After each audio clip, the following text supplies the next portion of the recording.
Hi, here Hello. we are for the European leg of this fabulous journey, isn't it, Rui?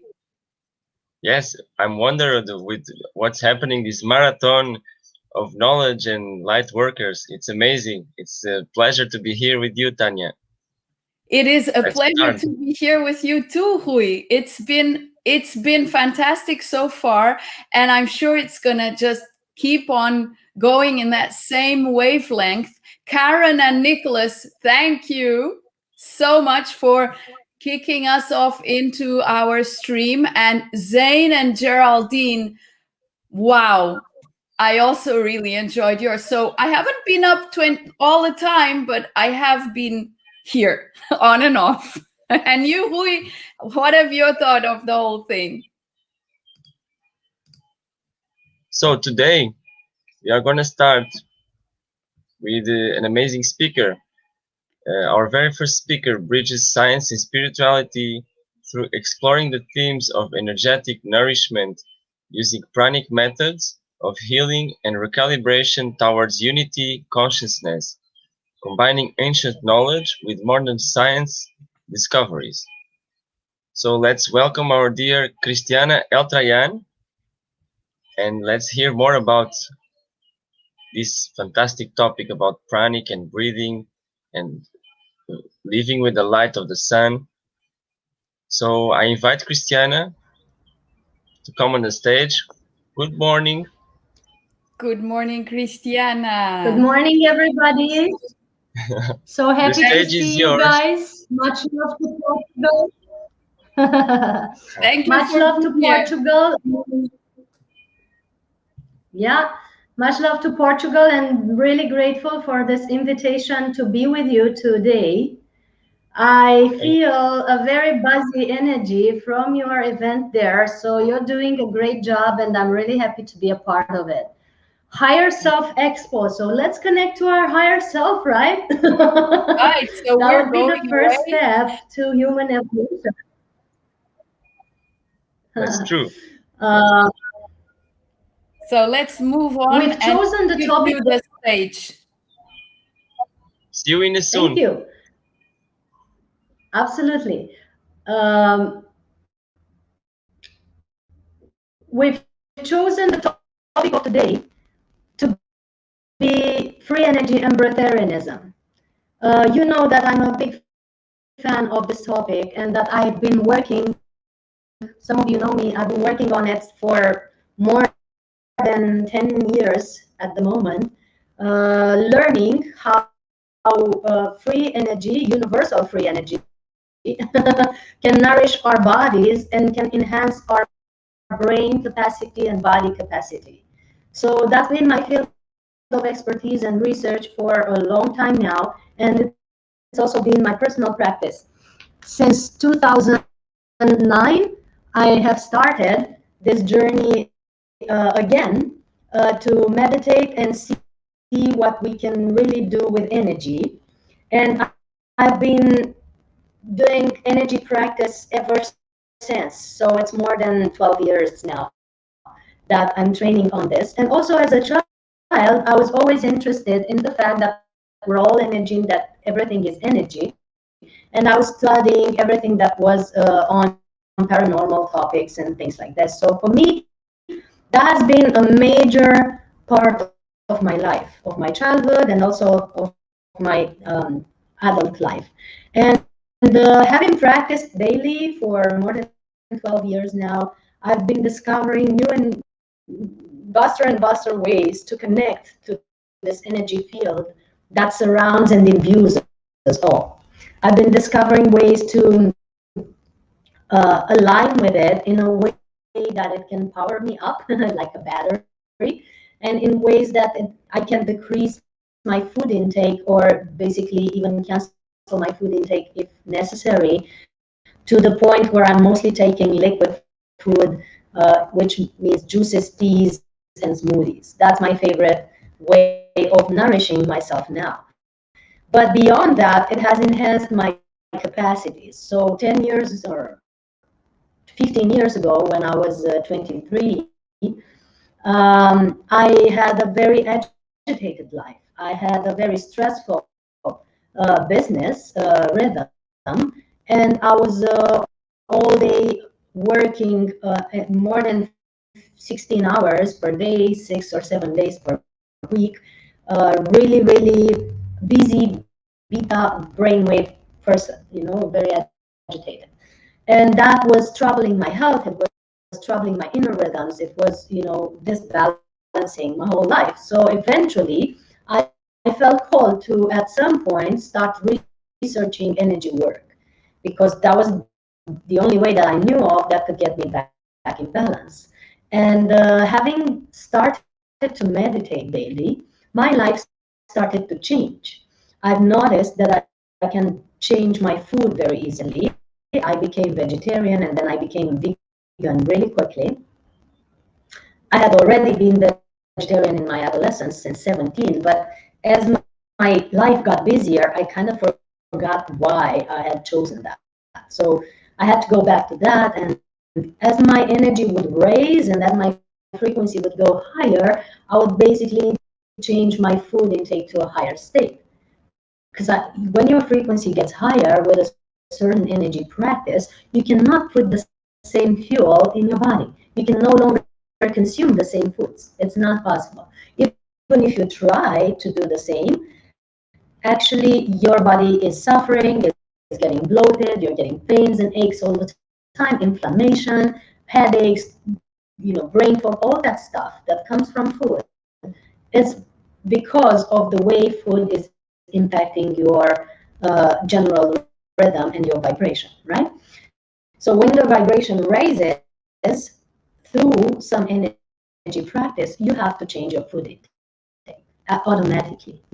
I meet so many healers or energy workers that are eating junk food or normal non-vegetarian diets, and they struggle in areas of their lives that they don't even notice it's connected to the food intake. They struggle financially, they struggle in relationship, they struggle in various areas like this, because when you put a certain information in your body that is of a certain lower frequency than your higher self, than your general frequency of your highest, right? When you put a certain food that is lowering that, you're starting to get glitches in your life. It's like not a frequency match, because your body is your manifesting tool. Your body is a suit, is a biomagnetic suit, is a biocomputer, if you want, in which you try to shut yourself with all this higher self, big energy that you are. And you have to make the suit work for you in a way that it displays, it sends out the magnificence of the energetic being that you are. So that's why you have to keep it in a high vibration, right? And so as I was saying, when we're putting low frequency fuel, low frequency foods in our bodies, there's these glitches of frequency matching that you no longer frequency match your own higher self manifestation. And you're starting to manifest things in your life that are not in alignment with what your higher self could bring in. So that's why so many people are getting troubles now in their lives, and they don't correlate it with their diet. They don't correlate it with the way they treat their bodies. They think they just have to work more, they have to do more trainings, or they have to like more of the external stuff, instead of looking at the internal and going back in balance over there. So the first step is to look, when you want to get in a higher frequency and tune more into this free energy, the first step is to look at what you put in your body. What kind of information, what kind of diet, what kind of food intake. Once you start heightening the vibration of that, having a better quality fuel, like for example, when you go from vegetarianism, from omnivorous to vegetarianism and veganism, and you introduce raw or organic foods in your life, your vibration goes up and your level of energy goes up 10%.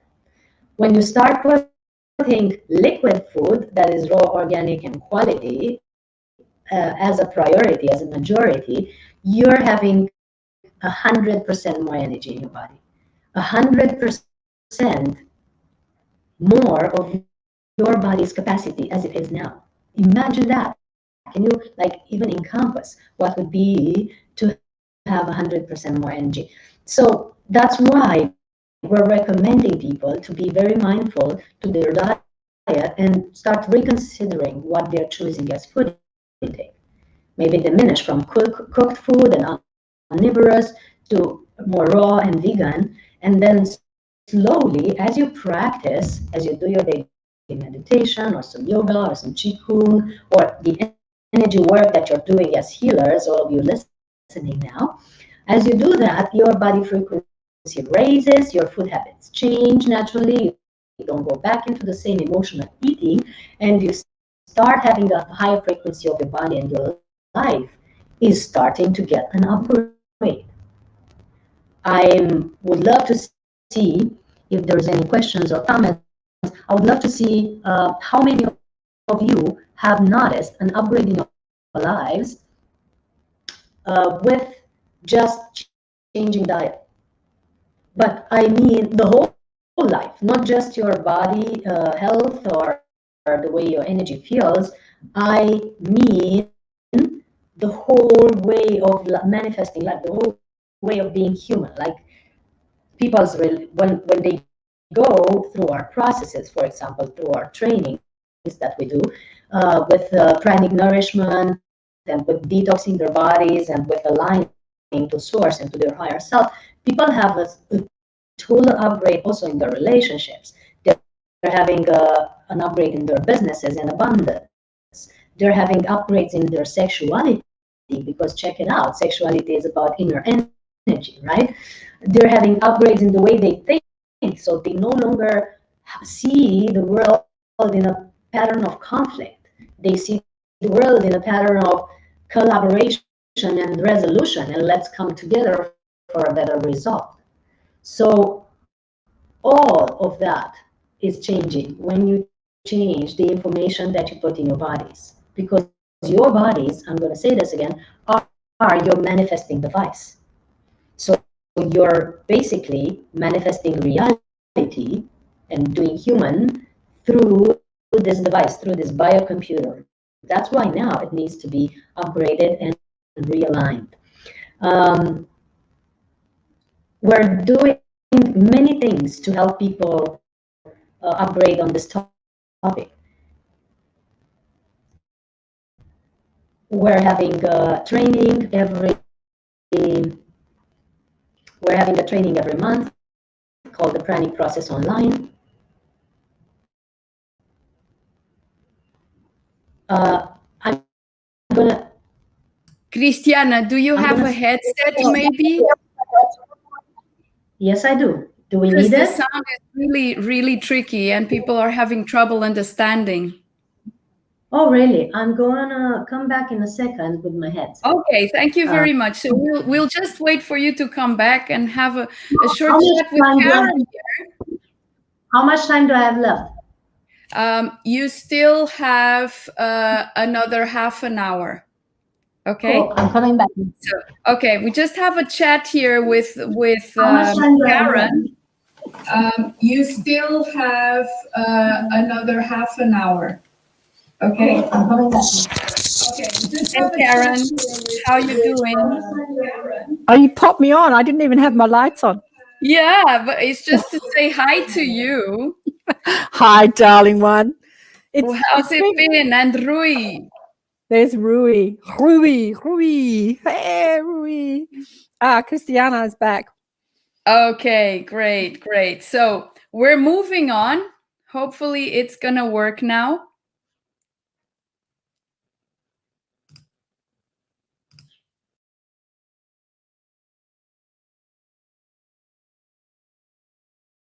Do you hear me?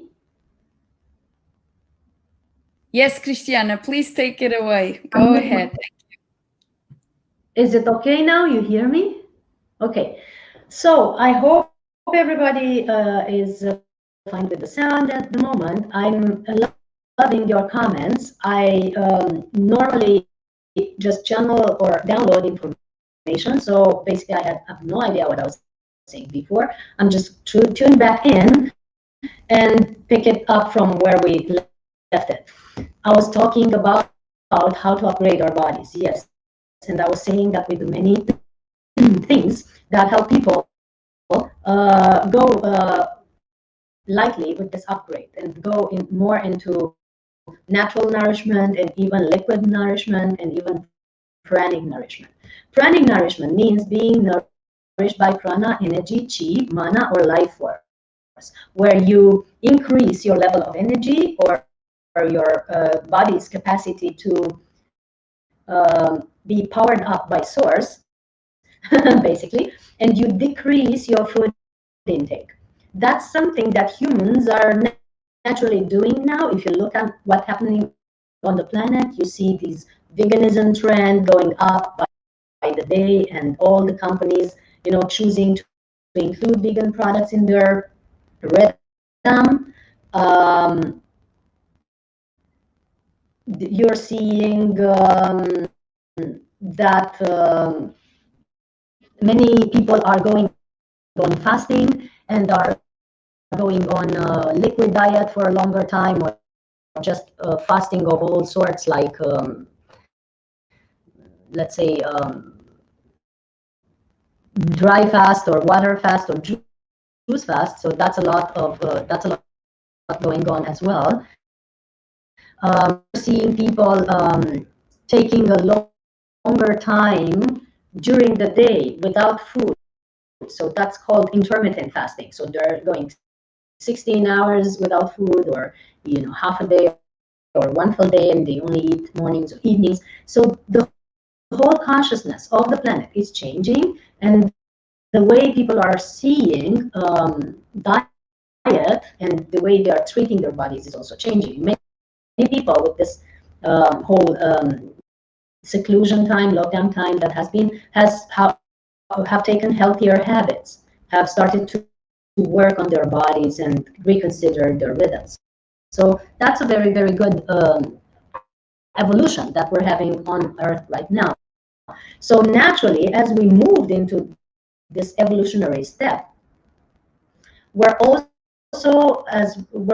having more awareness that we can upgrade to a higher level of energy, and that we can move into free energy, not only for external devices, but mainly also for our bodies. So we see that we can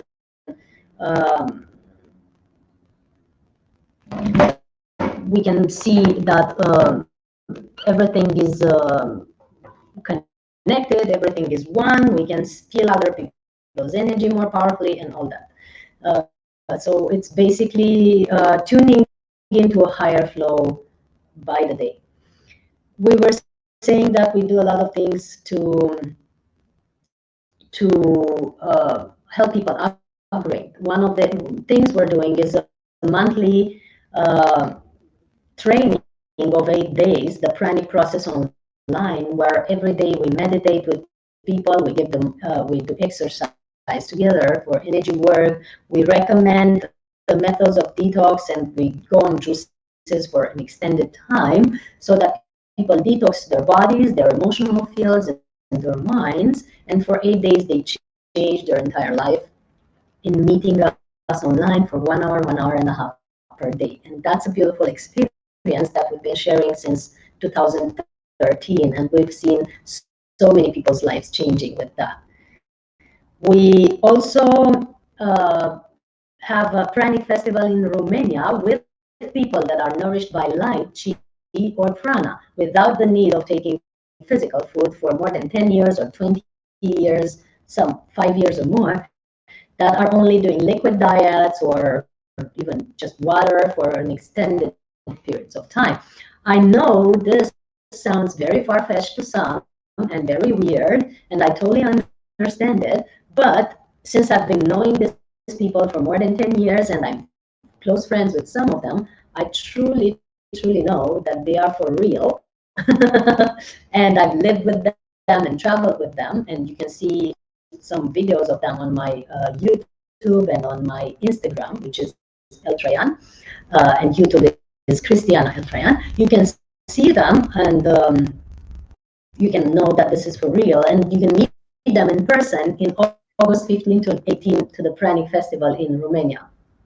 Sorry, Another Cristiana, too.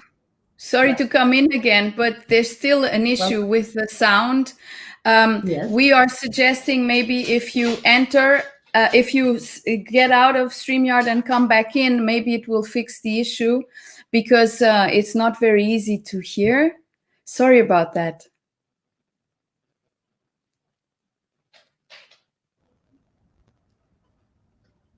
Okay, you see me now? Yeah. You Let's see. hear me better? You hear me better Please? now? Yeah, I hope Okay. so.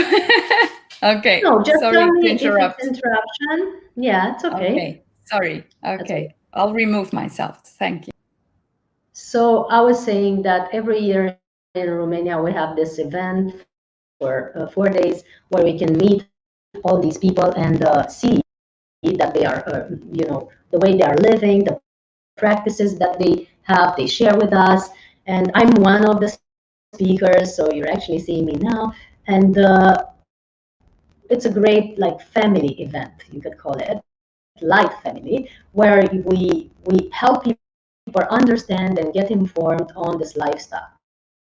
We have to also warn everybody that this lifestyle is not to be tried at home without any energy practice. So basically, if you think of, oh, I could go on prana and not eat starting tomorrow because I just want to be a pranic person or a breatharian, that might damage your body. You have to have an energy practice. You have to have a daily meditation schedule of sorts, or practice some breath work and yoga or qigong or anything that aligns you to source energy, and be really tuned into your body and your body's messages. That's the way to do it. And it's good to also have a guide, someone that can offer insights and work with you at the beginning so that you know what's happening. You know, if you're having cravings or losing weight or having detox aspects that can pop up. So that's why I put in this warning for everybody watching, so that you don't take it really quick into practice without knowing the do's and don'ts of it. That can be dangerous. That's why we're offering also a Pranic Process 101, which is basically 101 training on this. And we help people connect to their higher self, align and clear their energy channels and their chakras so that they can encompass more energy, run more prana through your biosystem, through your biocomputer, your body, and as a consequence, have a lighter diet or even a liquid diet, I call it, right? So that's how we hope to help people. There's a lot of information on my YouTube channel, and also there's 5 books written by me on this topic. One of them, the latest one, is the Pranic World book, where you find all the information about the science of free energy, the science of pranic nourishment, what it does in the body, how the hormones are regulated, how ATP is being produced, the ATP being the energy that is nourishing your cells, how meditation influences all this process and all that stuff. So there's a lot of information that you can find if you want to go deeper into this topic. I'm just here to show you a possibility and to open up new horizons, but then you need to basically go deeper into research to be able to either believe it or disbelieve it, because you're free to choose, of course. I see many comments, and I love that we're having this interactive thing. I hope that you're having a good sound now. I see that some people are saying that they use energy alignment methods. I'm really grateful that so many people in the audience are actually having an energy practice, because that helps understand this topic very well. And I'm curious, and you can type yes in the comments to confirm, if any of you have noticed that as you increase your energy practice, you basically need to decrease or change your food intake. Like, for example, I was in a Tantra class in Thailand, and every morning we had meditation. As I woke up, because everybody in the field was thinking of food and breakfast because they had great food there, I was sensing the same tendency. I was sensing it and then checking with my body. My body said, nah, you're not hungry. And then I would go to the morning practice with that feeling of maybe I should try something for breakfast. I would go to the morning practice and do breath work and qigong with all the masters there. And as I finished the morning practice, there was no hunger in my body, and not even the concept of taking food was there. Like my body functions on a different frequency that normally doesn't think of food if it's in a higher alignment, right? As the lunch came, the same thing. Luckily, before lunch, we had another energy practice. So we started the practice. As lunch came, I felt nothing to do with food. So that the day went by like this. And this confirmed very often that with energy practice, you're basically being nourished. You're basically being fine-tuned to a higher frequency where source energy is actually aligning your body. How does this happen? Some people ask themselves, like, how can it be that you do some qigong or some breath work and some yoga, and then all of a sudden you're not hungry anymore? Like, what is this? Like some sorcery? I see some people's minds going there. I also became highly telepathic and empathic during this journey. My therapy is basically all based on that, the ability to feel the fields of others, the ability to feel into their bodies and into their lifetimes, like parallel lifetimes, to see what is happening with them and why they're having issues. And during the therapy, we offer those insights for them to see how they can change their lives. And I see some people in the audience like, oh, this is like some kind of woo stuff. It's not really woo, because you see there are scientific studies that prove that when you meditate and do energy practice of some sort, your brain waves are changing from beta to alpha and from alpha to theta. Brain waves are something that scientists measures to perceive the rhythm of your mind pace, or the rhythm of your brain or your thought patterns, right? So as you're doing energy practice, your thought patterns go stiller, your mind goes more peaceful, and therefore your body, as you relax and you have a more peaceful mind, is starting to produce a hormone, more melatonin. Melatonin is a very important thing that regulates all body functions. As melatonin is being produced in your body due to this relaxed state, due to this more peaceful rhythm, you are starting to influence the hunger hormones, which are leptin and ghrelin. One is saying that you're hungry, one is saying that you're not. So the hormone that's saying that you're not hungry increases, and the other one decreases, so you don't feel the hunger feeling anymore. Just because you're being more relaxed, you're meditating, you're doing energy practice, and that goes into producing more melatonin and influencing the hunger state. Another thing that happens, which is very, very down-to-earth scientific study, is that with the increase of melatonin, you're actually influencing the producing of ATP in your body. As I was mentioning before, the ATP is the very thing, the energy nourishing your cells. It's being produced in your cells. Even if you stay on the couch, you produce a lot of ATP, but if you do movement and exercise or energy work or run a marathon, your mitochondria is producing a much higher level of ATP, so a higher level of energy that is nourishing you. So with melatonin, this ATP is being influenced, you're producing more of it, and therefore you have more energy to nourish your cells. So that's the down-to-earth scientific explanation of how we actually have more energy in our bodies when we do practice and when we do energy work and when we still our minds. We're becoming less hungry and more nourished by source. That's why there's been monks all over the planet in various religions and traditions, like Christianity and also Buddhism and Hinduism, that have been able to not eat food for a long time or fast for like ages, because they were tuning into this prayer mode, into this meditation mode, stilling their minds, producing more of these hormones that I mentioned, and going with no food for a longer time. Like Saint Francis of Assisi was nourished by beasts every once in a while, and the rest of the time he wasn't eating. Or Teresa Newman, or there's thousands of yogis out there in India. We've met some in the Pranic festival in India last year. I organized a festival in India there with Pranic people, nourished by light, and there's been this yogi who hasn't eaten for 75 years, like no food, no water. He has been studied in hospitals.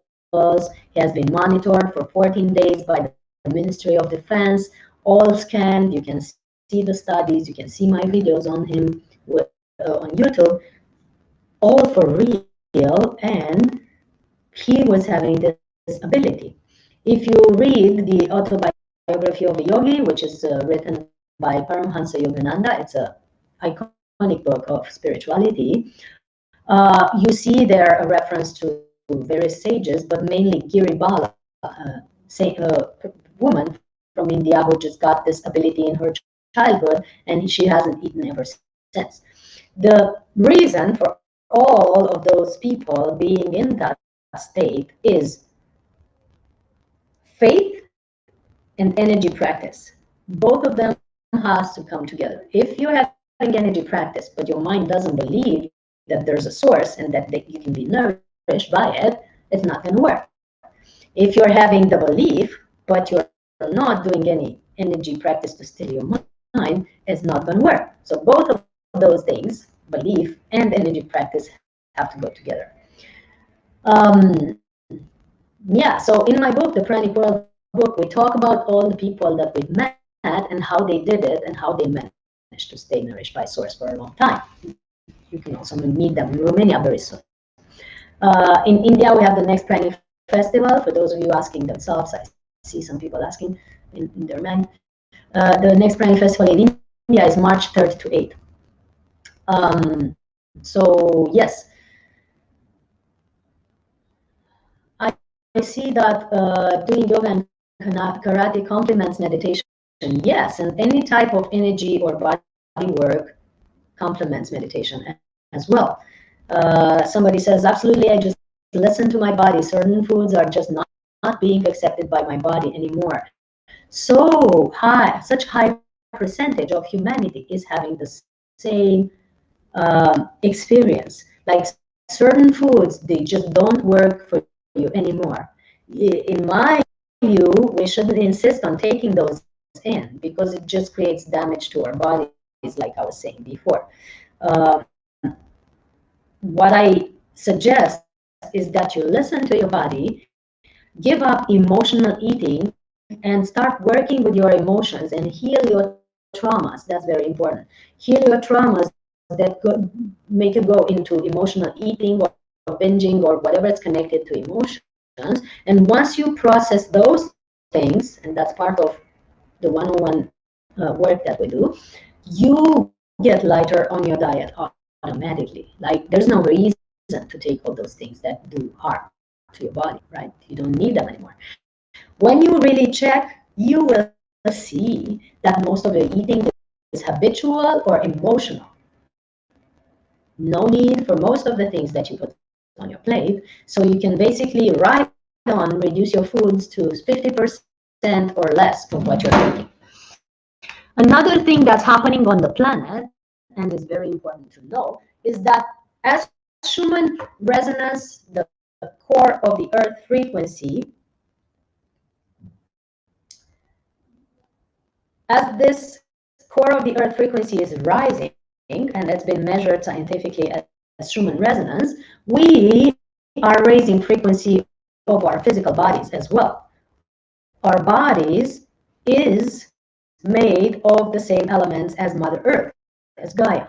As she raises frequency, your physical vessel, your body is raising frequency. That's why when Schumann resonance is rising, and it has risen from like 7-8 hertz to 40 hertz, and sometimes it's been 17 hertz, which is 10 times more, your body is raising frequency 10 times more than before. Imagine that. So when your body is raising frequency, you naturally go on a food frequency that needs to be higher. For example, there's been studies in Russia that are proving that our bodies are changing from carbon-based structure to crystal-based structure. So that makes us resonating crystal devices. We are that. So if you're a resonating crystal device, it means you're being nourished by energy, cleared by energy, enhanced by energy, the same way your crystals in your homes are. And that means you need a different nourishment. I hope that makes sense for everyone. It's scientifically demonstrated. So there's so much science we could bring to it, and there's so much holistic intake that we could bring to it. But what we want to put in a nutshell here is that you have to see that everything is energy, and that everything in your body is created by molecules and atoms. You're basically coming together of energy, you know, a bundle of energy. You are all molecules and atoms, and what nourishes you basically is energy. That's the very first concept we can encompass and believe. Now, any more questions that we can complete with it, or any comments on this that we can complete on? I see that, you know, my website, you can go on it for more information, and that's soulhealingacademy.com, soulhealingacademy.com. To get in touch with me, you can find me on Instagram, Eltrayan, same as my name, or YouTube, Cristiana Eltrayan, or Facebook, Cristiana Eltrayan. There's also contact details on my website. And I feel there's some questions in the air. I just don't see them in the chat box. So please. Hi, Cristiana. We've got a question here that says, what exactly are codes? What exactly? Sorry, I didn't hear the whole thing. It's on the screen. What exactly are codes? I see them mentioned on her website, and many mention them. Can you go have a deeper understanding of these codes? Codes, like light code. Codas, the lute, that thing. Yes, codes. Like you can imagine this world as a matrix or as a computer program, right? And the energy is coded with information.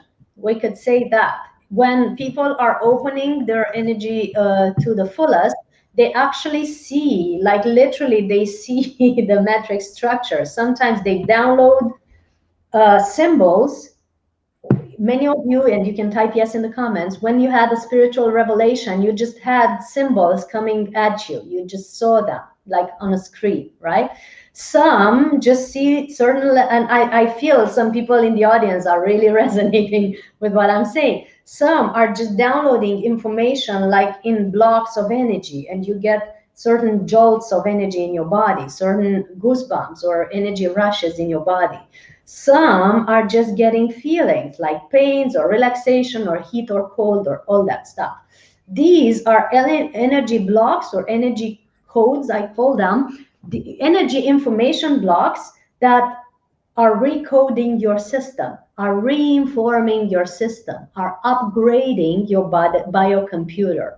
So when I refer to new energy codes, and I do a lot in my retreats and classes, you know, on the 22nd, we have a class, or yeah, 21st to 22nd, we have a class of amplifying your energy body and new relationship codes. It means with meditation and with practice and with the speech that we hold, we download all this new energy information for your body to function slightly differently, in a slightly upgraded mode.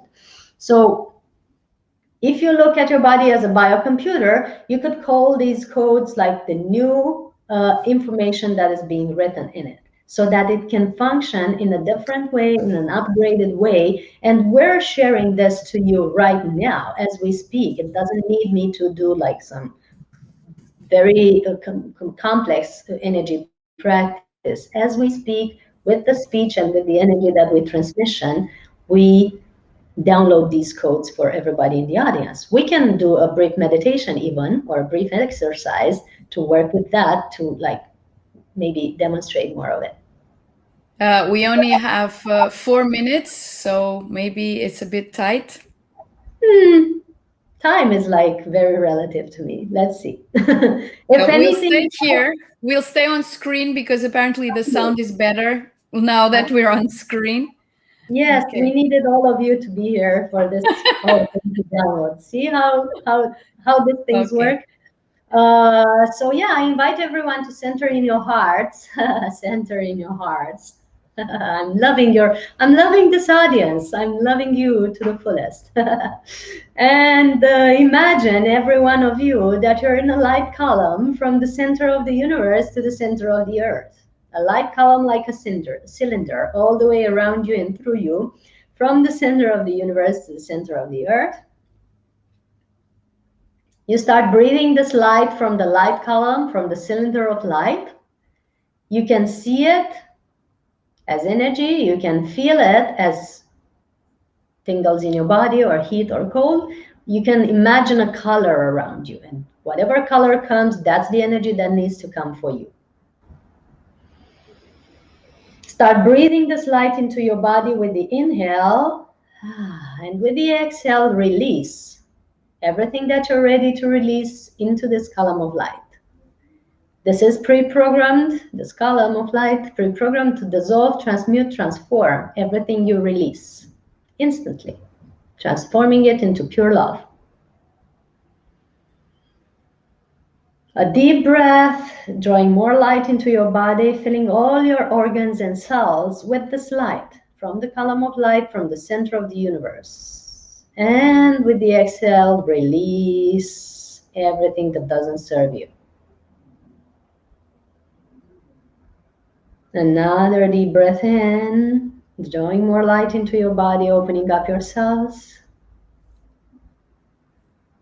And with the exhale, just release and clear your mind. Imagine your thoughts dissolving like little clouds around your head.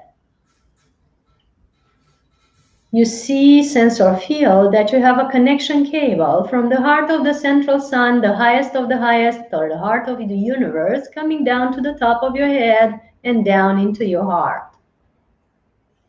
This cable of light from the heart of the central sun down to the top of your head, down into your heart, opening your heart chakra, opening your heart chakra. As you breathe in, you align your heart chakra to the heart of the central sun. These two suns align. The sun in your heart, the sun in the heart of the central sun. Through this connection cable, you get more energy into your heart with the inhale. And with the exhale, you're sending it out into your cells, into your organs, into all your physical systems, into your auric field, and out into the universe, informing all your system, recoding it with this new energy coming in. A few deep breaths like this, bringing more energy into your heart chakra through your connection cable, and then exhaling it into your cells, organs, all physical systems, auric field, and out into the universe.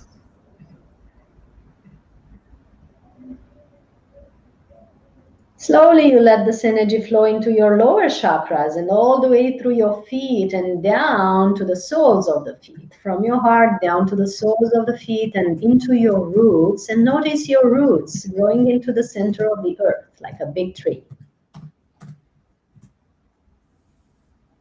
Big tree roots going all the way to the heart of Gaia, touching the heart of Gaia and flowing this love from your heart down into her heart, down into the heart of Gaia. Flowing this love down into the heart of Gaia, you touch her heart and feel her heart and connect to her heart. This beautiful mama love.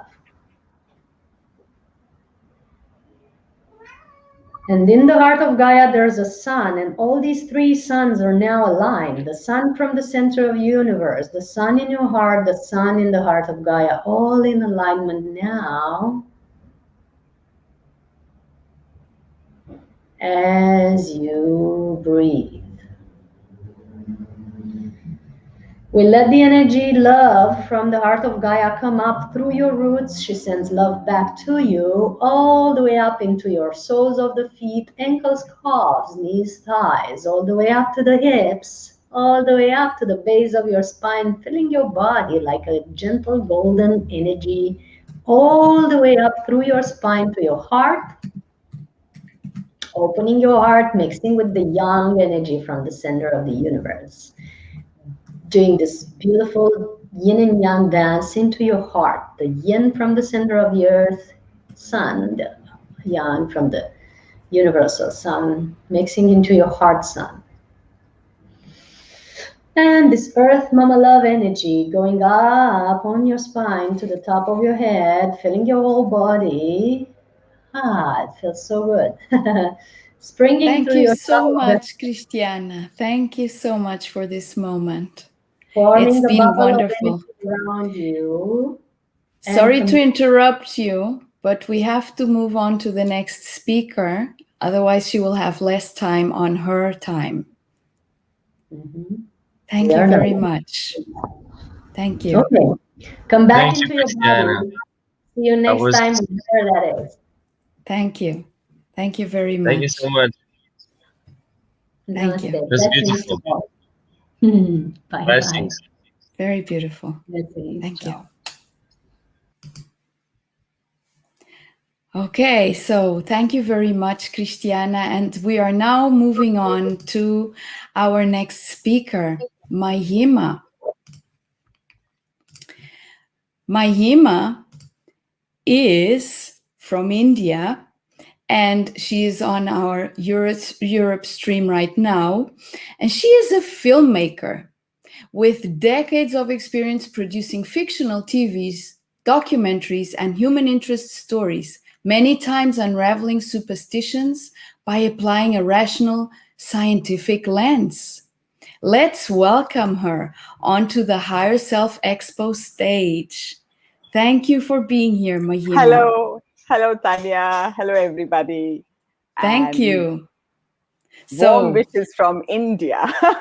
Thank you. I will give you the stage online and remove myself from the stream here. Thank you, Tania. Can't wait Thank you to so hear much. you. Thank you. Thank you.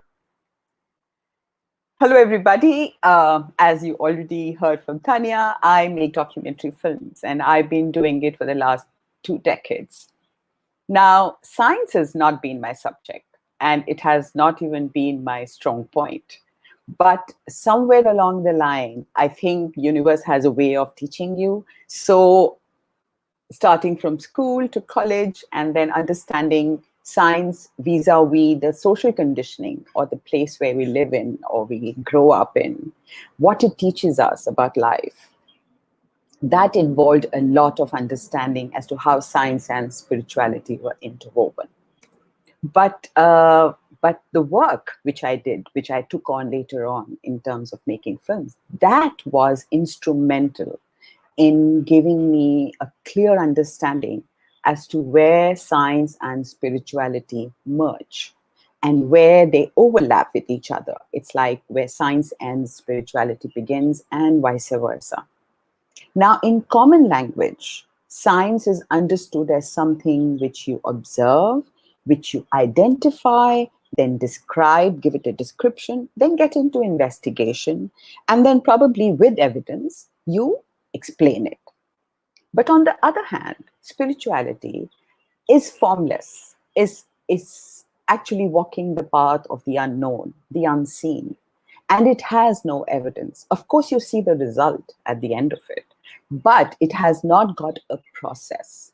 So how come they merge, or how come these two fields overlap and come together? And how do we understand that, as this expo is trying to tell us? So in my experience as a filmmaker, I would say that when I was growing up, being brought up in a Hindu family, so Hinduism, as you know, believes in a lot of deities and a lot of form of God. So for me, understanding that was instrumental in my own evolution, in my own growth as a person to understand God, so to say. So I actually went on this journey and I took on filmmaking basically to be able to unravel that. And fair enough, universe showed me many, many projects, many, many films. Each film was teaching me something different, something new about understanding science. So I will take an example. The first film, I mean, I started my career as a fictional filmmaker for television. And when I jumped in, it was, I had not come from a film school. I had not done the bookish knowledge of cinema. So I was only following my heart.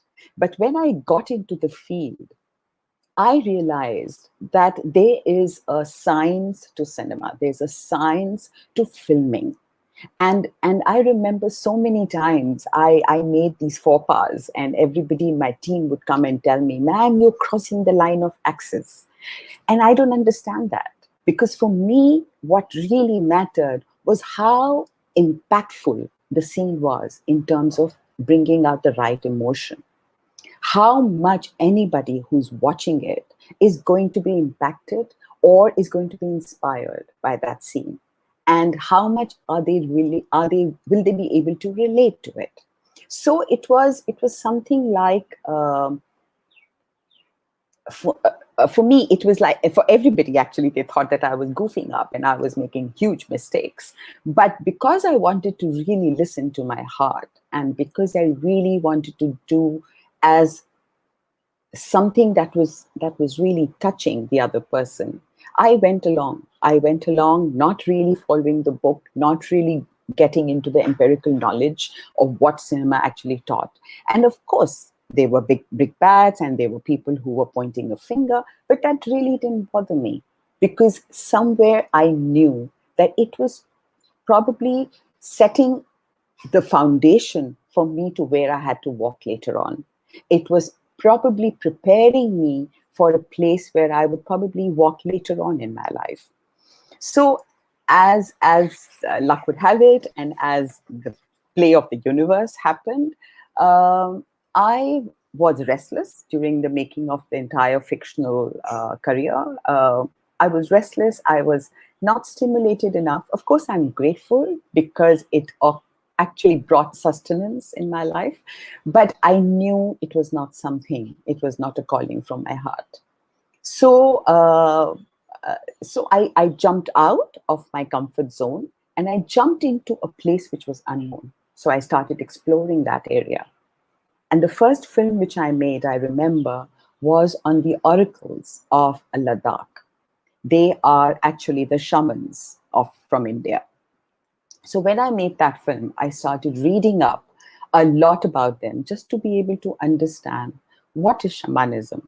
So I read a lot of stuff about shamans from various anthropologists around the world. And I understood that shamans actually were, you could say that they were the first ones who understood modern science. And because shamanism, started in the Andes, in the land of the Andes, and they were the wise men and women who were known as scientists. The vast knowledge they had of astronomy, of oracles, and how they were connected to nature. And so basically, shamanism is known as the origin of modern science, and they were the alchemists. So the healing modality they actually followed was actually using the quantum field. And this field was actually called the quantum healing technique. So when I looked at them, of course, we were all spooked out, while we were filming with them, because they were doing crazy things. They were going into trance. They were connecting with the other realms and other planes. To a common person, it is all very spooky. It all comes across something which is mumbo jumbo. But actually, it's not, because I had read about it and I saw the result. I saw the evidence of how people right there in front of my eyes, within a few minutes, were getting healed. So that opened up this new vista, new chapter for me to delve deeper into it. And I also realized that there was a very strong, deep connection of all of creation. If these people could actually connect and relate to the other forces of nature, to the trees, to the clouds, to the other realms, so are the indigenous people, and they are known as the wise people. They are literally the pots of wisdom is sitting there. And today we are turning to them. We are turning to them, asking and seeking for answers. So this knowledge of science has been coming up for years and years and years. And it is only coming up from a place where there were no books, but there was this deep inner wisdom. And that's what I deeply, deeply respect. And much later, I made another film on Ayurveda and yoga. Ayurveda, as you know, is a healing science which has come out from India. And also, I studied again, various books and all, and I realized that there is this oldest medical and surgical encyclopedia which was written in the 6th century BC, and is called Sushruta Samhita. Now, Sushruta is known as the father of modern surgery, Indian surgery. So, in fact, surgery came from that period, so it was understood at that period. And Sushruta Samhita, which is the text which was written in 6th century BC, has more than 1,000 illnesses explained. It has more than 700 medicinal plants mentioned, and various techniques of surgeries mentioned in that. So if that is coming from there, then obviously that kind of scientific knowledge is something which we have imbibed.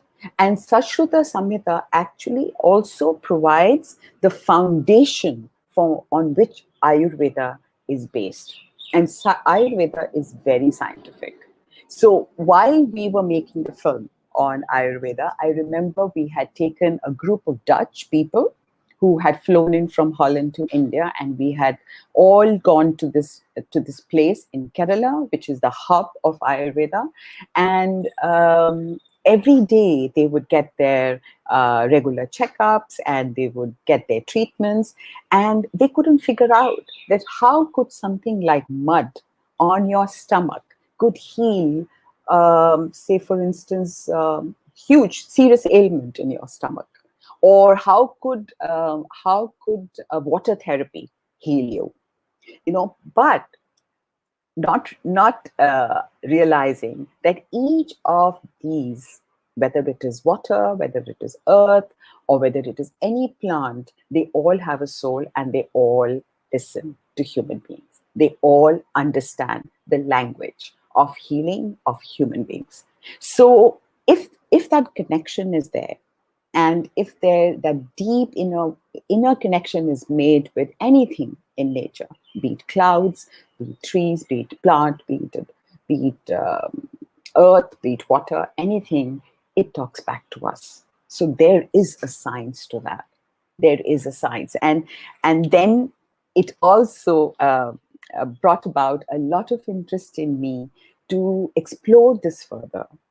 To understanding symbols, to understanding signs, to understanding sound, to understanding, because all of this is interconnected. And then I remember another film. I'm just taking you through one story after another, because these films actually brought me to a place where I am today, because I so understand science now, which I never understood all of my school life. I mean, all these films have actually taught me more science than I ever studied in any book in the school. So it's interesting how science became woven as a very important part of my filmmaking journey. and also how it made me understand spirituality better. So there was another film which I made, which was called Sadhana, the Art of Devotion. Because, as I said earlier, that I was very interested in knowing what are these rituals in Hinduism all about? What do they teach us? Is it just dogmas? Is it just sitting and praying and following the rituals without having any understanding of it? No, it had a deeper meaning to it. And I wanted to explore this further. I wanted to understand this further. So I started making this film. And I realized, to my surprise, that every single ritual has science to it, has a scientific understanding to it. For instance, if any of you enter a Hindu temple, you realize that you take off your shoes outside and you go barefoot. And then when you ring a bell, and then you break a coconut and you offer that coconut to the deity, and then you prostrate on the ground, and then you apply a tika on your third eye, on your forehead, or you do parikrama, which is you go around the deity. All this, believe me, there is a science behind all this. And I'll tell you how. Because I went to Orissa. Orissa is a place in southern, a bit southern part of India. And I went there and I went to the Sun Temple. It is in Konark. It's called the Konark Temple, and it is the Sun Temple. Now, the Sun Temple is very scientifically made. And I'm just going to read out a little bit because the sun god is worshipped there. And the statue of sun god which is built inside. It is made with a material which has iron content in it, and it is supposed to be floating in air without getting any physical support. And why is it that? Because it's got an arrangement of magnets on the top, at the bottom, and around the temple. And because of which the statue is in a position to be just suspended in air. And the main attention of the temple is at the base of the temple, which has got 12 pairs of wheels at the base. Now, these are not ordinary wheels. These are wheels which have spokes, and these spokes actually create a sundial. Now, what does it do? That one can calculate the time of the day by just looking at the shadow which are made by these spokes. And this was made God knows when, So another very interesting thing is the copper plates. The copper plates, which are inscribed with the Vedic scriptures or Vedic scripts, are buried under the idol of the sun god. Now, what do these copper does? Copper plates actually absorbs the earth's magnetic waves and it radiates to its surroundings. That's why they say when you enter the temple, walk barefoot. Because when you walk barefoot, you are receiving these beamed magnetic waves which enter your body and body absorbs it. And that's why when you go inside the temple, it gives you a very pleasing feeling. It gives you a very calming effect. Because not every temple is made with these ingredients, but yes, some temples are made in a very scientific way. And the bell here is also no ordinary bell. The bell is made of multiple elements. It is made of metals like it has copper, nickel, magnesium, and chromium. Now, what does it do when it has all these metals included in the bell? So when you ring it, it makes sound for 7 seconds. And that means that it is actually touching all the 7 chakras of the human body.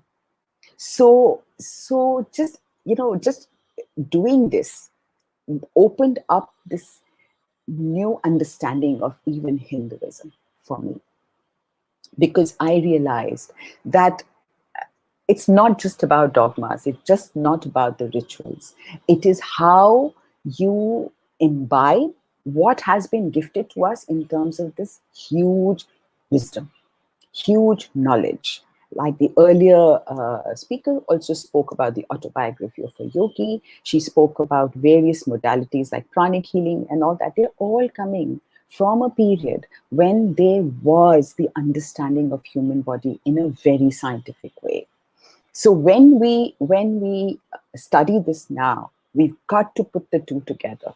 We've got to put, and that now brings me to the two projects which I have been working on for the last 2 years, ever since COVID started. And I do shirk from the knowledge of science to a large extent, but what you resist persists. So science comes to me in bucketful when I least expect it or ask for it. And that's what happened with my project, which is called Shifting Tides. So when I started it last year, the whole idea of this was to bring people on one platform, and they share their aha moments. They share their moments of transformation, which actually made them who they are today. What brought them to do and be the people they are today. And I started it as a very small project, and I said, okay, I'm going to just interview my friends and make it into a web series, knowing very little that actually people who are going to come on are scientists, are going to be scientists. They are going to be bringing out information vis-a-vis Akashic records, the connectedness, how we are able to heal on the quantum field, how we are able to do soul healing, and everything was science-based. And I remember when I was interviewing a couple of people last year, they actually made me read 2 or 3 huge books on how are we interpreting soul, or how are we neglecting soul? Have we neglected it, or is it something that we really need to relook seriously? And I realized that if you heal the soul, your mind and body heals automatically. And this is coming from a doctor, a trained doctor, Master Shah. So what I felt that Shifting Tides has also taken me one step ahead in understanding science vis-a-vis healing of human body, human, and the planet Earth in total, because today that is what we need. And that's why I think this expo, thanks to Zain and all the other hosts for putting this together and bringing this information out, because the whole world as of now needs this more than any other time. And as a next step, what we are doing now is we have created something called the fifth element. And why fifth element? Because, as I said earlier, that everything is interconnected, everything.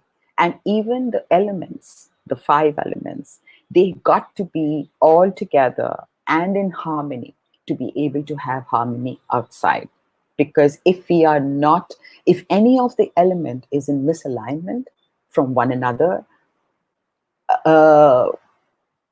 then obviously there will be a misalignment of sorts and there won't be any harmony. So we decided that we are going to bring together the 4 elements, and the 5th element is obviously looking up at the divine and bringing the divine as an umbrella and bringing all these forces together and bringing about the harmony we so need on planet Earth. So the 5th element is our endeavor, is our initiative, which we are going to bring towards the later part of this year. And we will create a platform just like Higher Self Expo, where we are inviting people, an international platform where we are inviting people to come and use that platform to bring about any modality they feel, scientific, non-scientific. Well, there's nothing called non-scientific. Science and spirituality are hand in glove.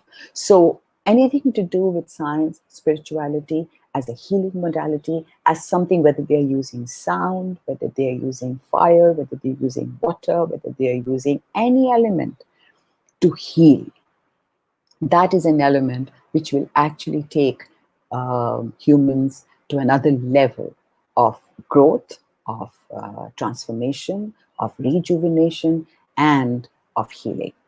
So any questions, if anybody has, or anyone, because please don't ask me scientific questions. I have understood science with regards to my work, but yes, I have very little knowledge. So whatever you wish to ask me vis-a-vis what I've spoken about, please come forward and ask. I'd be happy to address them. Thank you so much, Mahima. So much juice and content in there.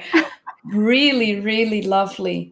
We are waiting for some people to ask questions, but we do have some beautiful comments here. Sandra Deacon saying, so true. If you heal the soul, you heal mind and body. Yes. And there are other comments here. Smita, Joshi, also one of our speakers, bringing together completely with you, Mahima. Oh, wow. Paula says, love Ayurveda and its benefits. And we really don't have any questions so far because what you're sharing is so out of the ordinary. I believe that would be the reason why really it's just listening to you, you know. You know, I remember when we first spoke, I just didn't know what to speak. And then when I was looking back in retrospect, and I said, oh my God, every film actually taught me so much of science. So much of science, which I had never ever imagined I'll know, because I was absolutely zilch in science in school. Yeah, the idea of that we have of science, because at the end of the day, we are all learned in science, but we don't know about it. Nothing. That's what you've been sharing so beautifully. Thank you. Thank you. Okay. Thank you so much. Thank you. Thank you. So here we have, I cannot read this name, but it's a person from Korea asking where he or she can see your movies in your website. We would say also in the YouTube channel, right? Yes, yes. So I can give you my YouTube channel. We've and put I it can somewhere here. We'll put it here. Okay, okay. So it's YouTube / We'll put it here. It's on here. Okay. So, and / Mahima Anand Films as a one word. Okay. So Mahima Anand Films. Yeah, that's right. This is it. There you are. Yeah. So, Beautiful. and at the moment it is flooded with shifting tides because we are on season 2. But if you go back, then you'd be able to see some of the films. Yes. Shifting Tides is also a wonderful, wonderful program. Yes, Actually, please go on. Yeah. In fact, tonight we have Zain on our show. Zain Daniel. Oh, wow. Yes. Yeah. Fantastic. Yeah. You know what? Since we're talking about films and we actually didn't get to show the video clip, beautiful introduction video for our Higher Self Expo made by Geraldine Orozco. It's less than 1 minute. So I'll just put it on the screen here for everyone to take a deep breath before Dr. Leon comes in. Yeah? Sure.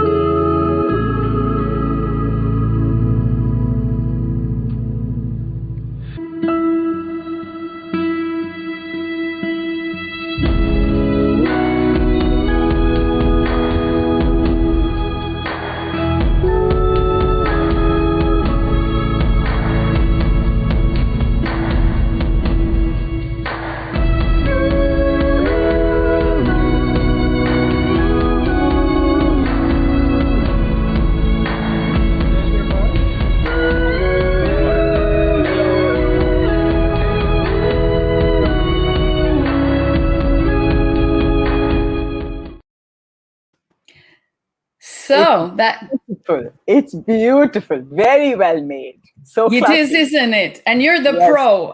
You're the pro here. And Geraldine is inspiring. amazing. Yeah, very nice. Very, very nice. Beautiful. And do watch Zane Daniel. He's amazing on the show on Shifting Guides. It gets premiered in 5 hours. Yeah, 5 hours from now, 8 p.m. IST, Indian Standard Time. So yeah, so it would be Okay, lovely thank if you. people could watch Thank it. you Yeah. very much. Thank you, Mahima. Thank you. Thank Okay. you. Thank you. And so I'll Thank bring you. you down and to give it to Rui Sure. to move Sure. on. Thank you. Thank you. Thank you so much. Bye-bye. Bye-bye. Bye-bye. Okay, so now we proceed with a very special person with a lot of experience. So coming up next, we have a guest who is a medical doctor with additional education in homeopathic medicine with 40 years of experience. And we will be discussing the dynamic balance of health and as an holistic state of well-being. So welcome, Dr. Leon Scheepers. It's an honor to have you with us. Thank you. Thank you for coming. I can start? Yes, the stage is yours. See you Okay. soon. Good morning or good afternoon or good night, everybody. In the first place, I would like to thank the organizing committee for giving me the opportunity to speak at this conference. As a physician homeopath, I may be an outsider among the speakers, but I will do my utmost to explain to you how and where spirituality and homeopathy meet. First, I want to talk a little bit about spirituality and then go deeper into the question, what is science? I try to make it clear that homeopathy is science, to make subsequently the link between spirituality and homeopathy. About spirituality, I think you all know better than I what spirituality is. Shortly, spirituality could be defined as a sensitive, conscientious, and reflective response of a human being to overwhelming, mysterious revelations. People may talk about living from a higher consciousness, or that they are looking at reality from a higher perspective and seeing better the coherence and connection. They feel connected with their soul, the inspirer of our actions, the spiritual or immaterial part of a human being, regarded as immortal. So, this means that the immaterial is the inspirer of our intentions/actions. In fact, it's here that I can already make the link between spirituality and homeopathy, because homeopathic medicines are also immaterial and prescribed on the conscious or unconscious intentions/actions of patients. We will explore the link in more detail further on. What about science? What is the supreme characteristic of science? The fact is that the very concept of science is still being developed. Do we really know what science is? These are questions that fall under a discipline of philosophy, the so-called philosophy of science, concerned with the critical examination of the presuppositions, methods, and results of the sciences. There is a big difference between the philosophical and the methodological content of science. What is considered as science today is just methodology. It is procedures that are used to do science. You can formulate science in terms of procedures followed in the practice of science, but you can also try to capture the essence of science, which is an activity of the human mind to investigate reality. When people say that science is double-blind research, they mean that this is the best method of approaching reality according to the adherents of evidence-based medicine. That this method may be incorrect or incomplete is then no longer an issue. There is a tension between the methodological and philosophical content of the concept of science, and more specifically, its essence. The philosophical activity of the human mind is not easy to map, and the methodological description is consequently always incomplete.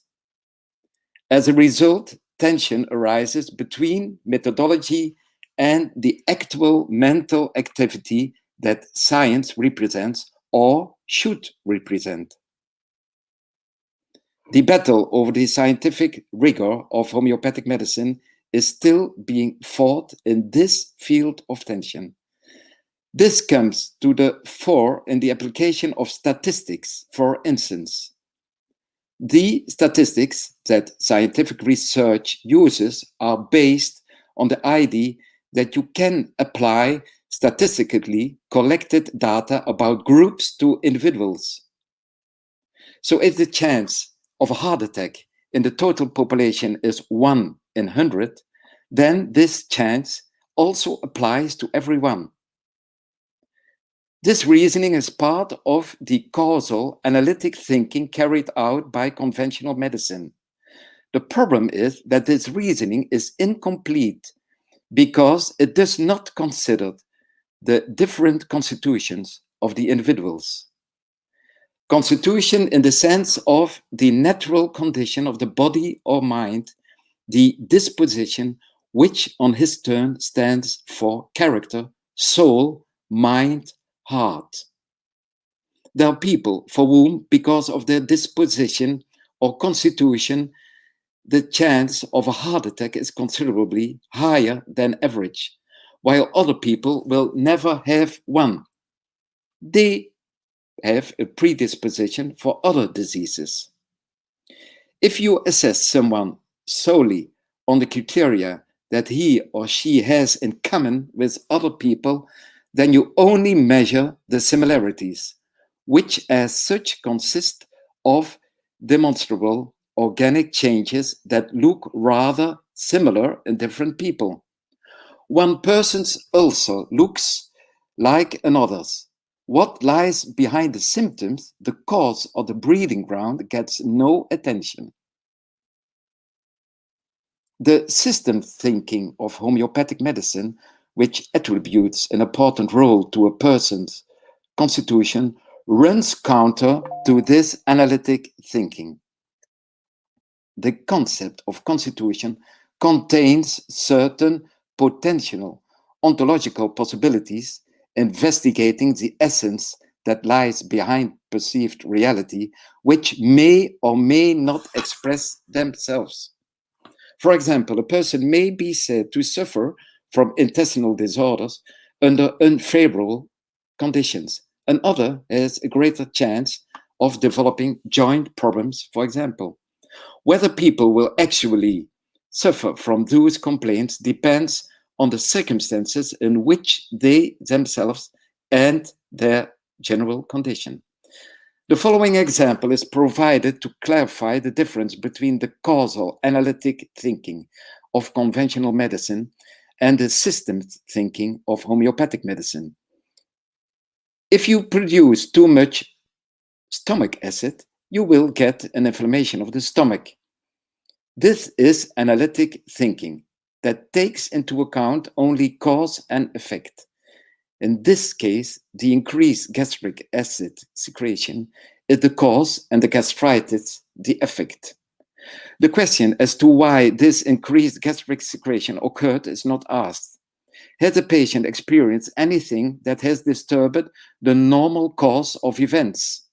For example, a bankruptcy, a divorce, a death, or any other event that has caused someone to feel anger, indignation, disappointment, sadness, or other emotions. Considering these factors as a cause of the increased gastric secretion is part of systems thinking, which looks for underlying links and causes.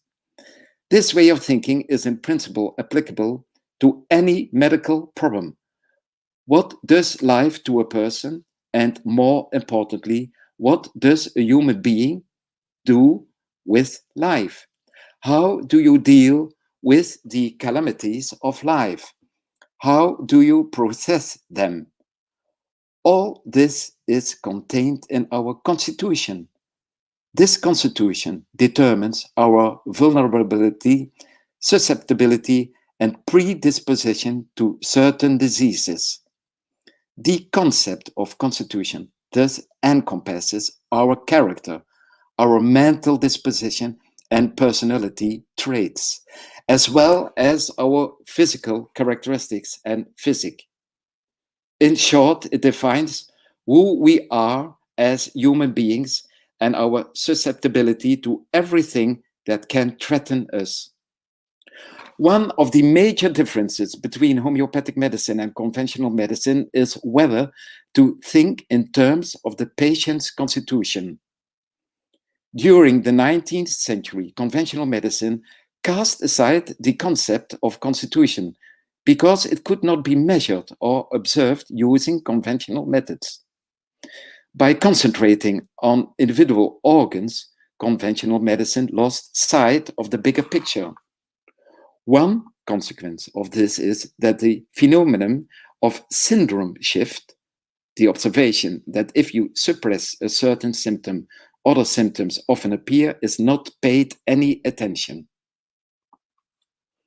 Conventional medicine denies man's individuality, in fact, by regarding his constitutional baggage as null and void. By approaching the human being as a whole, homeopathic medicine fits entirely within the scientific framework of system thinking and can be considered as very high-quality medicine based on theoretical grounds. In conclusion, we may say that homeopathy belongs to science. So now, coming to the topic of this lecture, how we go from spirituality to science. In the case of homeopathy, how we go from spirituality to homeopathy. So now that we know that homeopathy is science, let us follow the path through history from homeopathy. It starts with Hahnemann, and then it goes further with Kent. And it's almost 1 century before Hahnemann that Swedenborg developed his philosophy. And I will talk about the influence of Swedenborg on homeopathy. Homeopathic medicine starts from a general systematic approach to health and disease and bases its treatment on the subtle symptoms of the patient, symptoms that are an expression of small imbalances in the organism and a mirror of the patient's personality. The homeopathic remedy triggers the healing process through a resonance between the symptoms of the remedy and the symptoms of the patient, to restore the balance in the least intensive way. There is only one medicine, and that is one that puts the integrity of the patient as a whole human being with a body, a mind, and a soul first. So the basic principle of homeopathy, founded by Hahnemann, he lived from 1755 to 1843, was verified by vast clinical experience, and the basic principle is like cures like. So healthy individuals, called provers, are given a substance in a highly dilute form or energetic form and carefully record their symptoms. These sensations are painstakingly catalogued in what we call the Materia Medica, which provides an alphabetic list of the available medicines and their corresponding symptoms. The description has a fixed structure. First, the mental aspect, the mind, then the body parts from top to bottom, head, eyes, ears, nose, etc., And finally, the general symptoms. The symptoms of the patients are elaborately analyzed to match the sensation properties of substances to actual symptom pictures of patients. This highly diluted energetic resonance of a substance is then given to a sick person with similar symptoms. A substance that produces sensations in a healthy person will cure those very symptoms in a sick person. This principle has stood the test of time and application for the simple reason it's a law of nature, and laws of nature don't change. At the end of the 19th century, homeopathy, so more than 80 years after Hahnemann developed his ideas, was profoundly influenced by the philosophical ideas of the 18th century Swedish scholar, philosopher, and mystic Emanuel Swedenborg. Swedenborg, he lived from 1688 to 1772. So he was born 67 years before Hahnemann, and there is no evidence that Hahnemann ever read any of Swedenborg's writings. Swedenborg went during his lifetime through a development from an enlightened scholar who was one of the first to make early discoveries in natural science to a developer of a philosophy that would eventually develop into a very distinct form of Christian theology, which took on more and more mystical aspects. He developed his philosophy of nature, a nebulous theory of the origin of the universe, in which later ideas of the philosopher Kant and the physicist Laplace can be recognized. In addition, Swedenborg became most famous for his original ideas on anatomy and psychology. Swedenborg was animated throughout his life by the urge to arrive at an all-embracing synthesis. The attempt to establish relations between body and psyche, between the various organs, and ultimately between the spiritual and the material world. By 1744, Swedenborg experienced many different dreams and visions, some greatly pleasurable, others highly disturbing. These dreams looked like a battle between the love of himself and the love of God. Those visions/dreams are comparable with those Martin Luther had. The human being is a battlefield of good and bad. In 1745, Swedenborg's natural scientific attitude fluently passed into a personal theology and into a personal mysticism, which led to a stream of spiritual works, all written after his 57th year.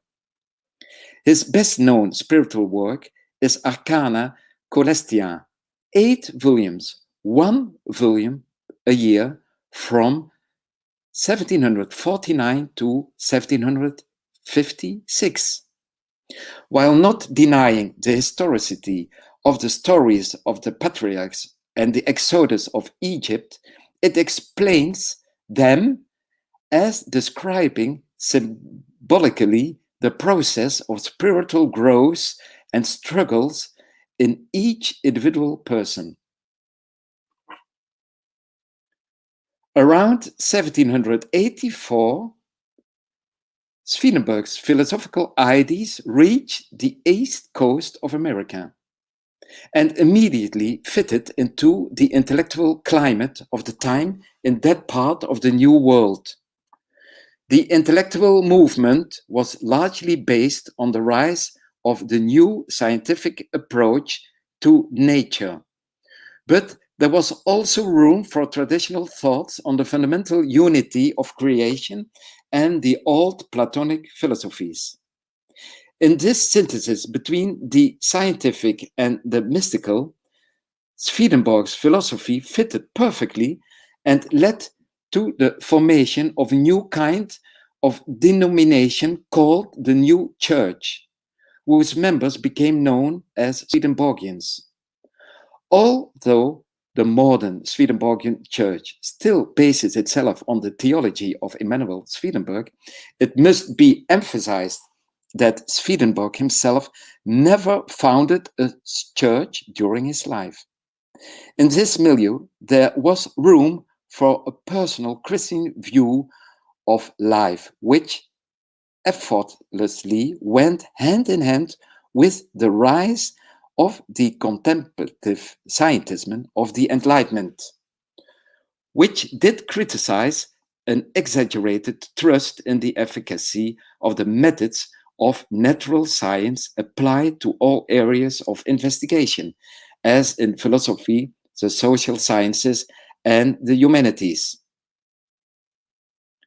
Homeopathy fit into this eclectic belief based on older philosophical movements as a new, original healing method, and was soon adopted by the Swedenborgians, and the interweaving of the two systems began. It was Dr. Hans Burg-Graham who first introduced homeopathy in the Americas in 1825, who was a well-known Swedenborgian. However, linking Swedenborg's philosophy in the American of the 19th century, Dr. Wilkinson played a decisive role. He translated several of Swedenborg's works from Latin into American English for the first time. And in 1849, he authored a significant biography of Swedenborg. Wilkinson, on his turn, had come into contact with homeopathy through Harry James Sr., a prominent Swedenborgian and important founder of Transcendentalism as a literary movement of the East Coast of the United States. Transcendentalism as a core belief in the inherent goodness of people and nature. Transcendentalists think people are at their best when truly self-reliant and independent, and they see divine experience inherent in the everyday rather than believing in a distant heaven. For them, physical and spiritual phenomena are part of dynamic processes rather than discrete entities. Another early bridge builder was Hempel. Hempel believed that the material substances that composed the living organism were activated by an immaterial dynamic force.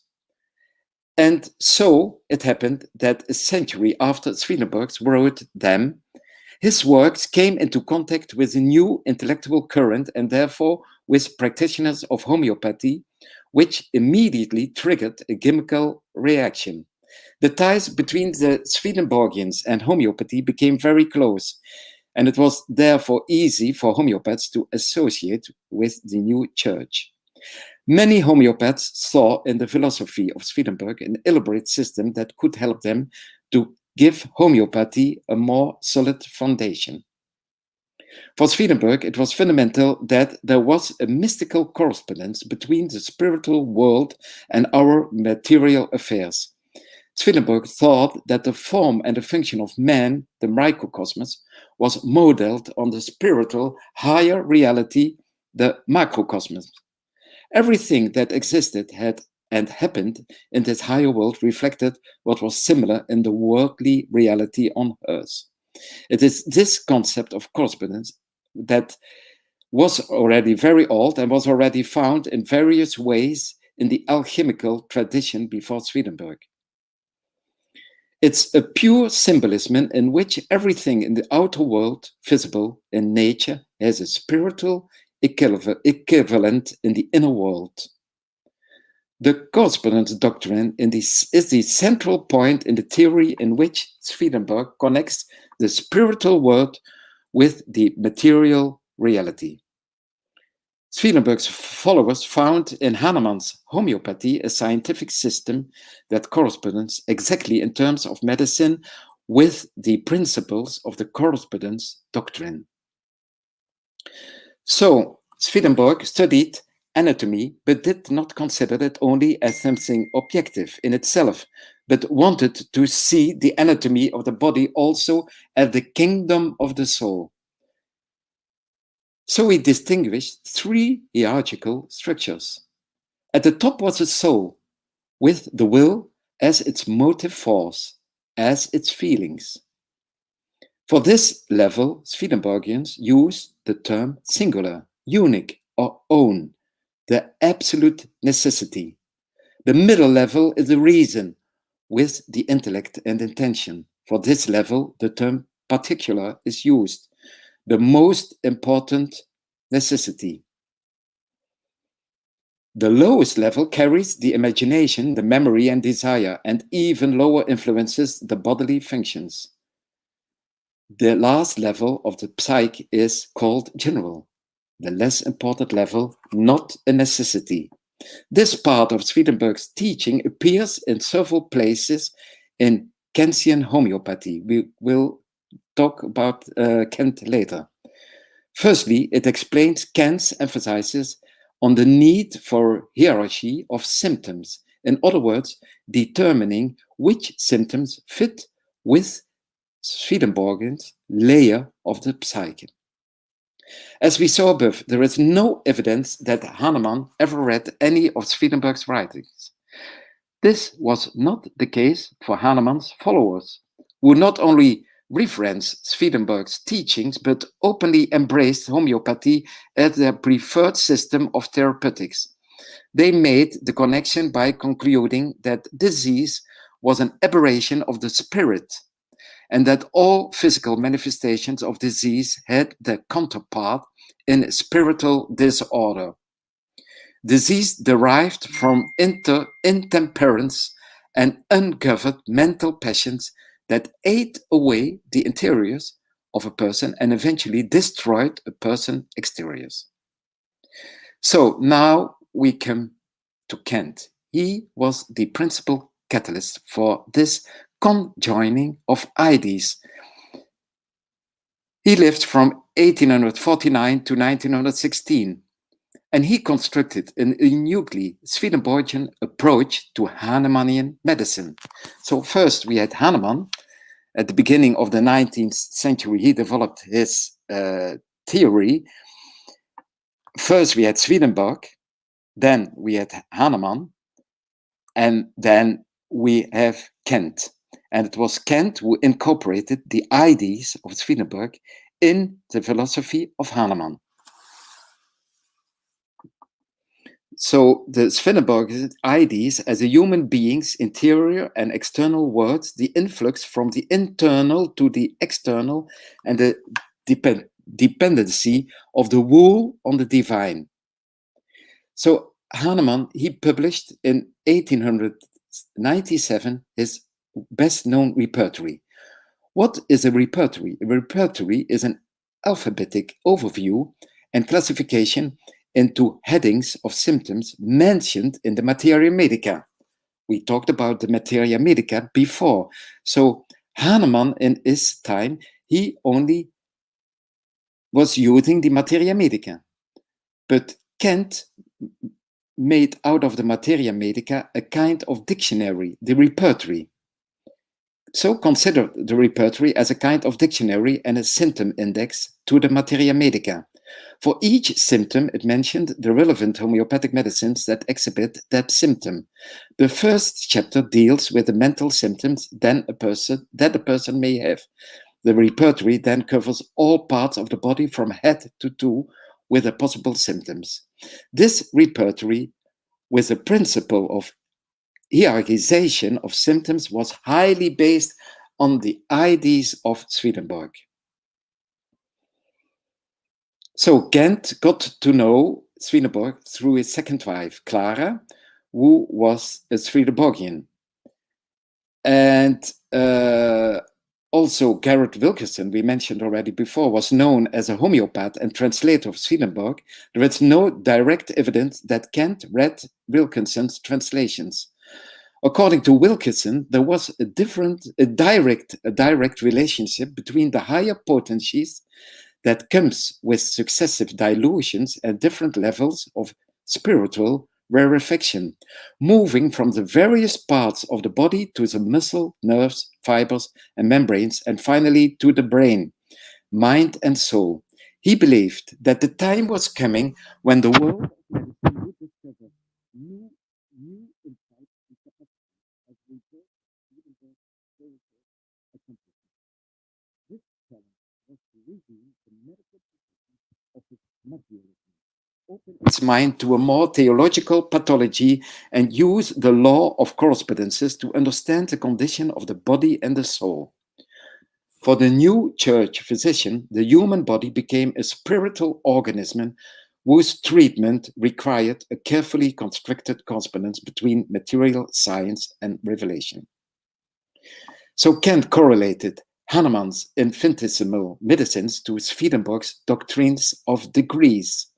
He called his potential series octaves in the series of degrees. So we have the dilution, the dynamization, 30 M, 200 M, M, 50 M, etc. And these dynamization are corresponding to Swedenborg's doctrine of degrees. So in Kant's original text, the terms particular and general were introduced. According to Kant, the essence of being human lies.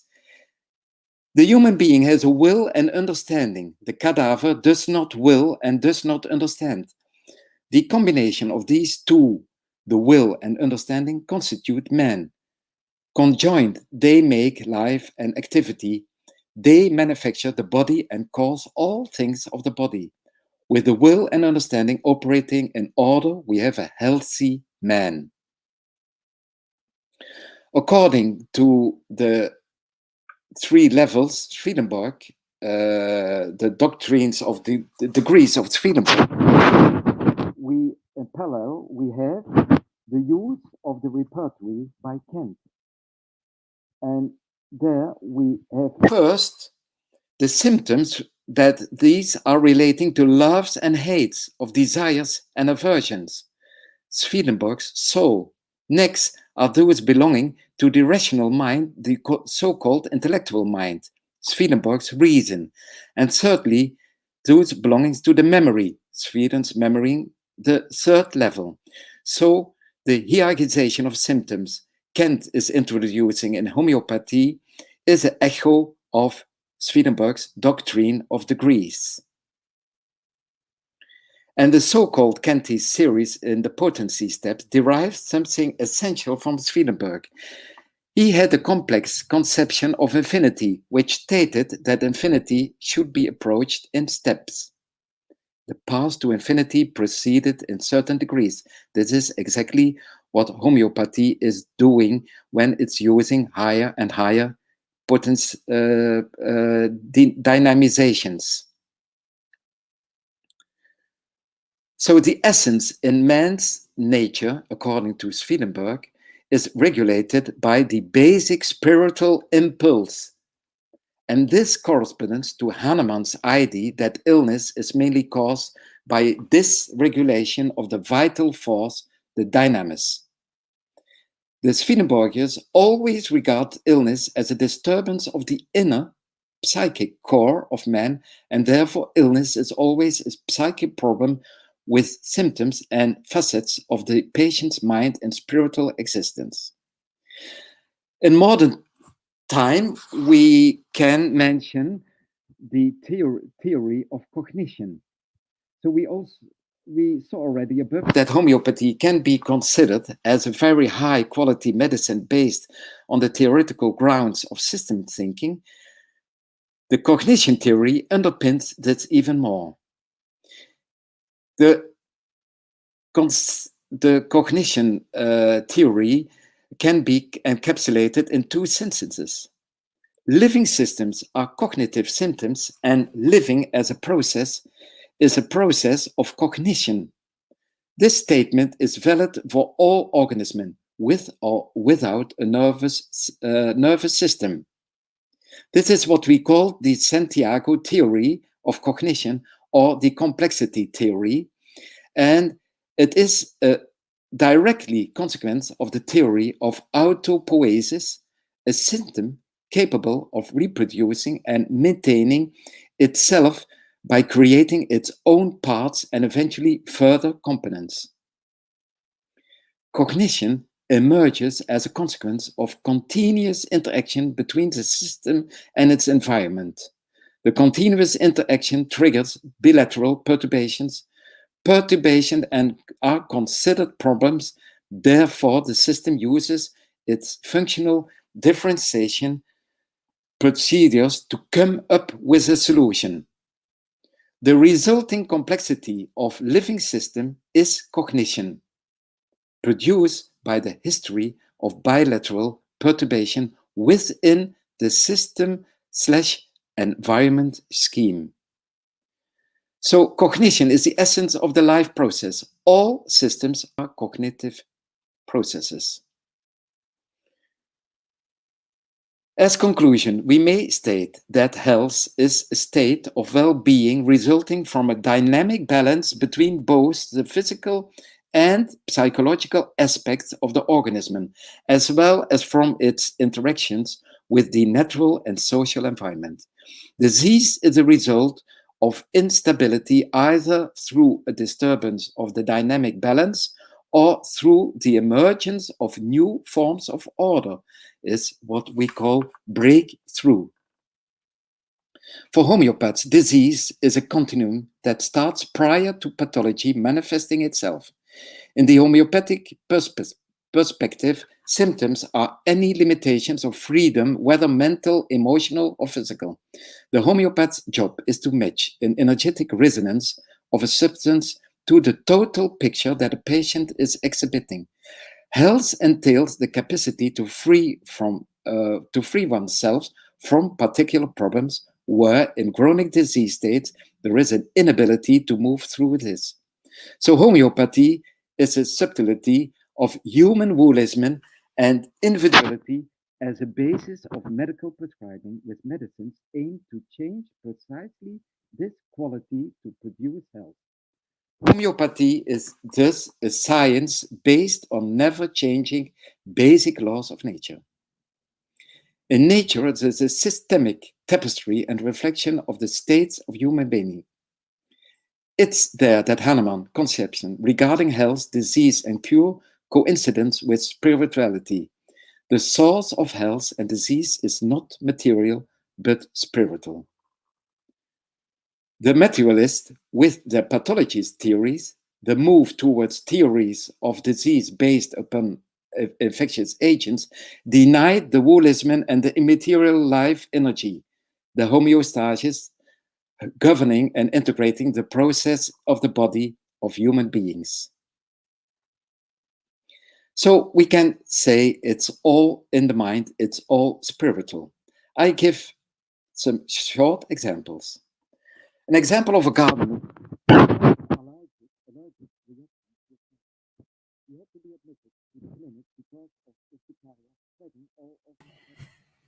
Dr. Leon, can you please uncover your microphone? You've covered your microphone. Okay, good. Thank you. Sorry. No, you're welcome. He had to be admitted to the clinic because of urticaria spreading all over his body. No treatment really helped him. It now appeared that he had been depressed for some time and in fact wanted to end his life, but did not want to do that to his wife and children. So in the repertory, we have the symptom, suicidal disposition, difficult to restrain, restrains oneself due to sense of responsibility. And this symptom is a keynote symptom of the homeopathic remedy natrium sulfuricum. Once he took this remedy, He noticed improvement on both a physical and emotional level to the point of full recovery. So in a case of severe urticaria with general reaction, a homeopathic remedy prescribed on the mental symptoms of the patient helped him. In the context of this lecture, it is not the intention to go more into detail about the way of working as a homeopath. However, I would have liked to talk about the nosodes, because this group of medicines in particular acts on the ancestral energy. Nosodes are homeopathic remedies prepared from biological material, both from cultures of microorganisms of various origins and from tissues of organs or of human or animal origin. Some of you may know psorinum, midorinum, lewisinum, tuberculinum, carcinosinum. It's Dr. Edward Bach who developed the bowel nosodes out of bacteria in the stool of patients. He is the same who developed the Bach flowers.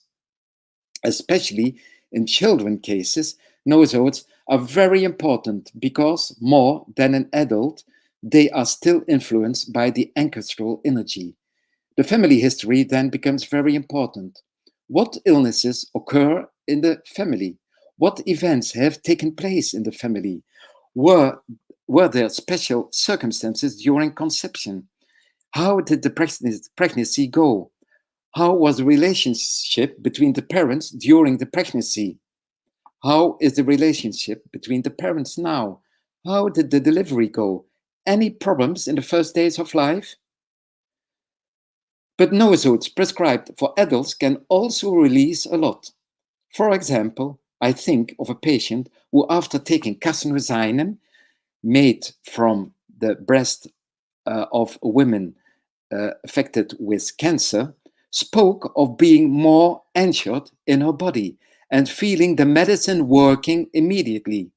This woman spontaneously spoke of the fact that she felt the medicine had acted on her ancestral energy. Something has changed in me since taking the medicine. 3 minutes left, I think. So just talking about one remedy, Datura stramonium. Maybe some of you know, ever heard about this remedy. And I talk about Caroline, and she was 44 years old.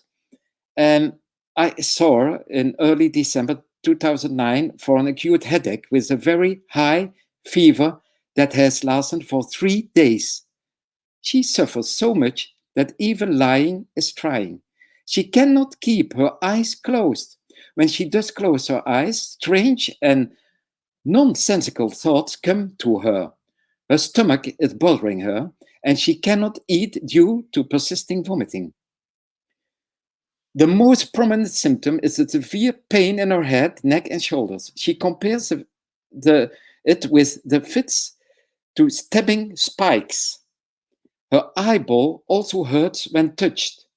Datura stramonia 200K was prescribed, and this remedy had she sent me a mail the next day saying this remedy has acted very deeply, and I have felt its effect immediately. So here Datura stramonium was helping in an acute case of high fever. A following case is about a young girl, and she, at the age of 6 years, she does not want to go to sleep because she has nightmares. She doesn't dare to close her eyes when she is lying in bed because she is afraid she will see a monster. Every night she twists and turns awake and then crawls into her parents' bed. In the acute case, we saw that the patient didn't dare to close his eyes. And here we see a young girl that doesn't dare to close her eyes because she is afraid of the nightmares. Also, in this case, Datura stramonium did his job and cured the problem of nightmares. And then finally, 1 minute left, a case of a woman, age 58 years old, was suffering from severe sinusitis. Even at that stage, that the pus was coming out of her ears. And Datura stramonium was prescribed in this chronic case because she was suffering from chronic sinusitis since more than 25 years. And Datura stramonium was prescribed on her dreams. And even a dream during her childhood, she still remembered. And in that dream, she was in a tunnel with a white light at the very back in which a man is standing. That man makes a sign that he should go back, whereupon she wakes up again. At that moment, she was deathly ill with hepatitis. So we can ask the question, was it a near-death experience?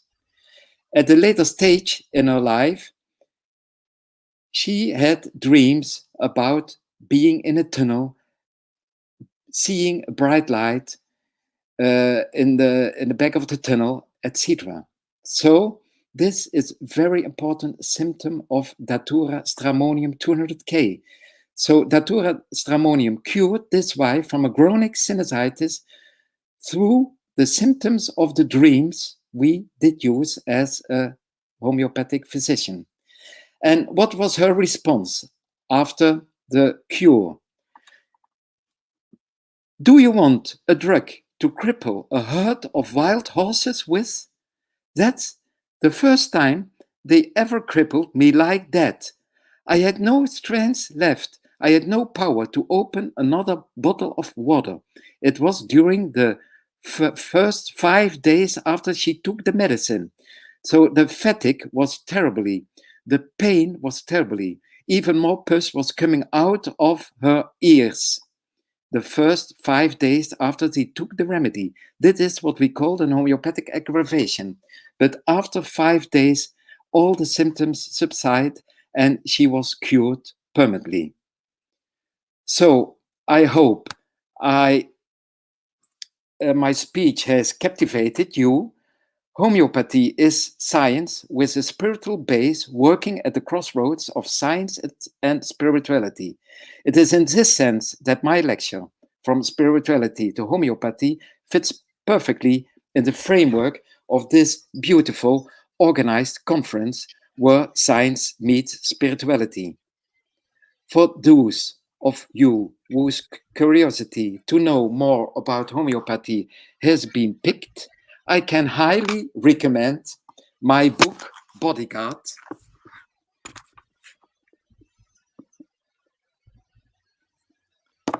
It only remains for me to thank you very much for your attention. Thank you, Dr. Leon. It was very big pleasure to hear you, and the sharing of your speech is super interesting. I would like to share one of the comments from Paulo Bravo, saying that for science, singularity means little or nothing. Events that leads to any health issue is not part of the equation, sadly. Enjoying your talk, Leon. So wishes for the symptoms to be more important and part of the complexity of what health means, and for us to open our awareness to what you brought us, which is super interesting and important. So thank you very much one more time. I wish you a great day. Now we're moving forward to our next speaker. I will bring Tania with us. And thank you so much again, and hope to see you in the next opportunity. Bye-bye, everybody. Bye-bye. So, Tania, tell me. Hello. Hello, I really enjoyed it. It was super interesting. Wow, so much content in there. Isn't that amazing how much can be put into only 45 minutes?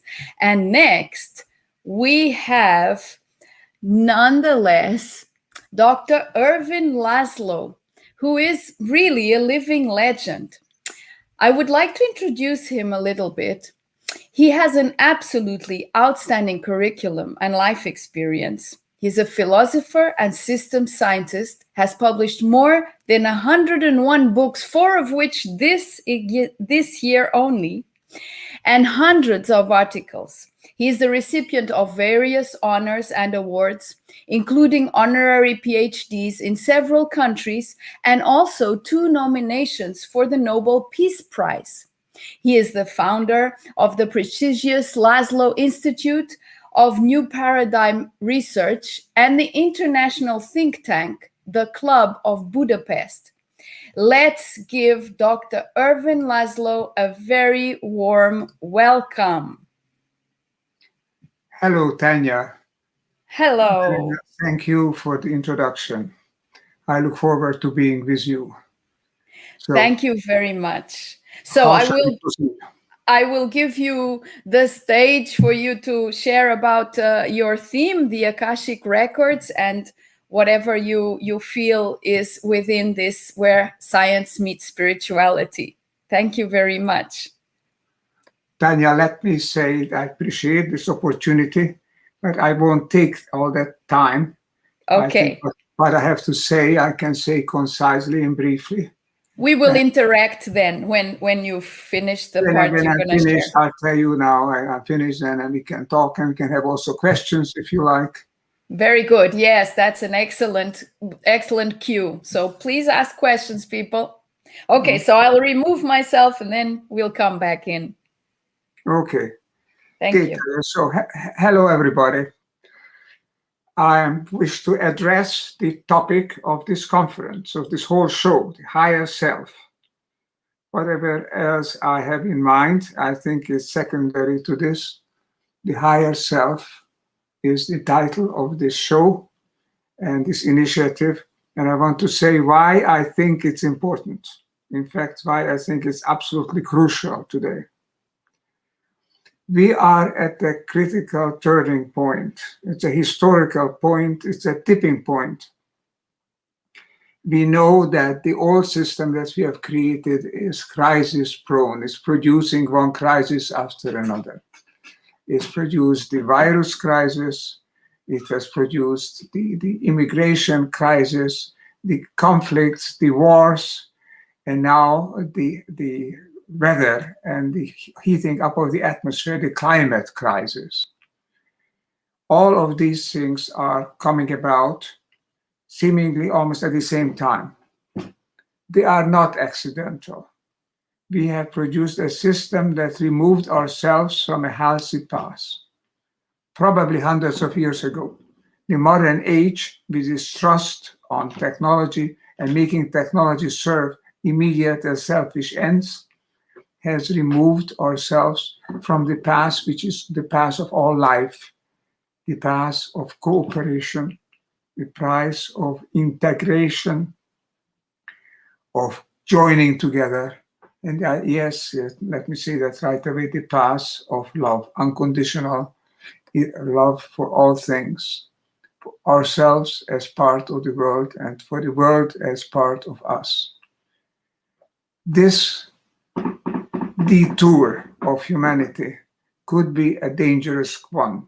It could lead to progressive worsening of situations, could lead to a serious cutback, dieback of the population of humanity on the planet.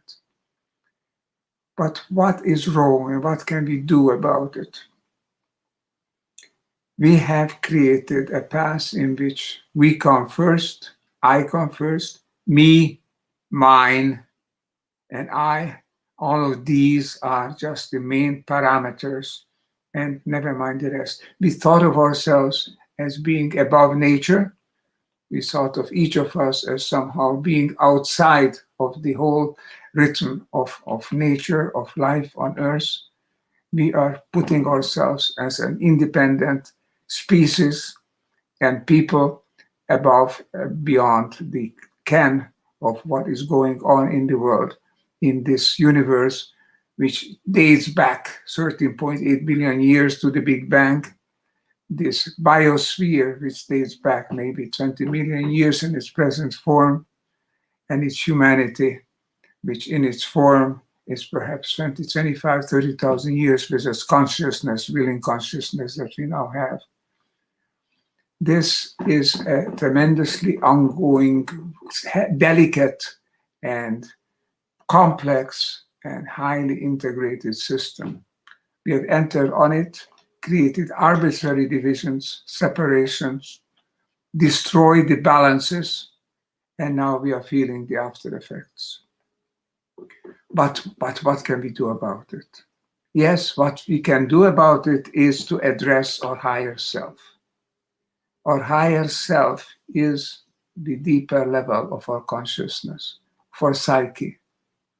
When we enter into ourselves, when we know that the EEG, the electroencephalograph waves, if you are measured on our brain, would go below the alpha level to the theta and the delta levels. And when we are entering these deep states, then we are addressing what we truly are. Then we feel ourselves again above and beyond the surface separations. We feel our oneness, our connection with each other. Our higher self is the key to coming back to a natural state, to a condition of health in the individual and in the system in which the individual lives. We have thought that if we just take care of the interests of the individual, of ourselves, and perhaps our enterprise, perhaps our state or nation, and then everything will be all right. We thought that if we can just champion the part of this tremendously interactive web of life, then the whole web somehow will take care of itself. Economists have been telling us, don't worry, if you are addressing the interest of a small minority, because the markets will eventually straighten things out. There's an invisible hand that Adam Smith talked about, and it will all put things right. But we now see that it does not taking place. For things to be operating and the free market, the market really has to be free, really has to be even ground for all. I don't want to enter into economics now, but the fact is that we cannot trust this old philosophy, this old paradigm of I take care of me, myself, and never mind the rest, and of mine, whatever I think belongs to me. Everything belongs to me because I belong to everything. Our higher self tells us what we truly are, a part of a balanced, interactive, fantastically harmonious and well-organized system. We have entered into this and destroyed its integrity. Not hopelessly destroyed it, but damaged it. And that's why we have seen this health crisis coming about. That's why we see all the problem of the migrants, of the wars and conflicts, and that's why we see the heating up of the atmosphere. That's why we see now violent weather patterns that we never had before, at least in recorded history. That's why we are living in an unstable and unsustainable system. Okay, what do we do? The recipe is very simple. Address again your higher self. Reconnect with your higher self. Your higher self is your deep psyche, is your consciousness at the deepest level of the great aesthetic experience, of the great religious experience, the spiritual experience, the meditative experience, even the near-death experience.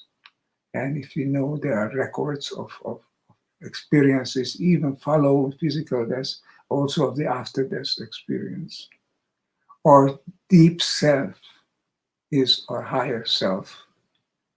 This is not accidental that it's in us, because it's in everything. It's a very simple consideration. Then I won't be very long. I just want to add this because it's an important consideration. This universe was believed to be, even a few decades ago, most of the mainstream schools or universities, colleges is still being proclaimed, that this universe is the result of a large series of interactions that are essentially random, undirected. They just happen. One thing happens after another, and in this long sequence of things, eventually life emerges, and the coherent ecologies emerge, planets and solar systems emerge, and the world that we perceive today emerges out of a series of random interactions. This is false. This is not possible. In the time that was available, which is very large time, 13.8 billion years since the Big Bang, that's the time that was available since what we now recognize is the beginning of this evolutionary process in the universe, probably the beginning of the universe itself, because there was no space and no time before, not in this cosmos. There could have been other universes, but not here. So, and it's everything that happened in this time period. Now, in this finite time period, the level of complexity, the level of coherence that we have today could not have emerged by random interactions. There must have been something that influenced this randomness, that biased this random interplay, and made chance not a secondary phenomenon, not a primary one. Everything is not just serendipity. There is something more. Now, physicists and biologists up to recently were very worried about admitting anything higher, anything deeper, because it seems that we bring back teleology, that we enter into religion, into dogma, instead of pursuing our inquiry into the world as it is. But there is something in the universe. The universe was born with the laws that it now exhibits. This is the understanding that we have if we trace back the processes to the beginning of this cosmic evolutionary process. The laws themselves were present, and the laws are such that they together act in such a way that they create integral systems, not heaps, not mere aggregates, not just one thing added to another, and all together creating a giant mass of sameness. No, what is being created is always a system. A system is an integral ensemble of its elements. It integrates its elements. A system has complexity. It has diversity, but it also has unity. An atom is already a system. A molecule is a higher level system. A macromolecule much higher. And a cell a very high level. And organisms built on cells and by cells are still super coherent systems, complex and integral. Life is that, an integral system evolving on this planet, and probably on other planets, wherever physical conditions permit life. Now it seems organic molecules are present almost everywhere in the universe, that life is likely to evolve. So what is that? What made the difference? Something which was a higher will, a higher order, a higher direction, a deeper dimension, which in quantum physics is called the implicate order. And what we live in is the explicate order. This implicate order, which is the Akashic field, which is what Plato talked about, where he talked about the domain of the soul, of life, of ideas. This has been known for a long time. The Hindu seers 3,500 years ago talked about a deeper dimension in the world, the Akasha dimension. And this Akasha dimension has all the other dimensions, air, water, earth, and fire. They all are included in this deeper dimension. Everything emerges out of that. So the womb of the universe is not indifferent. It enters into everything. And this womb gives rise to integral systems that work together, where the parts are joined together, where the parts feel each other, where they are coherent, where one thing responds to another thing, and all things together maintain the system. Life would not be possible without this. And life is not a chance phenomenon. Chance doesn't answer the query, how come we have this universe? Fred Hoyle, the great mathematical physicist, said the idea that a DNA, through random mutations, would produce a living organism has a probability which is similar to the probability that a hurricane blowing through a scrapyard will assemble a working airplane. Yes, a hurricane blowing through a scrapyard, given almost infinite time, could do almost anything. The same as a blind monkey playing with the keys of a typewriter will write out all the works of Shakespeare if given enough time. But the time limit that is given to us, the finite time, was not enough for just infinite time to produce the universe in which we live. There is something in this universe which is non-random. I call it an attractor. This is what in system sciences we call a dynamism that's built into the system, an attractor. And I call it more specifically the holotropic attractor. Holos, tropism toward wholeness. Tropism is an attraction, is a tendency. We see that in life everywhere. And this same holotropic attractor is present in our psyche, in our consciousness.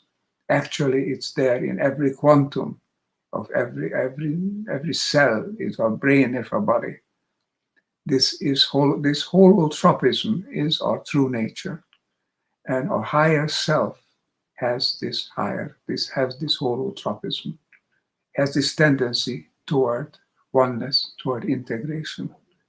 When we express it, and I'm getting close to the end now, I'll be happy to respond to some questions if you like. When we are truly acting as a natural being, acting out our true self, acting in accordance with our higher self, then we are loving beings. Then we are beings that cohere with one another when we join together to build higher and higher levels of organization, of systems on this world. The web of life is built by this system, by this holotropism, and we are part of it. We are part of a tremendous symphony on Earth, a symphony that leads to higher and higher levels of integration, of complexity, and is bound together, is bound by a force that in science we can describe as a tropism, as the act of the, or as a result of the act of the laws of nature. But as we can, in an everyday parlance, in our experience, we can describe as the sense, as the feeling of unconditional love for each other, for the world, for the universe. That is a higher self. And if you are going to confront the challenge of building a better world, I can't get into this now, but we do have a chance now to build a better world because the old world has been destabilized. And that's the payoff of a crisis that we live in. But if we are going to build a better world, we have to return to this source, to this deeper self or higher self. Thank you for your attention. This is how much I want to share with you to begin with. Thank you so much, Dr. Laszlo. People are putting comments and saying how much they love you and how clear you are when you share all of this wisdom. And we actually have a question here. Sandra Deacon is asking, can we change the past and the future through the Akashic records? We don't change anything by reading the record, except ourselves. What we can do is we can align with what there is instead of disregarding it. The Akashic records are the holotropic attractor. They are our deeper or higher self. We don't change the world, but we change ourselves in the world. And because we are part of the world, through us, the world will change. See, we are not separate. We are the world. The world is us, is in us. The Akashic record explains this, displays this, exhibits this. So entering the Akashic record is entering to a deeper understanding of the nature of the world and the deeper possibility of aligning ourselves with this deep understanding of the love, of the coherence that is dominant in the world.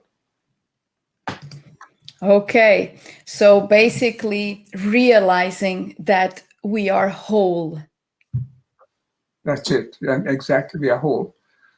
The universe does not build separate entities, separate unconnected parts. It builds whole systems.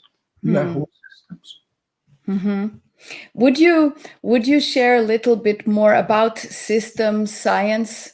You've shared in your presentation already, but within this context of wholeness, could you share a little bit more? Well, I mean, system science is just a discipline of studying complexity. It's also known as the complexity science. And complexity is never uncoordinated. That would be chaos. Complexity is coherent. Einstein said that the coherence of the world is perhaps the most amazing feature of it. It's amazing that the world should be coherent so that we can understand some elements of it. So not everything that could possibly happen happens at the same time or happens one after another. What happens is part of a scheme, of a coherence that is given at the deepest level in this sub-quantum field, the Akashic field, also known as the united quantum field. Also, various names have been given to it as a unified, grand unified field, has been also been called. It's what underlies the phenomena. When we go deep down beyond the phenomena, we find a field, and that field has its own logic. And that's the mother, that's the womb from which we are stemming. And that's what we have to reconnect. By finding a higher self, we're finding our way back to who we are and how this world could be built in such a way that it's not breaking down in conflict, but is joining together to build a better world where people can exist, when people can strive, when all things can become what they were meant to become in this universe. The potentials are there. It's up to us to seize the opportunity and get to realize these potentials. Yes. Therefore, there's no use worrying about complexity, because that is the symphony that our higher self already knows. So we don't need to concern ourselves with the complexity. The complexity is just wholeness happening. There's no need to know everything about it. You know, Tania, complexity is not complication. Yes. Complication is something that we don't understand. Complication Yes. is chaos, you see. Complexity means understanding the logic, the higher sense, the meaning behind things, the meaning of a process. I'm convinced, and I've been writing a little book about this, which will be published in October, on the search for meaning, on the quest for understanding, and how this gives us a meaning, a purpose for your life. So I think complexity is not being complex, or not being complicated. It means finding what is behind the surface phenomena, finding the root, and that is true coherence. Complexity is coherence. That brings in a really different element than people usually perceive, that complexity is actually simple and not complicated. Yes, indeed. Complexity is to grasp what is truly behind the surface phenomena. Thank you so much, Dr. Laszlo. People are placing comments and more comments, wonderful and amazing, and all of the different eye-openers that you have shared here that resonate, because we all really tap into the same knowingness when we listen to it from our heart. So thank you so much for being with us, Dr. Laszlo. The key is in you and in all of us. Yes. Yes. If we can contact a higher self, I think we can turn the key in the lock and we can return to a more natural, more thriving world. Yes, we can. And that's why the Higher Self Expo was created, really, to promote this vision of the key, so that it can be turned and open those doors that are possible for all of us. Yes. Thank you, Tania, to you and to all your colleagues in creating this expo. very, very valuable. We have to follow up these ideas that we are hearing here. And then I think we'll see the end of this problem, of this era of crisis. We can find a new natural balance and oneness in the world. That is our chance, and I think we can move toward it. Particularly if we have conversations, we have exchanges like we've just been having. It's a very important element. Thank you. Thank you very much. Rui, your mic is off. Thank you so much, Professor. It was a big pleasure to have you with us. I'm very grateful. And now we will move on to Rui. Rui is our next speaker. So, I'm very inspired after this. Thank you, Dr. Laszlo. We'll move on now for the next. Thank you, all of you. Thank you. Okay, so Rui, I'm going to just introduce you a little bit. Okay? Okay, thank you. So, you're a designer, social entrepreneur, and musician from Portugal, and your vision is based on achieving peace through local self-sufficiency, autonomous eco-villages, incorporating technologies and circular economy models to achieve this goal. So now I would really like to listen to the wisdom you have to share, Rui. Thank you very much for the introduction, dear Tania. I'm feeling very inspired after this beautiful message of Dr. Ervin Laszlo and the perspective and the wholeness about the planet and the universe and humankind, what we are doing to our planet. And I'm coming here to share a little bit of my story, how as a designer, I am doing a path of reaching my higher self. How can I contribute to this world and to this moment of humanity, being a professional, a designer, an artist, and basically who I am. And I'm here to share. I will share my screen in a second.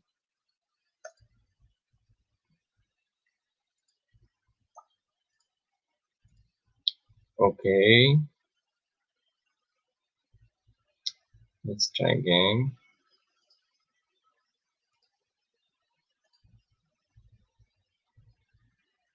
Can you see my screen and hear me? Everything okay? Okay, so let's start this journey together. I have something to share here.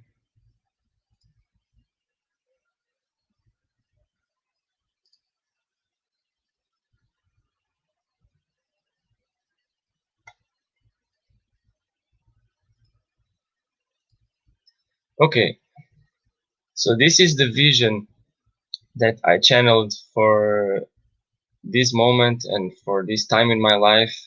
It is called Eco Village Community, and it appears when I was doing my master's degree in design. I'm gonna present what happened during this journey and how I found out how can I collaborate, how can I contribute to these moments that we are facing and to this whole problems that our societies are revealing and this whole system that humans have created on Earth that is basically falling by himself in many different pieces, and how can we contribute as individuals and micro and also our macro structures, politicals, corporations, world leaders, how can we do it to change our path and still have a chance to survive and to thrive on this beautiful, wonderful planet. So I start with the image of the universe because as we are talking about science meeting spirituality, I'm discovering my own science as the person I want to be. So I'm changing myself in the way that I want to contribute, and through my beliefs of what is my curiosity, which are my skills, which are my thoughts, and I try to filter them and to follow them according to the biggest potential I can bring to this life. In this vast universe exists our planet, the planet Earth, which is a miracle. It's until recently, it is the only planet that have the perfect conditions to develop life, which is a totally miracle. We are here, we are alive, we have so many species, so many beauty around us. And it's very interesting that for millions of years, this was just a rock floating on the vast space without any life on it. But through many different processes, atmospheric processes, and the process on the land, process inside the earth, many alchemy and chemistry started to work, and life started to appear. And much later, there is a period which is called the Holocene, which some scientists call also the Great Summer, because what happens was that the temperature of the planet that was all the time rising and lowering, passing these ice eras or very warm eras, also relating to the amount of CO2 in the atmosphere. After millions of years of this instability, finally it was found a balance on beyond this whole creation. And this balance, the Holocene, made us thrive as a species. We could live, we could have stability, we could plant, we could develop our civilizations as we will see. So back into this planet, beings and animals and life itself is adapting to the environment. As you see in this beautiful image, this insect is adapting himself to the environment and camouflage himself to escape the predators. There is a very special animal, which many theories, the most theory in science, it says that we came from monkeys. There are many other holistic theories saying that we come from different parts of the universe. What is interesting is that we have a different kind of consciousness, and we can develop our own tools to manifest our own intentions, which is a very big gift and a very big power that we can use or in the right way or in the wrong way. So let's see what you have been doing with this power. We discovered how to cooperate with nature in Mesopotamia many years ago. We found out that we can cultivate food in a synergy with the land and with the food itself, the nutrient systems. We found out a very healthy relation with animals, with the land, and with ourselves in the end. And we were part of the ecosystems when we were living like this. Then the arts of fire, they appear, and we could develop ourselves and our villages and be self-sufficient and have time and space and love and abundance that we need to be happy, to be healthy, and to thrive as a species and as a community, as a tribe. This was a very beautiful time in history where we are really connected to the source. Our curiosity and our skills made us develop more and more as we reproduce with the systems that we were creating, and the first cities appeared, and starting to appear also the first empires, changing from a horizontal perspective and organization to this pyramidal organization, which a few persons have control through the measured quantity of persons. And here starts the whole mess around. Much later in time, we found out a big revolution in our planet. It is called the Industrial Revolution. These differences and this pyramidal system make itself much more extreme and showed in front of our eyes. Persons started to be seen as machines. We were entering in a danger zone in terms of what is to be a human being and what is to be a healthy person, or what is to have a healthy routine of life. Here we start to see big crises appearing, unbalance and big sources of pollution that we were emitting, and lack of awareness and disconnection from the sources. Of course, it brought us many good things: quality of life, technology, and comfort and many good things out of this revolution, but there are still many rooted problems that comes from there. These are one of the main problems. We live in a consuming world without any limits.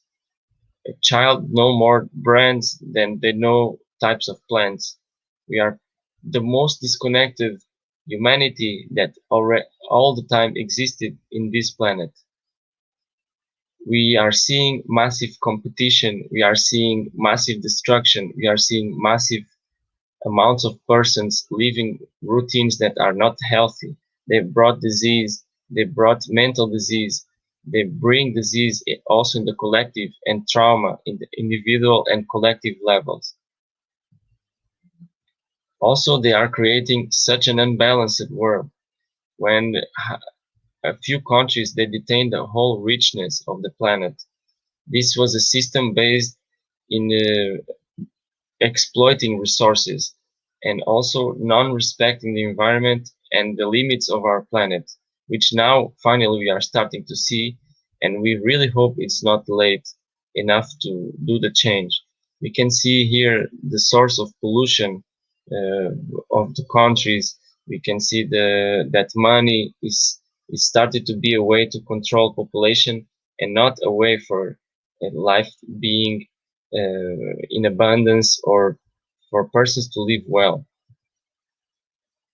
And this leads us to bigger problems because outside of the human sphere, we have to understand that this sphere is inside a bigger sphere, which is the planetary sphere. We are part of the ecosystems, and we forgot that. We forgot so much that we destroyed most of the species existing in this planet. And it's very sad, the destruction of the species and the animals that make life colorful and beautiful, and which we depend on in many different ways. Also, water starts to be scarcity. Forests, they are disappearing. Our planet is getting dry. Our planet is getting unbalanced, and catastrophes are appearing.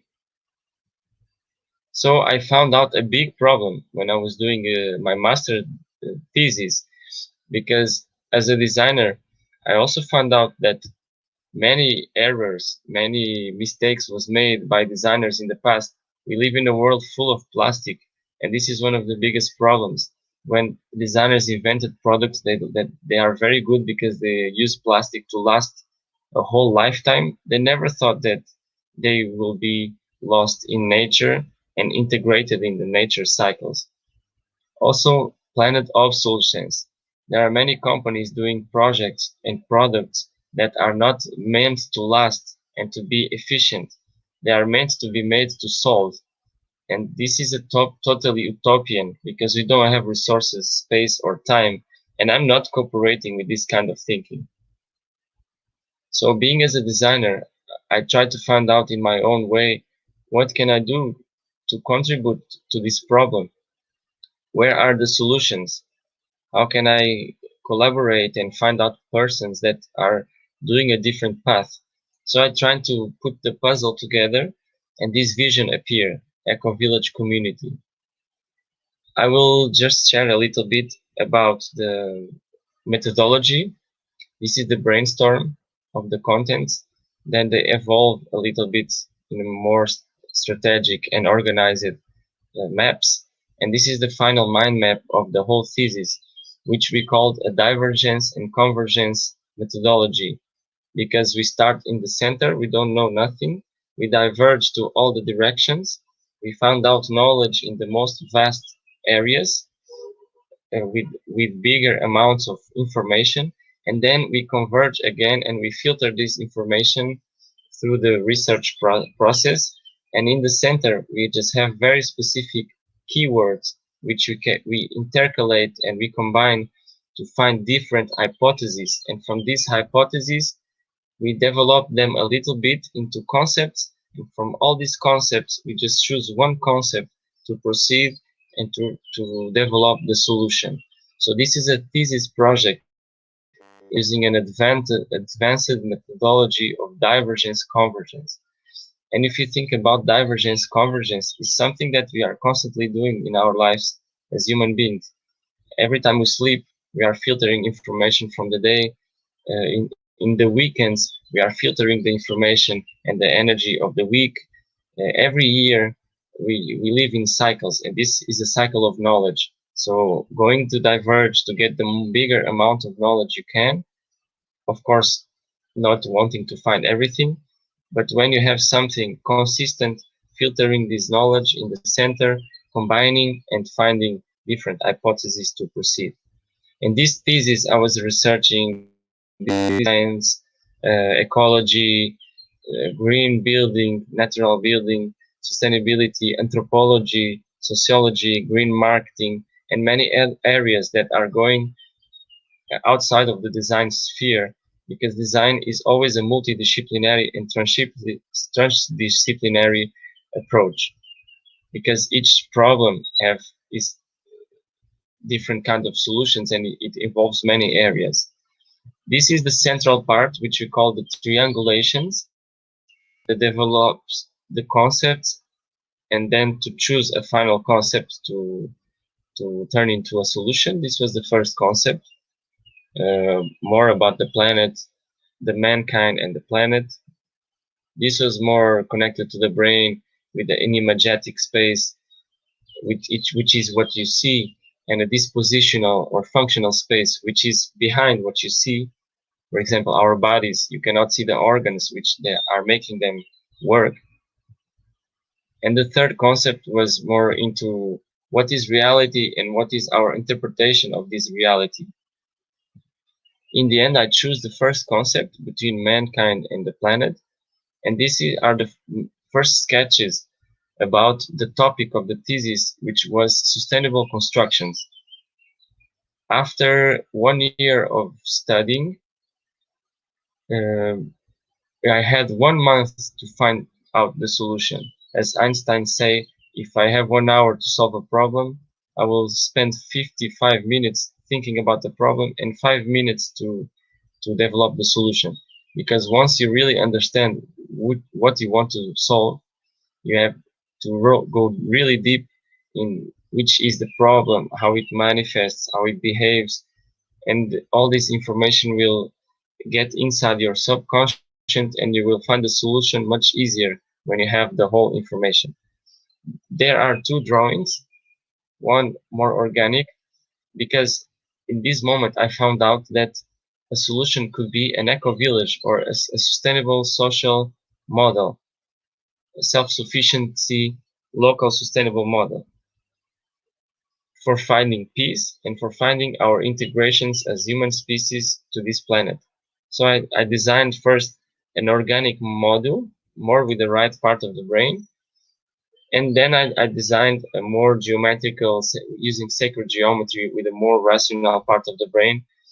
And in the end, because there wasn't a place to apply this model, it is a worldwide model, I choose this sacred geometry because it is balance, synchrony, equilibrium.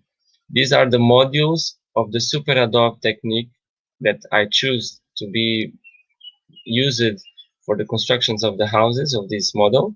Super adopt technique is earth bag building. Here I was adding a modular structure to reinforce the super adopt technique. So we will put this model of geodesic dome, and then we will add the sandbags. In this way, we could experiment bigger domes and more resistant domes and make it easier to follow how to build the dome. These are the areas of the eco-village. It is meant to have everything that we need for thriving on this planet. In the center, there is events or a free encounter area. We have cultural area, we have artistic area where we develop knowledge. We have restaurants or feeding areas. We have systems areas with machines and technologies that make the system work. We have areas for leisure, for spending time, parks near to nature. We have collective or communitary houses, which are their main purpose is to for people who come and go.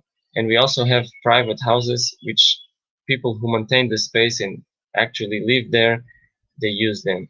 We also have sports area for health and for making sports, kindergartens.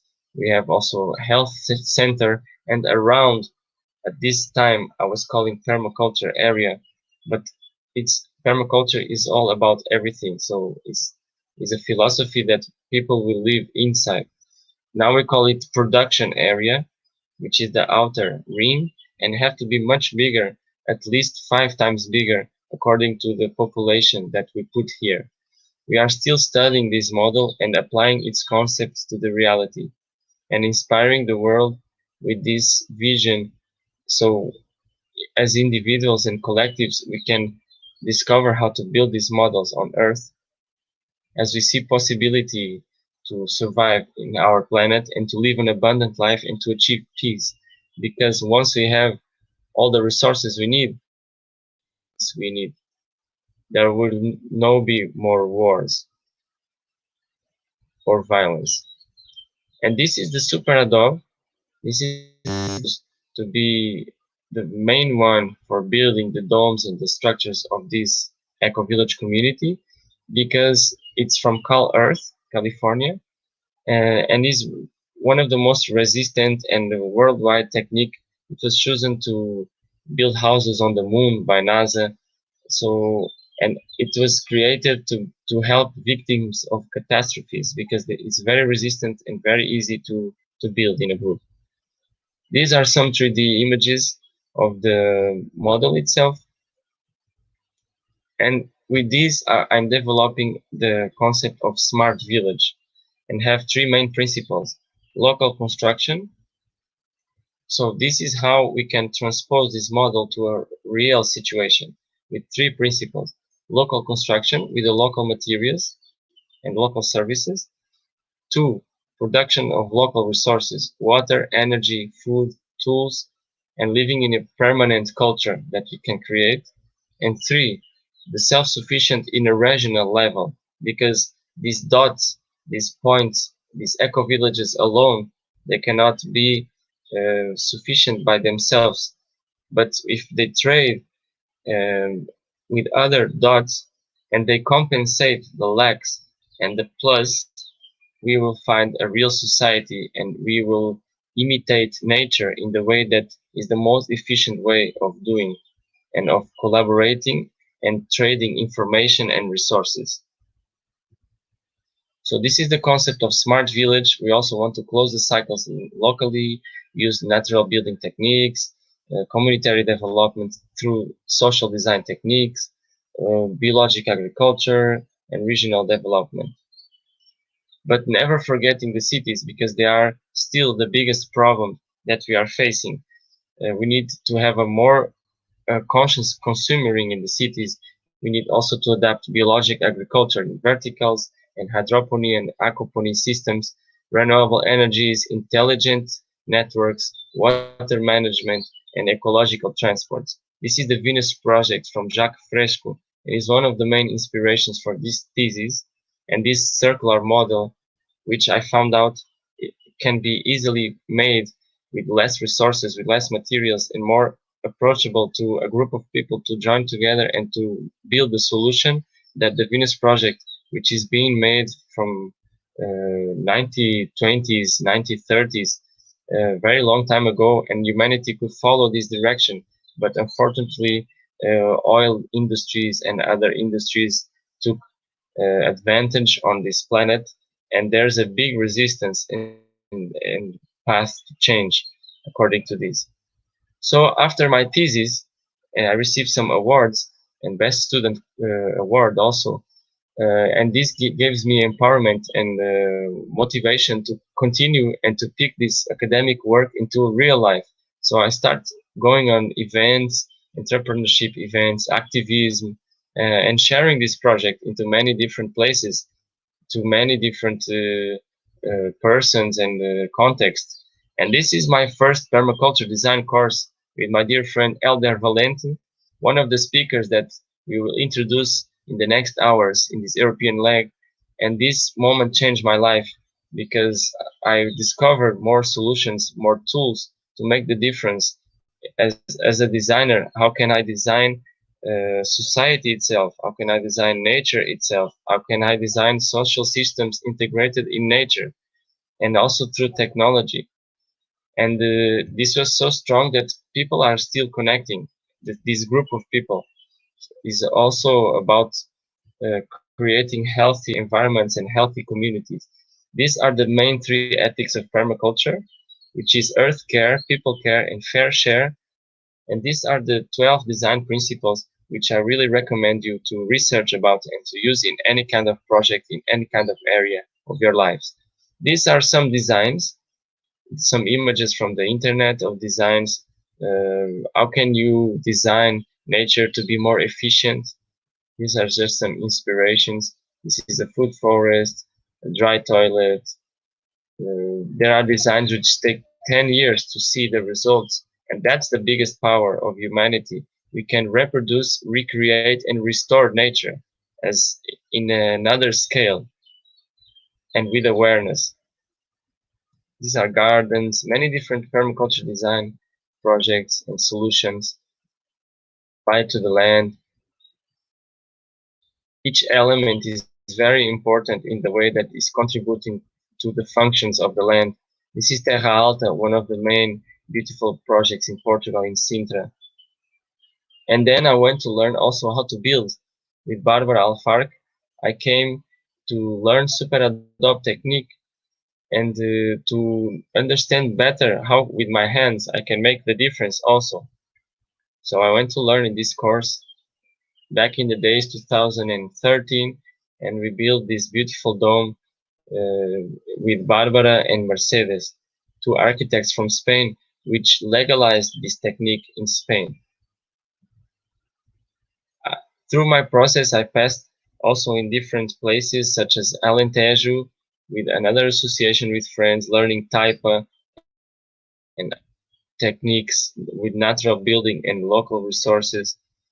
This is another project we've made at Temascal, near Tomar, in Terras de Lis, connected to sacred rituals and purification and the womb of the Mother Earth and the four elements. So I found out there was a frequency of happiness, of joy, of doing things together, of eating healthy, of taking care of ourselves, of taking care of our planet, of building solutions, of building knowledge. And this is another permaculture design course from Elder Valente, this time in Koja, in Frankie's place, my friend. And I'm seeing the transformation of that place 6 years from now, and it's amazing what you can see there. The biodiversity is growing. This is one of the projects we implemented there in this farm. It's a garden we can see before and after, and this is really inspiring for me and for us to co-create and to build structures together. And these permaculture design courses change the whole land, the whole mindset of the persons who take care of the land and ourselves. And it's still changing. Also the ecosystem around. This is the fire mandala. We built this project with friends. We did a course because we are promoting now our mission with Live with Earth. And this is one of the pillars, is empowerment. We have 4 pillars: awareness, which I start my journey with. We have empowerment, convergence, and innovation. You can find out more in our website. This is what we are doing also with youngsters, because they are the next generations. This is a project, and in the end it was very inspiring to see a circle around the fire, where we will cook, talk, and do many different things. This is a dry toilet, the house in Andances made with silvan on a stone. We have also some videos in our YouTube showing how to build these structures, how to do it yourself. This is in Azores, also with Barbara. So I've been in a journey of finding out in many different places how to build structures and how to build communities, healthy communities, and how to plant healthy food, and discovering how to do that. And I'm gonna keep this discovering in my whole life, because it's a very complex world we live in. There are many chemicals, there are many substances, there are many types of plants, there are many types of soils, and this for me is fascinating to learn about, because it's the reality around me which I can work with. This is interconnecting humans. You can see a web. This is how an ecosystem works. And it's in European projects we are doing Erasmus Plus and Solidarity Corps projects with youngsters. This is a building in Aveiro, in Quinta das Relvas. It was a bungalow we built in a course. It's very beautiful, the design. It's very cozy, and with the natural materials we can feel good inside of these structures made from the land. This is a fire oven and keeps going on. This is a fire flower we built also with a oven in Porto, in Casabo, and many communities and people we have been inspiring and feel inspired with working, co-creating together. This was in Primal Gathering. We built a double spiral garden in Quinta Tenchi in Sintra. This is another Primal Gathering in the ashram, Yoga Kundalini in Mafra. And this is one of our last projects. I think I have 3 minutes. I'm almost finishing. We built some fire ovens. And in this moment, I'm researching my PhD in design on the potential of the natural pigments of the area where we are based with Live with Earth. This is our sanctuary, our altar, with things from all over the world. This is divine messages we are receiving in specific moments through the animals that cohabitate with us, and that we take care of them and give them freedom to express. So one day I found out this beautiful image in the day that I was leaving and passing the testimonial to take care of this place. So it was kind of a great greeting and goodbye to my soul. These are the ovens we are experimenting. We build in a course. This is the mural built during 2017 when we arrived on this location, Torres Vedras, made with the local pigments that now I'm studying. This is the renovation of the mural that we are about to do in the end of August. So feel welcome to join us in this next Building Nature. This is the location where we are located, in Serra do Socorro and Serras da Archeira protected area. And to final message, I am also a practitioner of slackline. So I found out that to achieve my dreams is the same process as to crossing a slackline. So it's based on 3 elements. First is to have a focus. You need to look to the end of the line and be very focused to where are you going to reach that point. You cannot look to other places if you want to cross this slackline. The second one is to keep the balance in the breathing and to be straight, to do the posture and to adapt to each movement of life, which in this case is the slackline itself. If you go against the movement, you immediately fall. So it's keeping posture and adapting. And the third one is when you have your focus, when you are adapting and feeling that you are in a good mood with life itself, you can give little steps in the right moment. And with these 3 ingredients, you can cross a slackline of 100 meters or more, or you can achieve your dreams. This is my recipe. This is my final inspirational message for you. This is my contact. Feel free to contact us, to engage with us. Live with Earth is starting to spread in different countries also around the world. We are focused in Portugal, but we have the opinion to do things, the options to do in other places. And thank you very much for listening. Rui, you are amazing. The amount of passion you're putting out there to bring balance to this world. Wow. Thank you, dear Tania. I hope it's inspiring for the audience and for us itself. And I'm very grateful to be here and to share this information. For sure. We have loads of comments saying how amazing it is. And this one is a bit longer. Paula Bravo says, love your vision and project Rui from inside to outside, small to big, amazing vision of sustainability, integrativity of all systems. Love you for being such a visionary. And that's what we really need more of, is visionaries who believe in their dream and do everything they can to really make it come true. Aho, let it be. Let it happen. I wish that happens and more persons can feel inspired and build their own solutions and engage. So thank you very much. And thank you also, Paula. Greetings for you.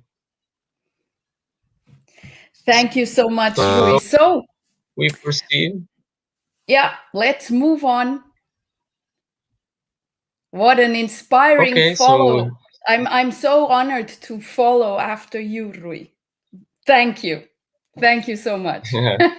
Thank you. Thank you too. It has been a very inspiring journey also between our collaboration. I'm very happy and grateful to see how we are evolving. So now I can present you, my dear Tania. Isn't that? Yeah. So I'm next. Our next speaker is an Isness mentor who facilitates expanded consciousness and a safe space for the reunion of human and divine through conscious breath practice, bridging the gap between science and spirituality by experimenting how states of consciousness definitely shift reality and provide a life of abundance, peace, health, and joyful freedom. So welcome, Tania, and may the stage be yours. I'm here curious for listening. Thank you. Thank you. It is such an honor and a pleasure to be preceded by so much inspiration. And thank you all for being here today as well and for joining this Higher Self Expo movement of expanding consciousness. It has been fantastic from the beginning, and I hope to be able to carry the torch forward with my presentation, with my sharing. Really, it's a sharing. So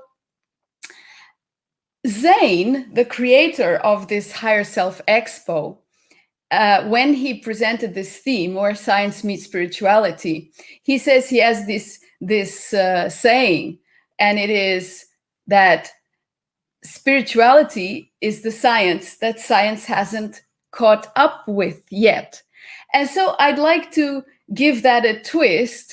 In my own words, I would say, and add to that, that wholeness is the science that science has not caught up with yet. And now I'm going to put in another twist. Wholeness is the separateness that separateness has not caught up with yet. So why am I saying this? Well, because as you all know, this vision or this idea that somehow science and spirituality are separate really is not necessarily so.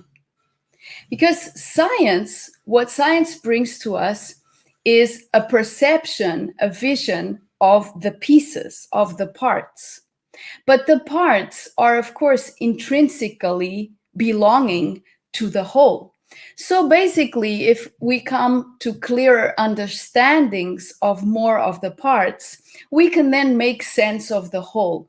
And bringing this to the individual level, because each individual is the whole universe happening at once. So if each of us can perceive this within ourselves, so the more of our parts that become our conscious awareness, the more we create the critical mass within ourselves to collapse into wholeness. So actually, for this separation between this fictitious separation between science and spirituality to disappear, really, it's nothing but us becoming more aware of what we perceive as separate within ourselves, which is therefore the science. So we are the science itself.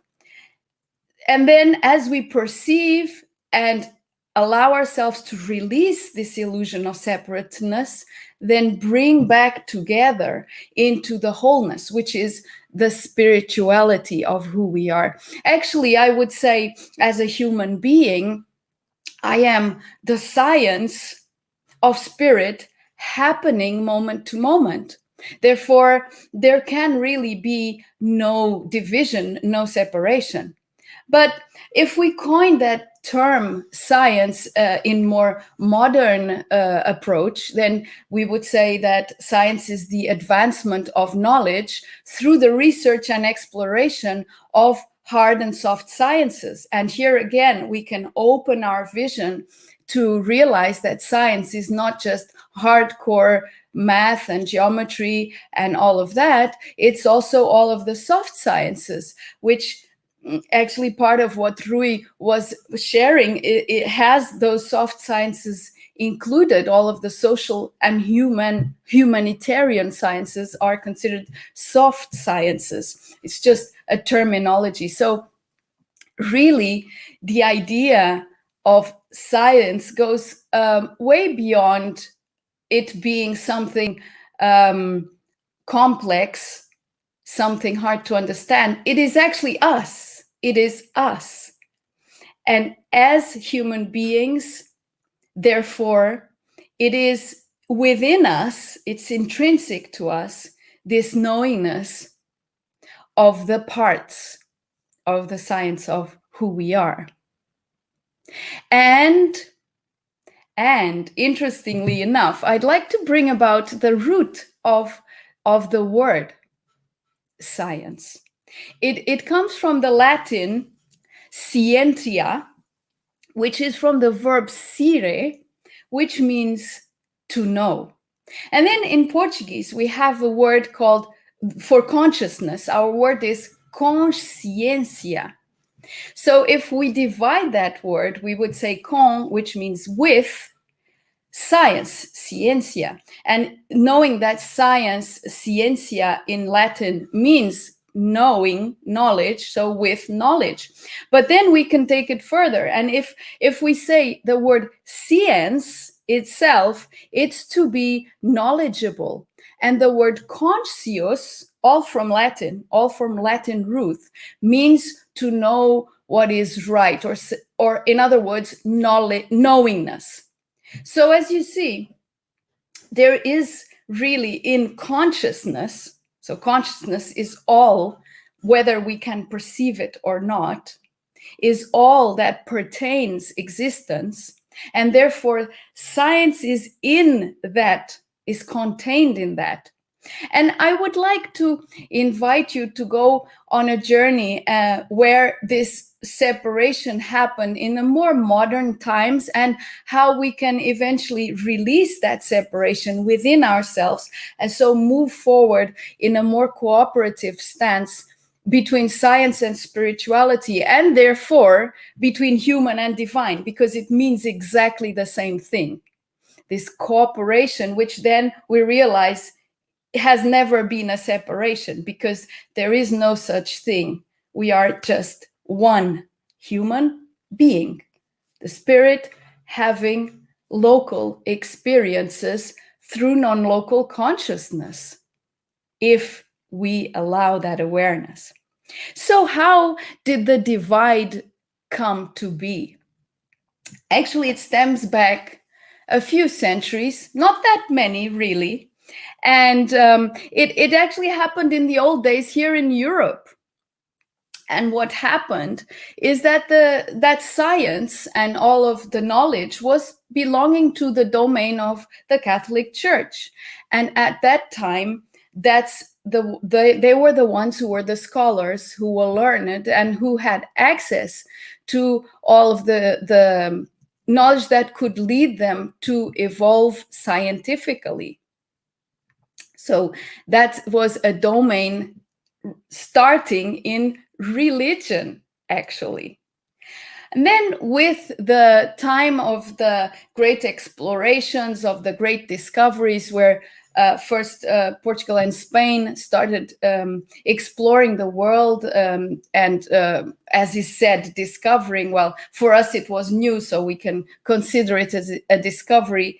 I would rather say a finding of something that already existed, and therefore bringing more knowledge, bringing more innovation, seeing how different cultures lived and evolved as well. So that brought new vision. And with that new vision, there came a movement called the Reformation. And the Reformation was basically a religious movement and brought about by a monk, a German monk called Martin Luther, who took a public stand against the church's indulgences. And I won't go into those details, but as a result of that, he was excommunicated. And that was in 1522. He was excommunicated, and then that's where the Protestant religions basically began. Well, this posed a threat to the Pope's power, to the Pope's authority, and to the whole of the Catholic institution. So what happened after that was then the Counter-Reformation. And the Counter-Reformation was a way of defining more rules by which the Catholic Church should follow their guidelines. And so between 1545 and 1563, there was something called the Council of Trent. And this was sort of an ongoing reunion within the Catholic Church to define what to do to tackle with this challenge of the Protestantism growing in Europe mainly.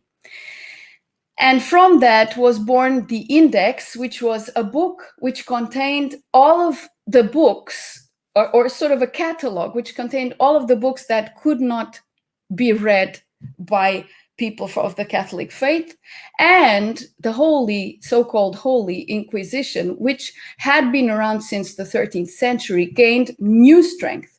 And that was, the strength was given more power, more strength to the Holy Inquisition, so that they could persecute, judge, and punish heretics. And what were heretics? Were all of those who went against the religious or spiritual practices of the Catholic Church and who had different visions of the universe. Well, this was happening more and more because with Gutenberg's press, the Bible started being printed in many, many languages. And that meant that more people had access to knowledge and to new interpretations of the Holy Scriptures. So there was more widespread knowledge, and there was also more widespread wealth at that time, not only coming from the colonies, from the world outside of what we had known so far, but also because there were better production, agricultural production techniques and so on starting to be implemented. Anyway, moving on. And please just get the bigger picture. So right before, in 1543, before the Council of Trent started, which was in 1545, Nicolaus Copernicus was executed for his heliocentric vision. So he came up with this, at the time, extremely challenging vision that, in fact, it was the Earth revolving around the sun and not everything else revolving around the Earth.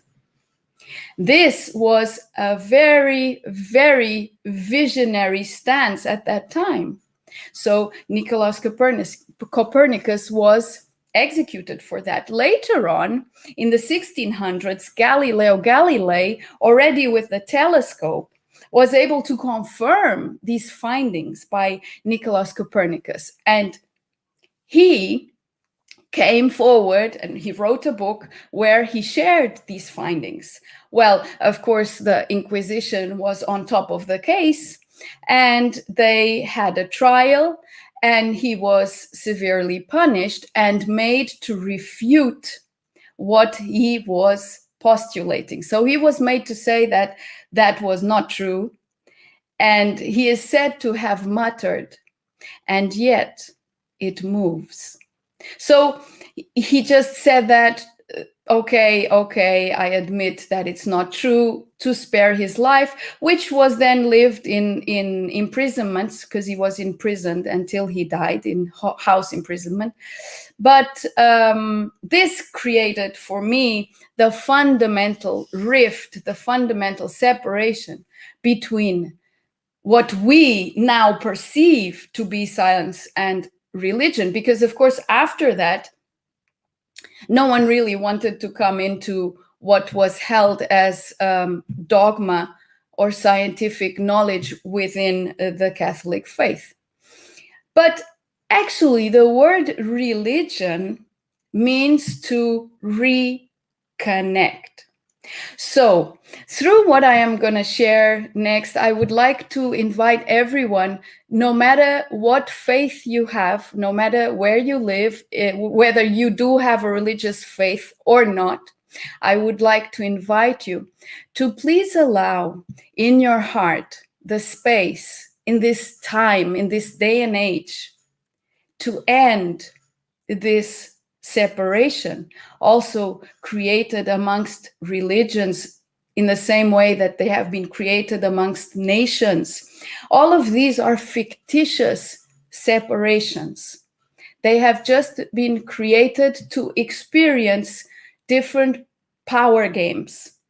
But in fact, when we realize that we are all religious beings in the sense that we are all spirit, and therefore spiritual, and therefore spirit having human experiences, we can remove these boundaries and remove the pain of the past, remove the blame, remove the punishment, remove the need to keep on suffering these past hurts, and be done with all of this.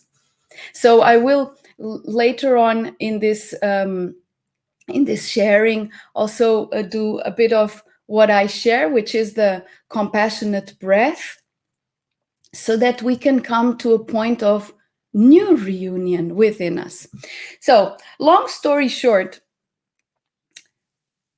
what happened after this doesn't really matter if we can now bring it all back together again. So really us being able to release our attachment to past hurts. And now I'm bringing it down into the individual, to each one.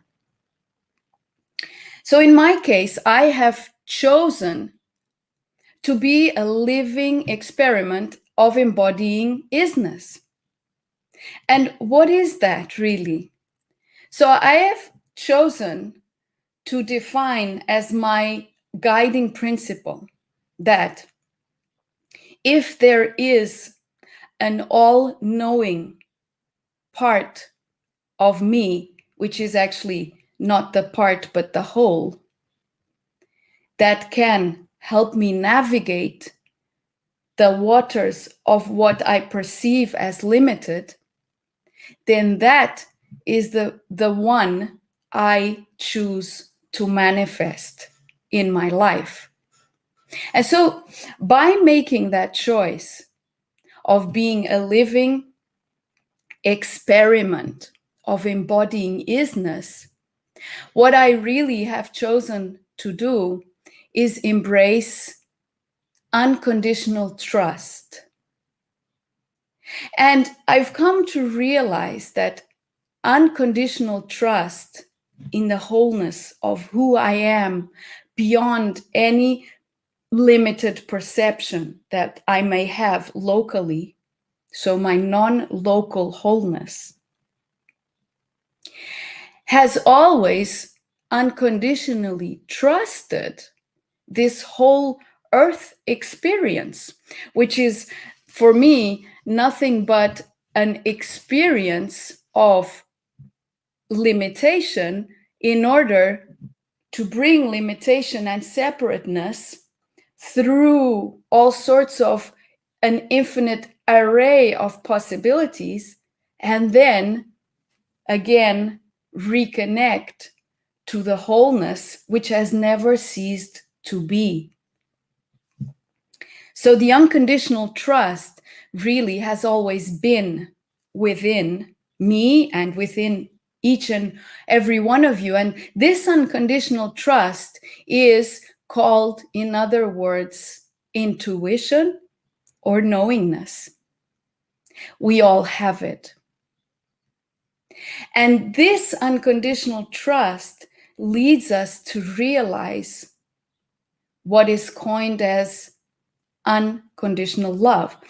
Really, unconditional love is nothing but perceiving that we are not the parts, but the whole, experiencing itself through the parts.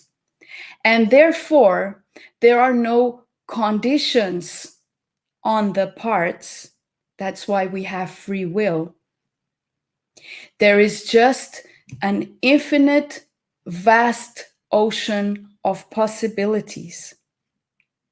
So this is being unconditioned by the reflections of limitation that we perceive in our local experience. Love already is. The love of existence is what made us become something, someone, a being. Therefore, it is and always has been unconditional. We have just found ways of experiencing that which is already unconditioned and unconditional in conditioned ways to bring it all then back into one. So therefore, experiencing the opposite polarities in this world of duality and feeling what it's like to be on one polarity, on the other polarity, and then bringing it back into one. And how does this then relate to my personal experience? Well, very quickly, because I'd like to offer a short compassionate breath experience of reunion very, very shortly. So what happened is, as soon as I started realizing that I was really not managing to cope anymore with all of the noise and dysfunctionality in my life, and then started realizing that there was much more to it, I came across a lot of different teachers, a lot of different healing modalities. And one of the people who really made a big impression on me, and whose guiding principles I have followed in order to heal my body completely, was Lise Bourbeau's body of work, her Metaphysics of Health. And just one thing, the word health actually means whole. Isn't that fantastic? So Lise Bourbeau, through her Metaphysics of Health, shares how every physical ailment still is, before it becomes physical, comes from our mental, emotional, and spiritual realm. And with time, if we remain in those patterns, in those belief systems, in those mechanisms, then it becomes crystallized in the physical body. And that's where I realized, wait a minute, my body is not my enemy. My body is my ally. My body is not against me. I am the one who has to stop, listen to what it's trying to tell me, and it is in my care. So how could I be afraid of the body? Many of us are afraid of not having health, not realizing that that is really being afraid of our own intrinsic natural power of unity within. There is no way we cannot be one with the body except in our perception of separateness. So we are the carer, and the body is actually our allies. Through the body that we feel the heart, and the heart, when it comes into coherence, informs the body that all is well. And this is where the breath comes in. So I healed all sorts of ailments throughout years, and all ranging from allergies to chronic sinusitis, gallbladder malfunction,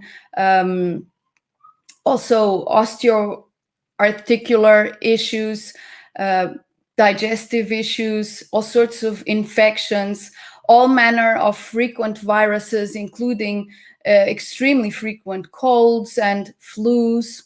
I used to have a lot of physical ailments. And then one, by sorting myself out in my psyche and in my emotions and bringing the wholeness back, breath by breath, all of these just changed. And the way I eat, the way I live, the way I exercise, everything changed completely. Actually, I don't even see exercise anymore as exercise. It's movement. It's a joyful faculty of being in this beautiful vessel, in this beautiful sacred space, which is the physical body, the place through which spirit can play.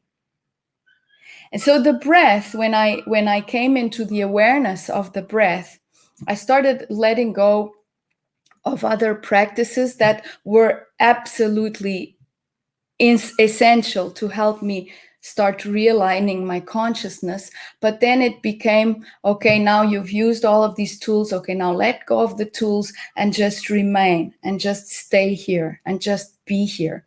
And with continuous and consistent surrender to just being present, this safe space started becoming my place. So this safe space starts getting wider and wider within ourselves. And then we realize we are home. And we are not only home by coming into this safe space, by allowing it, but we are home wherever we are, because we go with ourselves wherever we go.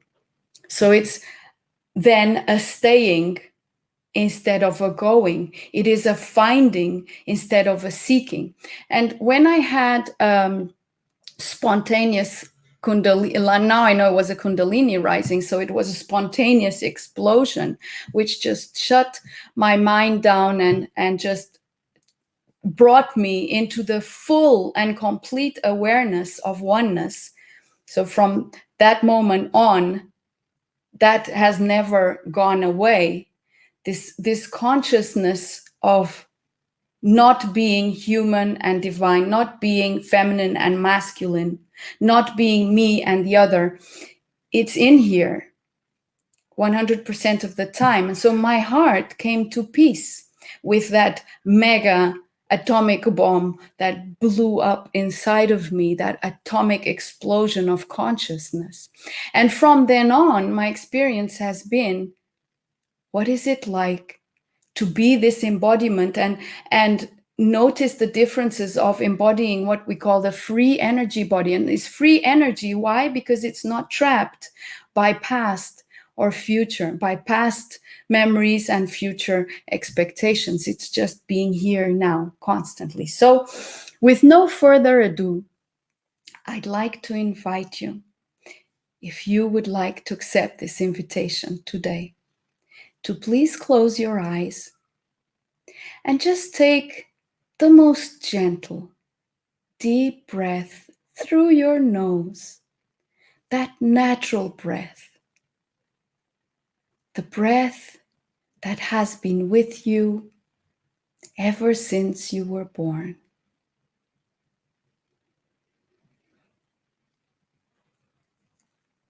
And as you inhale deeply and softly, just come to the breath, letting everything else go, even letting your thoughts float freely on the surface.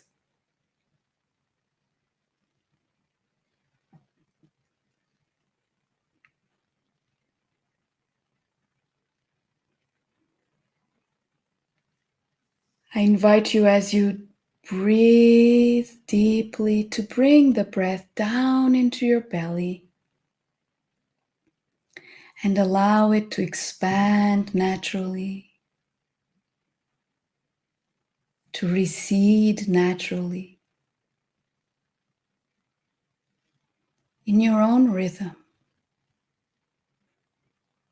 letting the breath find its own pace while you just stay in it and enjoy receiving.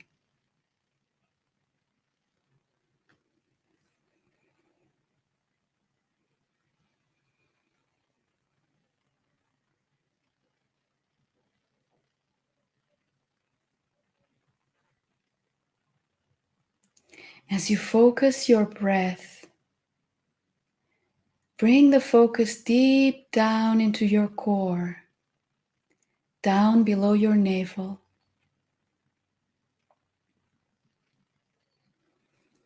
Bringing the breath in convergence to that one center of all that is.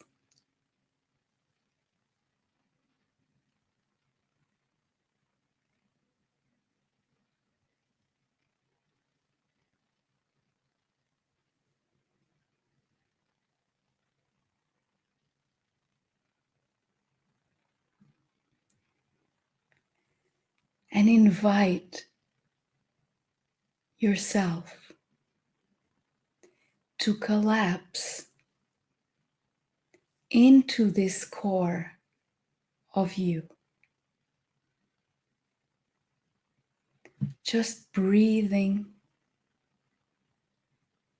receiving, allowing.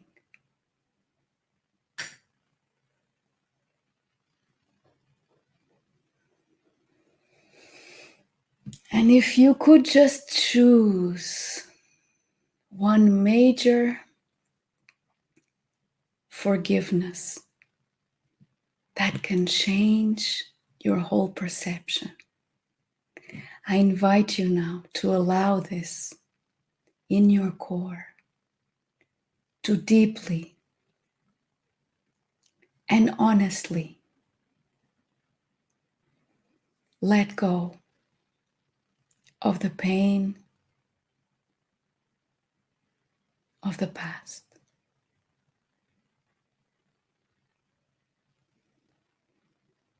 Allowing the compassionate presence of your true nature to receive that pain in the core of your breath.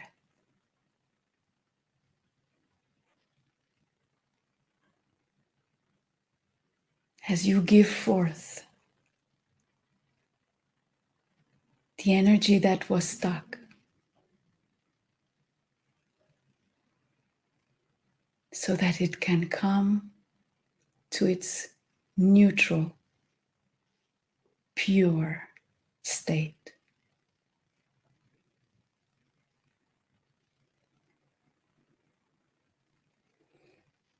Take a few deeper breaths.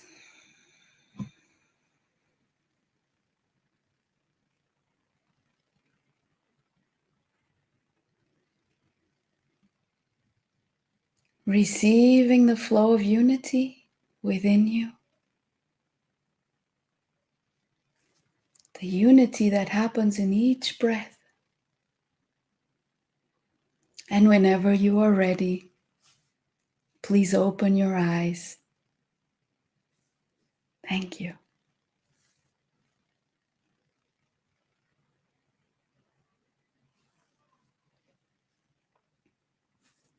Thank you. Thank you all. Thank you for allowing.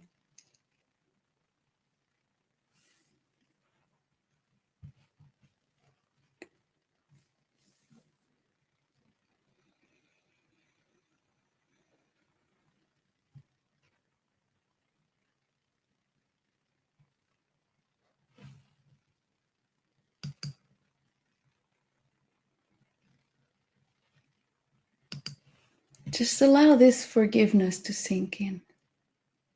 And now if you'd like to place any questions or anything, I'm fully available. And I'm very honored for the blessing of your presence. Reunited within, and so reunited around. Thank you, Yolanda. Thank you very much.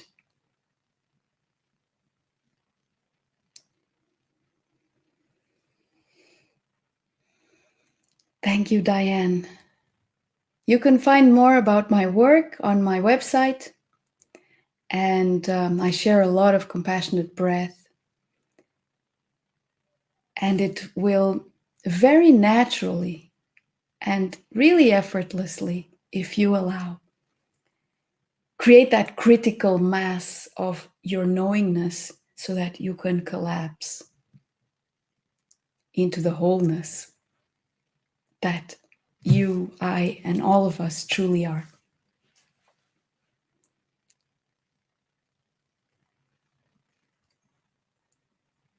Thank you, Melinda. Wonderful, wonderful. That's great. I hope you all managed to feel that letting go, that release of everything that is no longer necessary to define and control and program our life from now on. Thank you. Thank you, Carlos.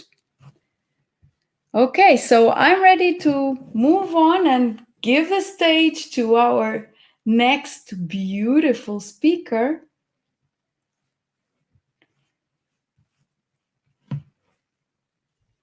Thank you so much, Tania. Just really inspiring. Thank you. I loved how you introduced the context where science came from and where spirituality came from.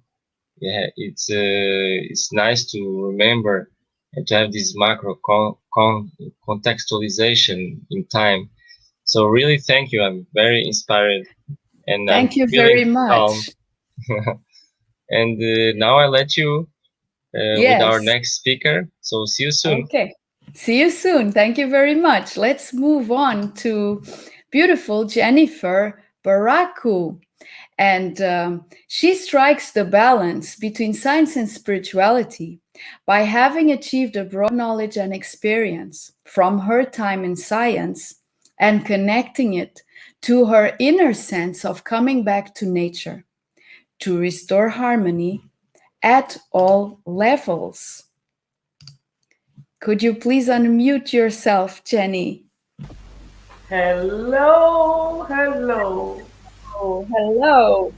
So, we can't wait to hear your inspiring share, Jenny. I will step out for you to shine the stage here. Thank you so much. Thank you. Right, hello everybody. I'm so honored to be here. That was the first thing that I'd like to say, and I thank all the beautiful co-speakers already for their inspiring and compassionate speeches. It's so beautiful to see so much wisdom and love and expertise all combined in this beautiful event, which I'm so grateful to be part of. And now I'd like to share a little bit about me. So I'm Jennifer Barraccu. I'm founder of Wholly Healthy. That is a holistic and wholesome approach towards health. And it wouldn't be where science meets spirituality if my path towards this would have not been scientifically touched or based. And Tania already mentioned it. I have a background in nutritional science, psychology, and pharmacy. And in my time here with you, wonderful people, I'd like to share a little bit of my life path and how the science brought me to spirituality, and how I think, and maybe lots of you as well, that they actually perfectly match, even though this is not so transported in the majority of our society. But who knows, maybe this event will be a big step towards that. Right, so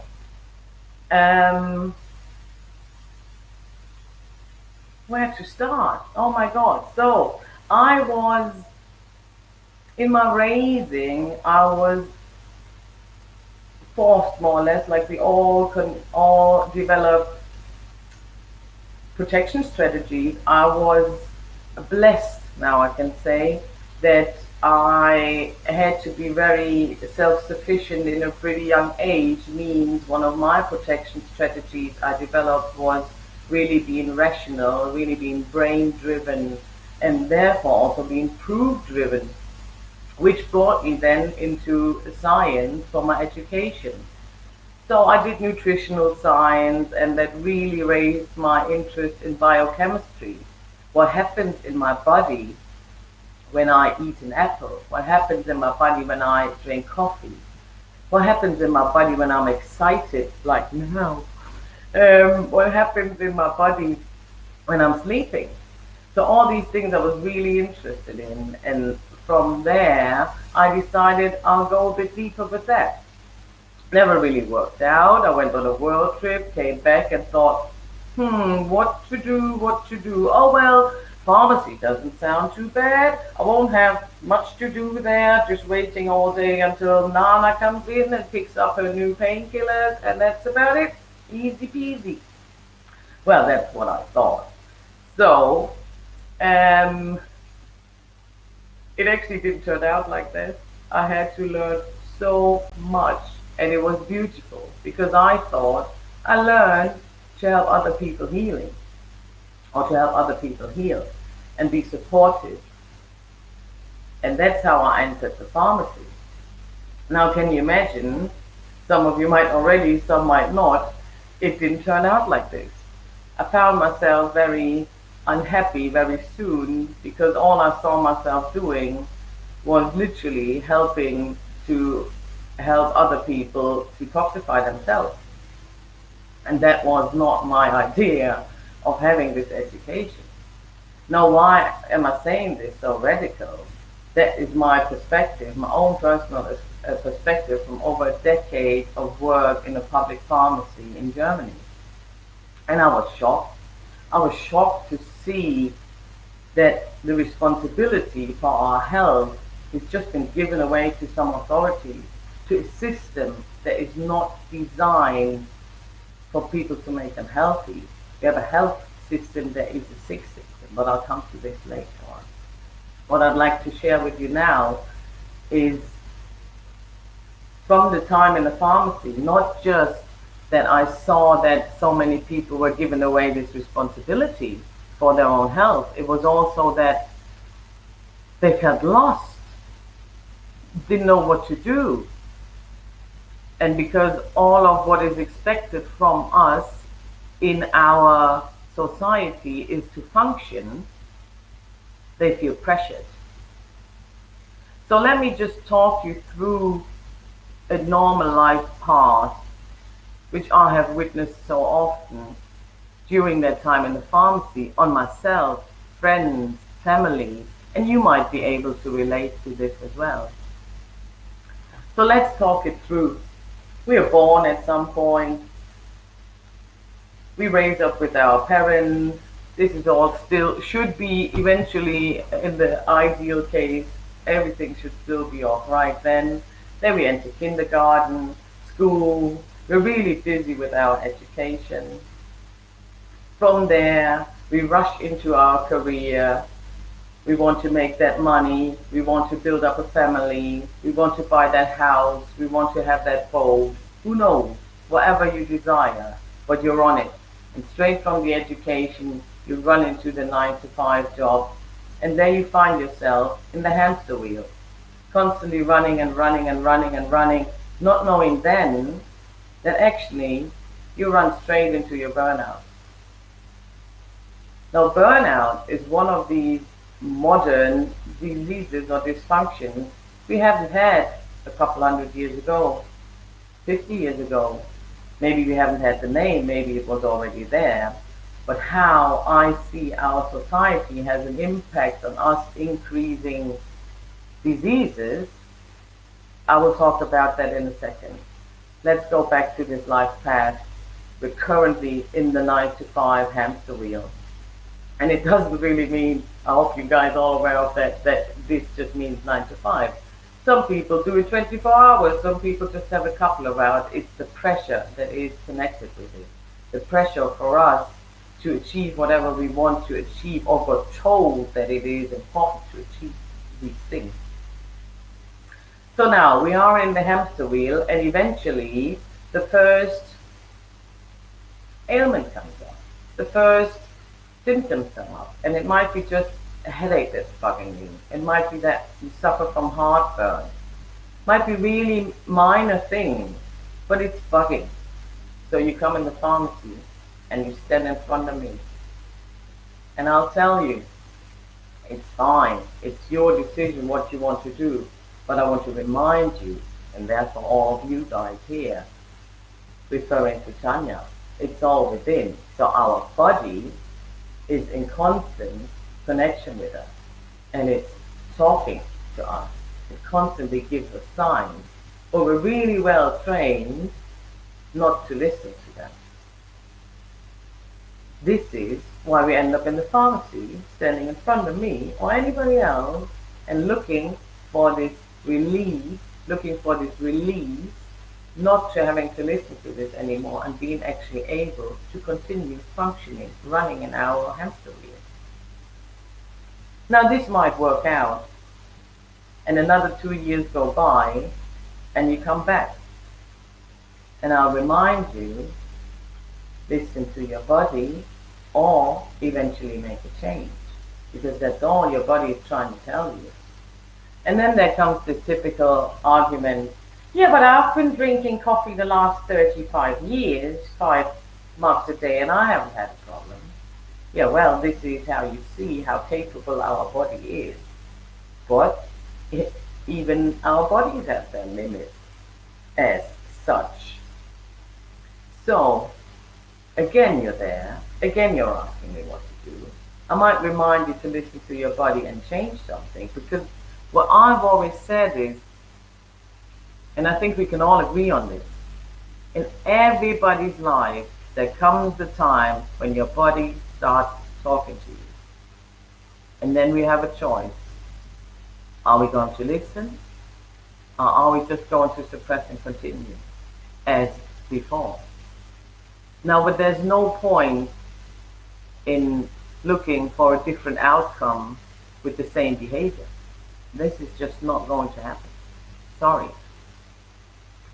So usually what we do, because we are primed by our education, our upbringing in our society, that all we have to do is to function, to keep the cash flow, to keep the hamster wheel spinning, is that we would like to have something just to be able to go on. So there I am, handing you out whatever you'd like to have in your particular situation that could help you for a certain time. And then your body will speak louder or differently. The symptoms might change, or they get worse, or they just go to another body part, whichever. So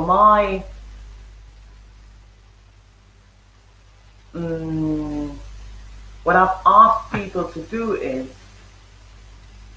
to act before they get forced to.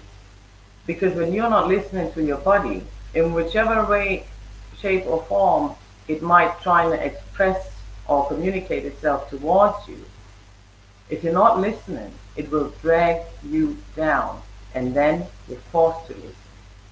But I don't think none of us really wants to have this worst case scenario. So the thing is that there is this escalation steps of symptoms which we hardly ever listen to, because it all really starts with a minor thing, but it builds up when we are not listening. But how come? How come we trust a system that is designed to be running on sickness, basically? How come we trust this system more than our own capability of self-healing power? How come, by more than 100 years of medical research, we have more sick people than ever before? Good question. And I think we might have all been there. We've already heard some stories about people who have courageously shared their path.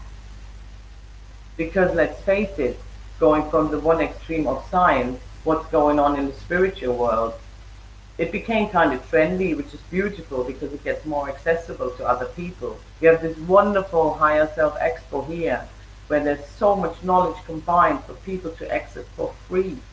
It's crazy. But like Tania said, there was a time when that wasn't separated, because actually it belongs together. And there was a time when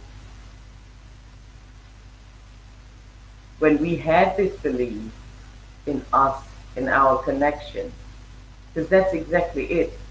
The fear that brings you into the disconnection, that makes you search for the trust somewhere else. But now, let's think about this system. First, if you think about it, and this is an example from Germany, but I'm sure it applies to more countries all over the world. If you think about what the social health insurance covers, is usually not the best treatment, which is okay, but for yourself, do you want the best treatment, or do you just want any treatment?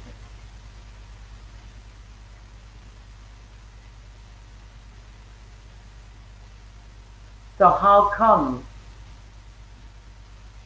we have all this medical research, but the people still get sicker? For me, for a long time, the thing that we all share in this world is nutrition. So, and if you think about it, that crazily, there's health associations out there, nutritional associations out there who do recommend a proven a nutrition that is proven to worsen the disease. How come? Because there's so much money behind it. If you think about the pharmaceutical company makes pharmaceutical drugs to cure the symptoms. Now, wounds are like water. And I'm not talking about when you cut yourself. I'm talking about the emotional wounds as well. So they will find their way to show themselves. And like Rumi says, that this is also where the light can enter your body. The cracks is what we can learn from. The cracks are there to help us to heal. And guess what? You will always get the same challenge until you understand it. And it's going to get harder and harder and harder. So how come we think we can't do all that? How come this system is based on big corporates who design drugs in order to suppress the symptoms even more so it comes out somewhere else? There is no such thing like a quick fix. And in this big world of spirituality where everything seems all so lovey-dovey, love and light, all the time. Excuse me, but that's BS. It's not working like this. It is hard work, but it's worth it. It is so worth it. Because at the end of the day, the most important relationship in your life that you will have is the one with yourself. And what is most important for that? That's your health. So, would you like to give away that responsibility to somebody else, to somebody who is actually interested in making money with you? Because there is no money making if you are healthy, if you know how to help yourselves without the pills, without the corporations, they would not be surviving. So how can they ensure their survival? By creating drugs that at the end of the day don't make you feel better. And there's crazy things happening out there. And you can see it on a global scale. Like the increase of mental diseases, the increase of things like heartburn, cancers, and long passing all the coronal English, or the heart diseases, heart attacks, clogged up arteries, and the whole lot. Put them aside, but all the other whole lot. And how often do people go to a doctor because they're in pain, because they have problems, and the doctor just tells them, sorry, couldn't find anything. You must imagine it. So how do you feel then? Because honestly, is it not only then when we don't know how to help ourselves anymore that we see somebody who can potentially help us? And going back to the sick system, now, imagine yourself, you'd be a doctor. And I don't know how it is in the country where you're watching from. But in Germany, they're absolutely overrun. And people have expectations because of their trust in the system. They go to a doctor and they're like, right, here I am, heal me. Honestly, in the best case scenario, this has been your doctor from when you were really tiny, or even since you were grown up and you chose it yourself. I mean, he knows you for a couple of years, he knows your history and the whole lot. Good for you. But let's face it, usually it's again just, how would you call it, just dealing with masses. So you go there, you have whatever ailment, you tell the doctor, and the doctor has an average of maximum 2 minutes for one patient. So what are you putting in there? It's just this momentary picture, this person, GP practitioner, whoever person you seek for help is getting from you. And in this very moment, this person decides what your problem is, what your disease is, what your illness is, and you believe it. He might be spot on, he, she, whoever, might be spot on, but if you have this single doubt of, I'm not sure about that, well, let me remind you here, you know your body the best. You've been living with it all the time. And even though, coming back to the system and our education, we are best trained in not to listen to it. We're best trained in not to believe into our intuition. Now let me walk you through this. Rewind back to the life path. So, it starts really early, with the best intentions in it. Just think about, we might all have had this situation. Think about when you were little and your mom was crying and you saw it and you were like, oh my God, what's happening? And you clearly see that she's sad and the whole lot. And you go there and you say, oh mommy, are you sad? And mommy will just go, no, I'm okay, darling. What does it mean? In the child. It's with the best intention of the mom, of course, not for the child to worry, but at the end of the day, the child gets a clear impulse from the body, oh, mommy said. Now, by questioning it, mommy said, no, I'm okay. There's the first incoherence.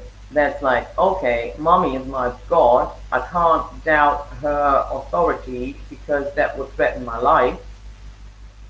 So mommy's word is God. So if she says she's not sad, I believe that.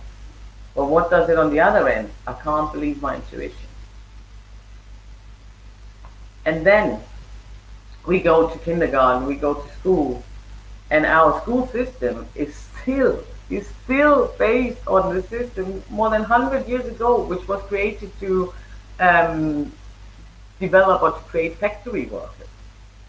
Meaning, listen, do what you get told, don't ask too much, and just function.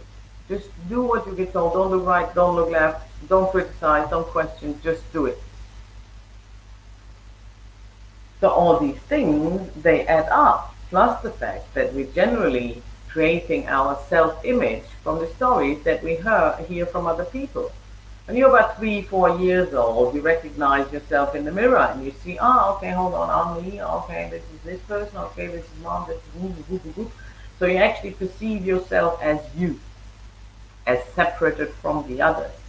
Now what happens then? You create this little bowl of I inside of your head, and then all the stories other people tell you about yourself end up in there. So, you're really pretty, or you've been a naughty girl, why are you always so cheeky, or you will never become anything, la la la la la. So all the seeds are planted in there. Plus, back to the thing with the intuition. Is it not so often that it's like, you're sad, and then you got told, don't be sad, there's no need to be sad. And all these so-called negative emotions were not allowed, not wanted to be shown in public, eventually at home as well. So you pretty easily get told not to follow your impulses, not to follow your gut feeling. That's nothing. La la la la la la la la la la la la la, and all that. So we train, within our education, we train ourselves off the intuition, off the connection with our body. Not just that, I also believe that a big factor for this disconnection that we have lies in the fact that we're not in nature anymore. We are surrounded by so much artificial environment, concrete houses, schools. If you think about the average kid, how much artificial environment is there? If I think back on my time, oh my God, I was so blessed. I've been outside all the time, running around, climbing trees, the whole lot. And if you think about for yourself, when you're really, really, really, really down, when you're really, really low, and when you're just so desperate, what do? Lock yourself in the room, crying in bed, or is something pulling you outside? Something pulling you outside in nature. If it's just to walk around the block, that's fine. If something's pulling you there, follow it. You've got so much more nerve tracks from our guts to our brain, and from our heart to our brain, than the other way around. And yet, somewhere in history, it happened that from all the 6 senses we have had, one of them thinking, that thinking kind of raised up on its pedestal and was the sense to believe in, and none other. And this is where science comes in the game again. So from my time in the pharmacy, I then decided, nope, that's not it. I can't do that. The incoherence within me got stronger and stronger, and guess what? My body started talking to me. And I didn't feel good at all. I started how it became worse and worse. And I guess a lot of people of you know this. If you're doing something that really is not fulfilling you, then it's rather working against your own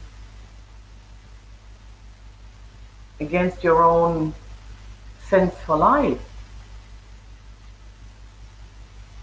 It will make you sick. It is this incoherence. So I was there in the pharmacy thinking, right now, listen to your own words. What do you always say to the people? In everybody's life, there comes a time when your body starts talking to you, and you better listen. So what am I going to do? Am I just turn around, open the drawer, and get the tablets that are so easily accessible for me, and just carry on functioning in my 9-to-5 wheel? Or will I finally cut the cord of what I think I'm supposed to do in my life, rather than doing what I feel that it's best for me, well, guess what? I wouldn't be sitting here if I would have chosen to publish. I would not. And we've had examples for that already, and it is a big step because you step into the unknown. But it's that trust in ourselves.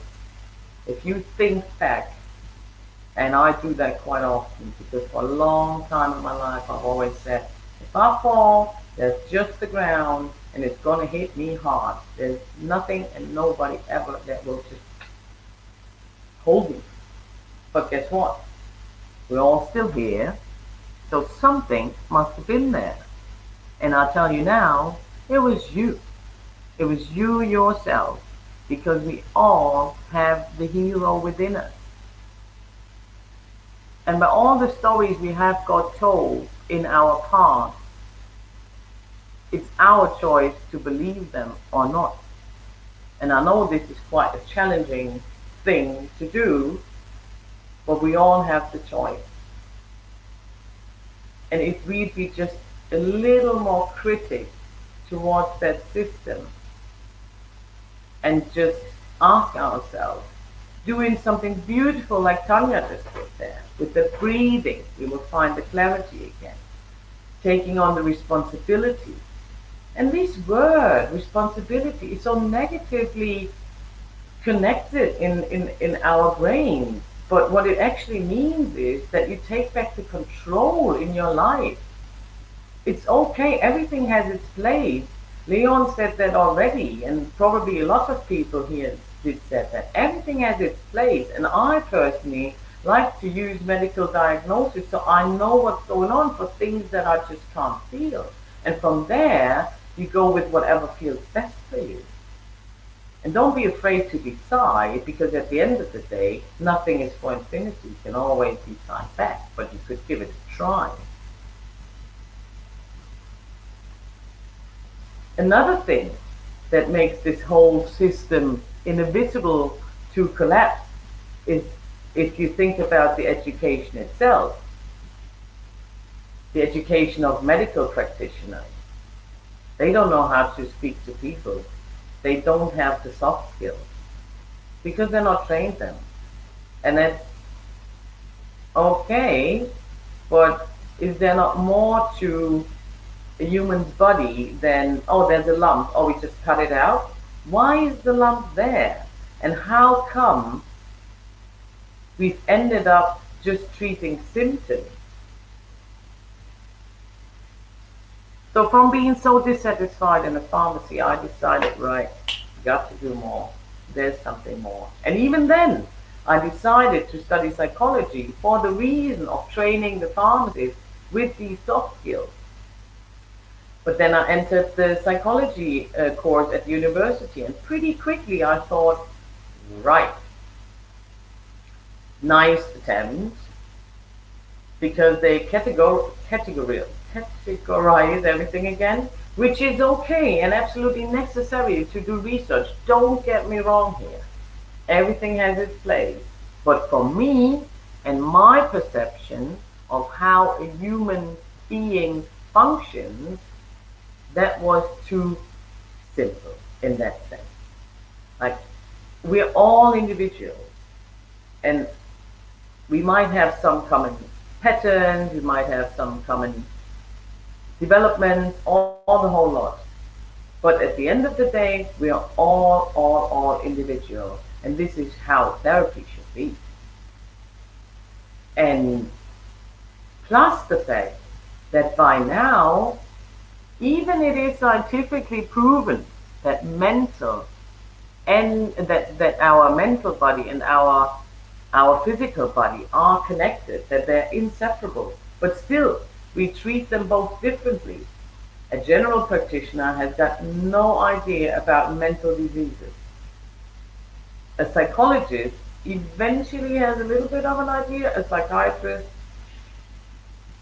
maybe a little bit more, because he's allowed to prescribe drugs. but therefore he doesn't know anything about breath work, for example. So anything aside from medication that you can also do that will make you feel better, even more sustainable. That's the key, to take back the responsibility and create a sustainable health for yourself. It's the most important thing in your life. It's the best investment you can have. And I'm not so much speaking about money. I'm more speaking about commitment and energy. Are we not all somewhere all over the place with our thoughts and energy all the time? Pleasing people, for being loved, working so we can achieve all these great things. And it's another big thing in our system, in our education. We learn from a very early age on that happiness, love, and health, these are things that are only to be achieved in the outside. So you need the BMW to be a cool dude. You need the Louis Vuitton handbag to be a really posh and famous girl. Or you need the blonde dreads to be a super cool hippie. Or whatever, all these things.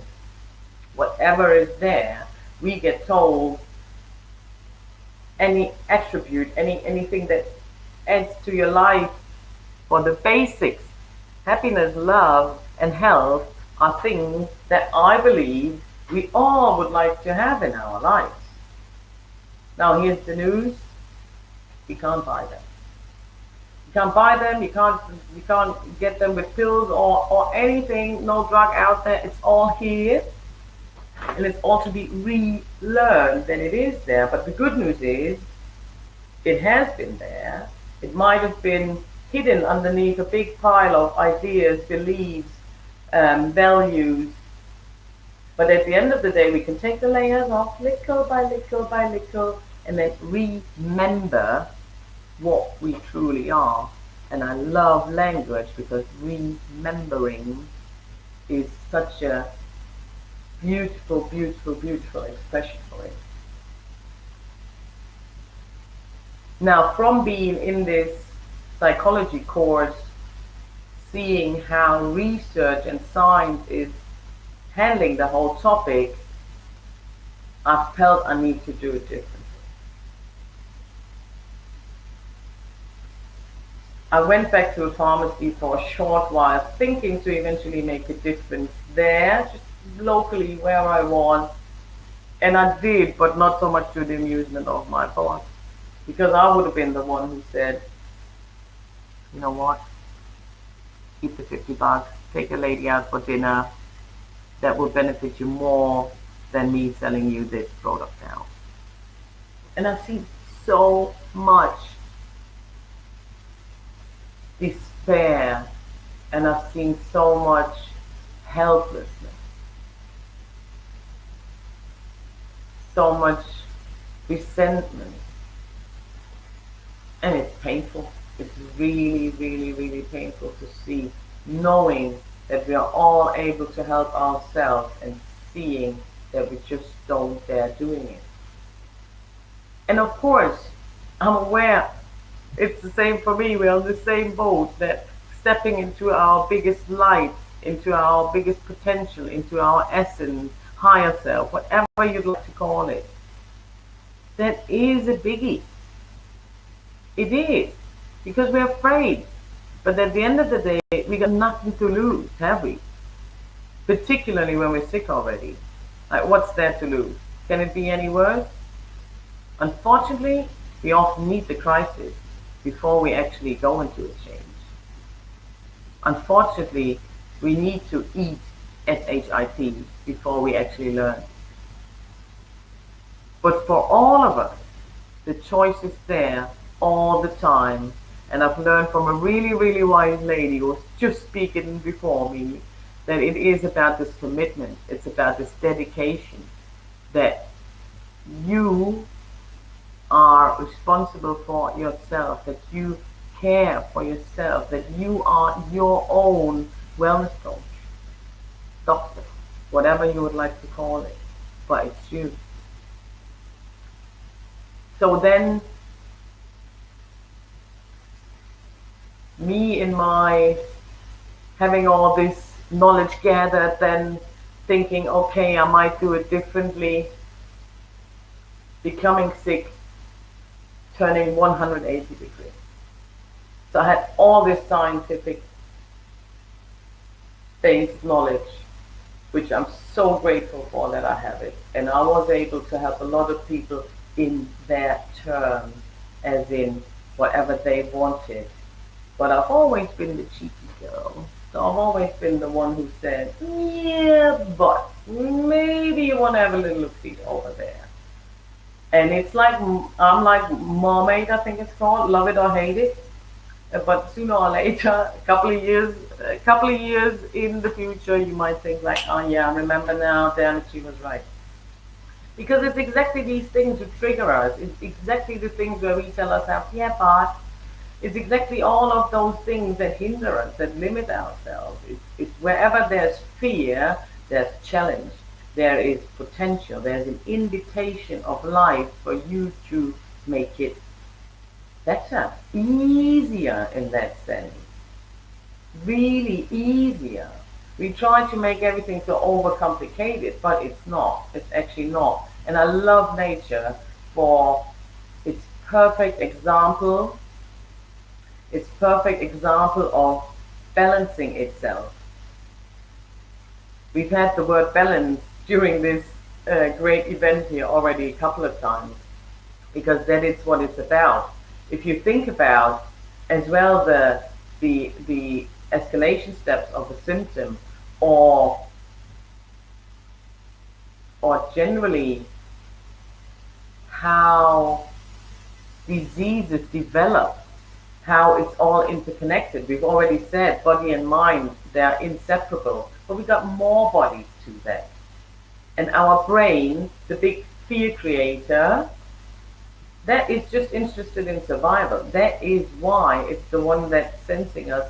Any change is like, no, thank you. Can we not just do it as we have always did it? At least we know it works.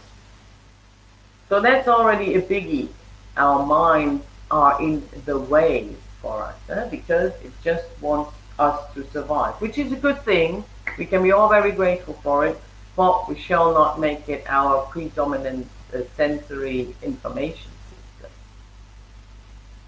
So, brain is interested in our survival. Our body just wants to be things, it just wants things to be balanced.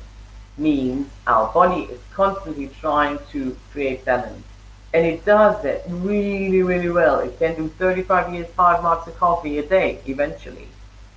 But eventually, it can't, depending on your sensitivity, depending on your whole physics, the whole lot. So, but the thing is that it's all intertwined. Now, when I say the body does want to create balance, it is not just the physical body. This is also the mental body, this is also the spiritual body, and this is also the emotional body, plus our physical body. So any disbalance there will show itself in some symptoms sooner or later, more or less. Now, coming back with this connection to how come in our system we still treat mental and physical disease differently.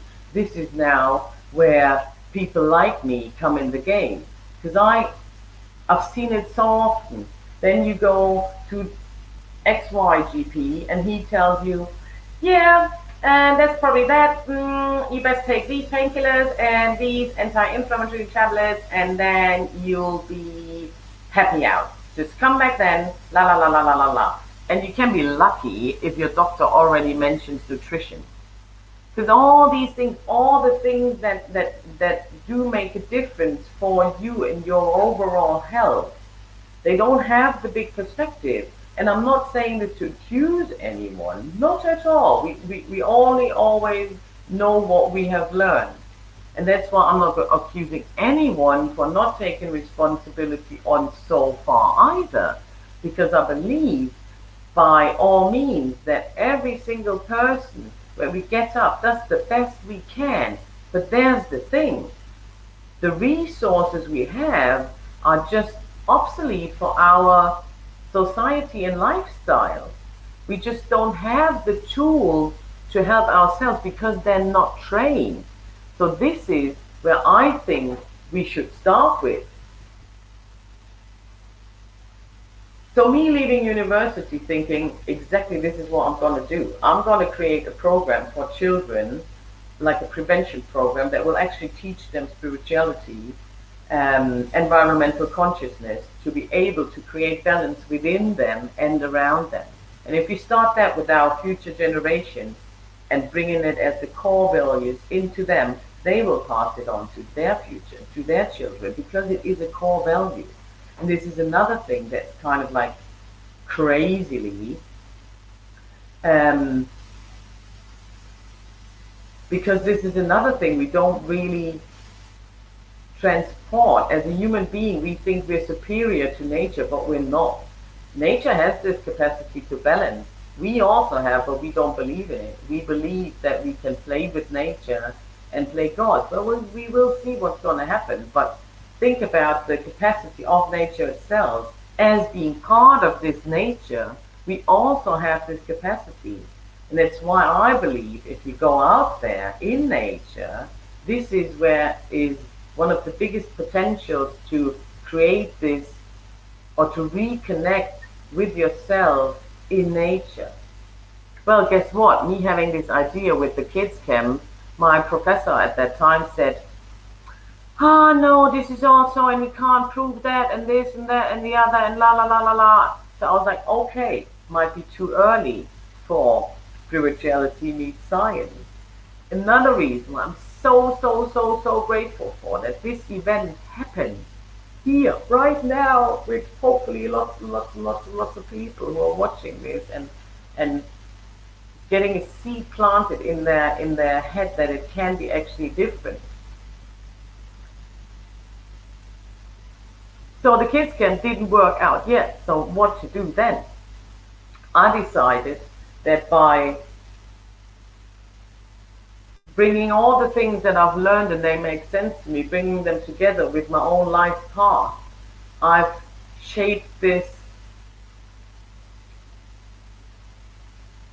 idea of how to tackle any physical ailments for you, any mental ailments.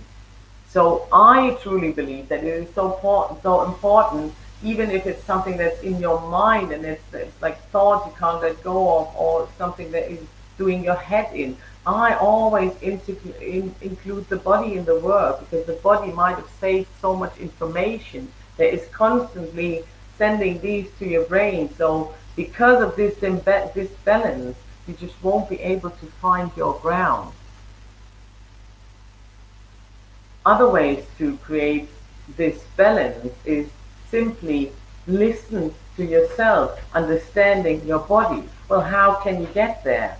Tania just gave such a really beautiful example for how easily and really quickly it is possible to actually shut down and come inside, because we won't be able to listen to our inner voice if we constantly have voices from the outside and stimuli and the whole lot. So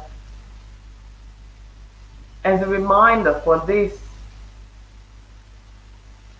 for being able to step back into control, to be the leader and the boss of your own health again, I invite you to take on the responsibility, because that brings you back in control. I invite you to trust in yourself, because that brings you the peace, that brings you the calmness, that everything will be okay. And it's about simplifying your life. Example with the breath, beautiful. So stop searching, shut up, close your eyes, pace what's there, integrate, and in this you'll find your greatest freedom. And if you need help with this, there's plenty of beautiful workers here in this realm of the Higher Self Expo, including me, and I invite you to be to be brave enough to have a look for your own superhero inside of you. Thank you so much.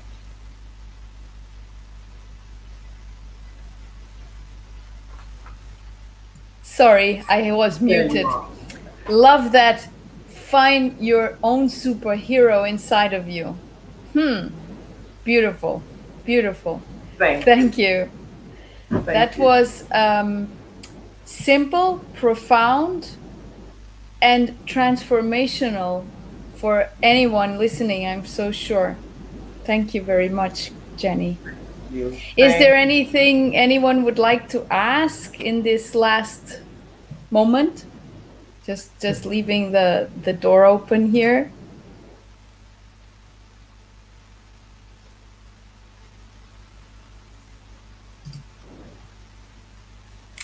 Thank you. So people, of course, are enjoying your presentation. Thank you so much. Thank you. Okay. Right. So I believe we're going to move on to our next fantastic speaker right after you. This has been just an ongoing stream of fabulousness. I am just so riveted here listening to everyone's share. It's amazing. What a beautiful event, and thank you again so much for everybody who's watching, for everybody who's taking part, for the people who organized all of this, for your beautiful job and participation and sharing your wisdom, Tania and Rui, for our European leg. Thank you so much, guys. Thank you. Thank you. Well, now, who is gonna come next? Our next speaker is an award-winning author who has worked internationally over 25 years with global industry leaders in the field of technology. She's a transformation mentor and coach, and an avid yogi, a yoga and meditation teacher, and also a freelance presenter. Let's welcome Smita Joshi. Thank you, Smita. Thank you, Tania. How are you? Very good, very good. This is super high vibe going on here. Yeah, I get the vibes. I get them. You guys, you're absolutely glowing. It's really nice. Thank you. And a real honor to be a part of this expo. Really, it's a real honor, and some amazing speakers. So they're specialists in their fields. So good. Thank you. So I will just remove myself here for us to access your brilliance, Smita. Thank you. Good. Thanks so much. So today, let me just give as Tania mentioned just now, first of all, everyone who's watching, thank you so much for joining. And some of you will know me, and as Tania has just said, I'm a transformation coach, a yogi, an author of a trilogy. It's an Amazon bestseller called Karma and Diamonds. It's a journey of self-discovery across continents and lifetimes. It's about being the best you amidst life's chaos. And I'm sure many speakers have had different ways of getting to that same sort of being the highest within in their talks. I'm sure they've shared other strategies. Really, Karma and Diamonds is about tapping into your intuitive voice. Prior to writing Karma and Diamonds, as Tania mentioned, I did work in corporates for a very long time. Most of my career has been in large corporates and, a hardcore sort of very competitive environments. And one of the things that I did over that period of time was to actually develop a very strong connection to my own intuitive voice, which is why I'm really excited about talking about how intuition, how and why it works today. I'll be looking today, though, at the science, what accepted science has learned so far, and science on the fringe has learned so far about intuition. And I'll share with you some of the key takeaways. We'll explore the different types of intuition that have emerged from research studies. I'll be sharing what we've gleaned so far about the nature of consciousness, both in science and, of course, in metaphysics. And some of my own personal learnings over the last 3 decades as well. I'll be sharing something from that. So by the end of the talk, my intention is that I will have illustrated why intuition works. The how of it is also very interesting, but why does it work? I think that's the important thing to know. What you need to know about me, though, having talked about, what I'm going to talk about shortly, come on to some research studies and so on that I've done. But what you need to know about me is that I'm someone who relates to intuition like I breathe air. I mean, for over the last 30 years, I've consciously developed and sharpened my own skills in listening to my own intuition. I've learned the way it functions, the nonlinear language that it has, and how to trust my intuitive knowing. That's really the nub of it, is that we all have intuition, but how much have we learned to trust it? And so the consequence is that it's become the central guiding force in my own life. It's become my GPS. So personally, I really don't need any proof that intuition exists or that it works. When it comes to consciousness and intuition, for me, it's like what the brilliant American theoretical physicist Richard Feynman said. I'm sure many of you will be familiar with Richard Feynman. He said, I would rather have questions that can't be answered than answers that can't be questioned. Richard Feynman, he was one of the greatest scientists of all time, and he led several of the breakthroughs in physics and quantum mechanics. He was one of the key scientists who actually advanced quantum mechanics. He wasn't among the most brilliant of mathematicians, but he let his intuition guide him, which is why I think he's a really interesting scientist to listen to. Intuition is like one of those things. I think most of us, at some time or other, even if you're very rational, logically oriented, most of us at some point will have had this sense of some form of intuition. And we kind of tend to assume that we know what it is, right? We know a lot about intuition. Intuition, of course I know what it is. But like, if I were to say to you, how well could you explain it? And how about teaching, becoming intuitive to others? Quoting Richard Feynman again, he said, I learned very early the difference between knowing the name of something and knowing something.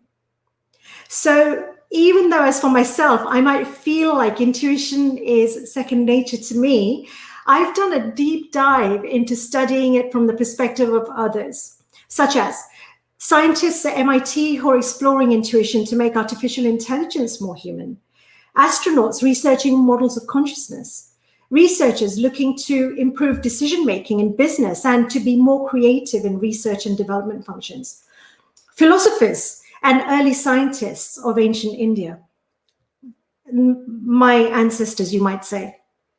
And so I'm going to take a look at, first and foremost, I'm going to take a look at some of the findings from science. The one commonality in the research that I found about intuition was none of these studies made definitive conclusions, other than that there was a case for conducting further studies into understanding intuition. So no conclusions, but that we should keep looking. So what I've learned about intuition after looking around and studying all these people is actually intuition is a poorly understood field. Now, that said, I did come across some especially interesting findings in some of the papers. And before I can share those interesting things with you, let me first tell you a little bit about the various theories that I looked at. One is a research paper published in the Journal of Cosmology in 2011 called The Quantum Hologram and the Nature of Consciousness. Another study from 2000, it's by the same author, is called Nature's Mind, the Quantum Hologram. This research promotes quantum hologram as the theory that attempts to explain how the whole of creation learns, how it self-corrects, and evolves as a self-organizing, interconnected, holistic system. One of the authors of this study is a chap called Edgar D. Mitchell. He was an Apollo astronaut and the sixth man to walk on the moon. Edgar Mitchell's findings are referenced in another paper that I looked at by Paul Bernstein. This one was published in 2005, called Intuition.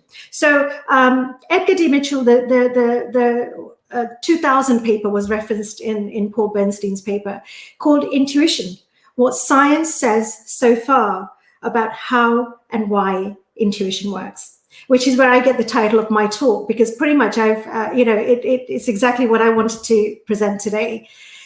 So in Paul Bernstein's paper, intuition was defined for the purposes of their analysis as the appearance in the mind of accurate information about the external world, which can be shown to have come not through the five senses, nor through a rearrangement of stored memory contents, which means basically it's not memory. That intuition that they looked at is not coming from memory, and it's not coming from the rational mind. So it's something coming from beyond the rational mind.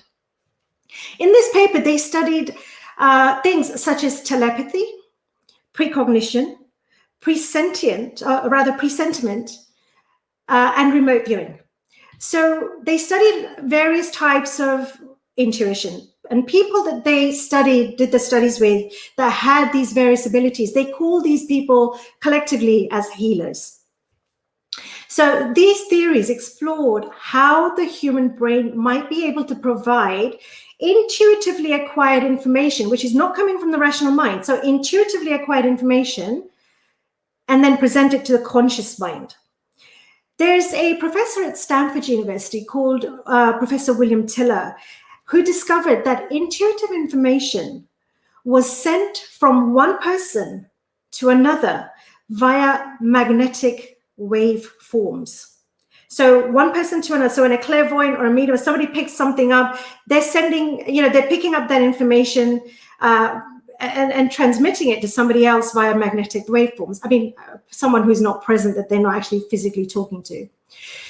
And they also, another team of researchers found that healers have an output that is 103 times greater than the norm for a person's skin response, and 105 times greater than the standard heart voltage, and 106 times greater than the average brain voltage.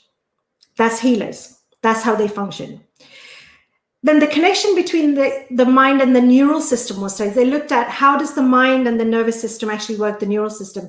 How might the human neural system communicate with the conscious mind?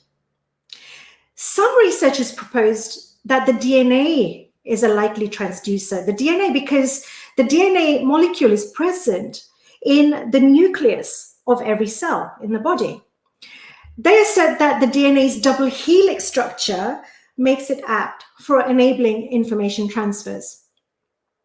But they also said that if that's not the case, if that's not happening, then, and intuitive information doesn't arrive on superluminal magnetic waves, then it could instead show up through quantum hologram phase resonance, explored by our moon man, the Apollo astronaut, Edgar D. Mitchell, whom I mentioned earlier.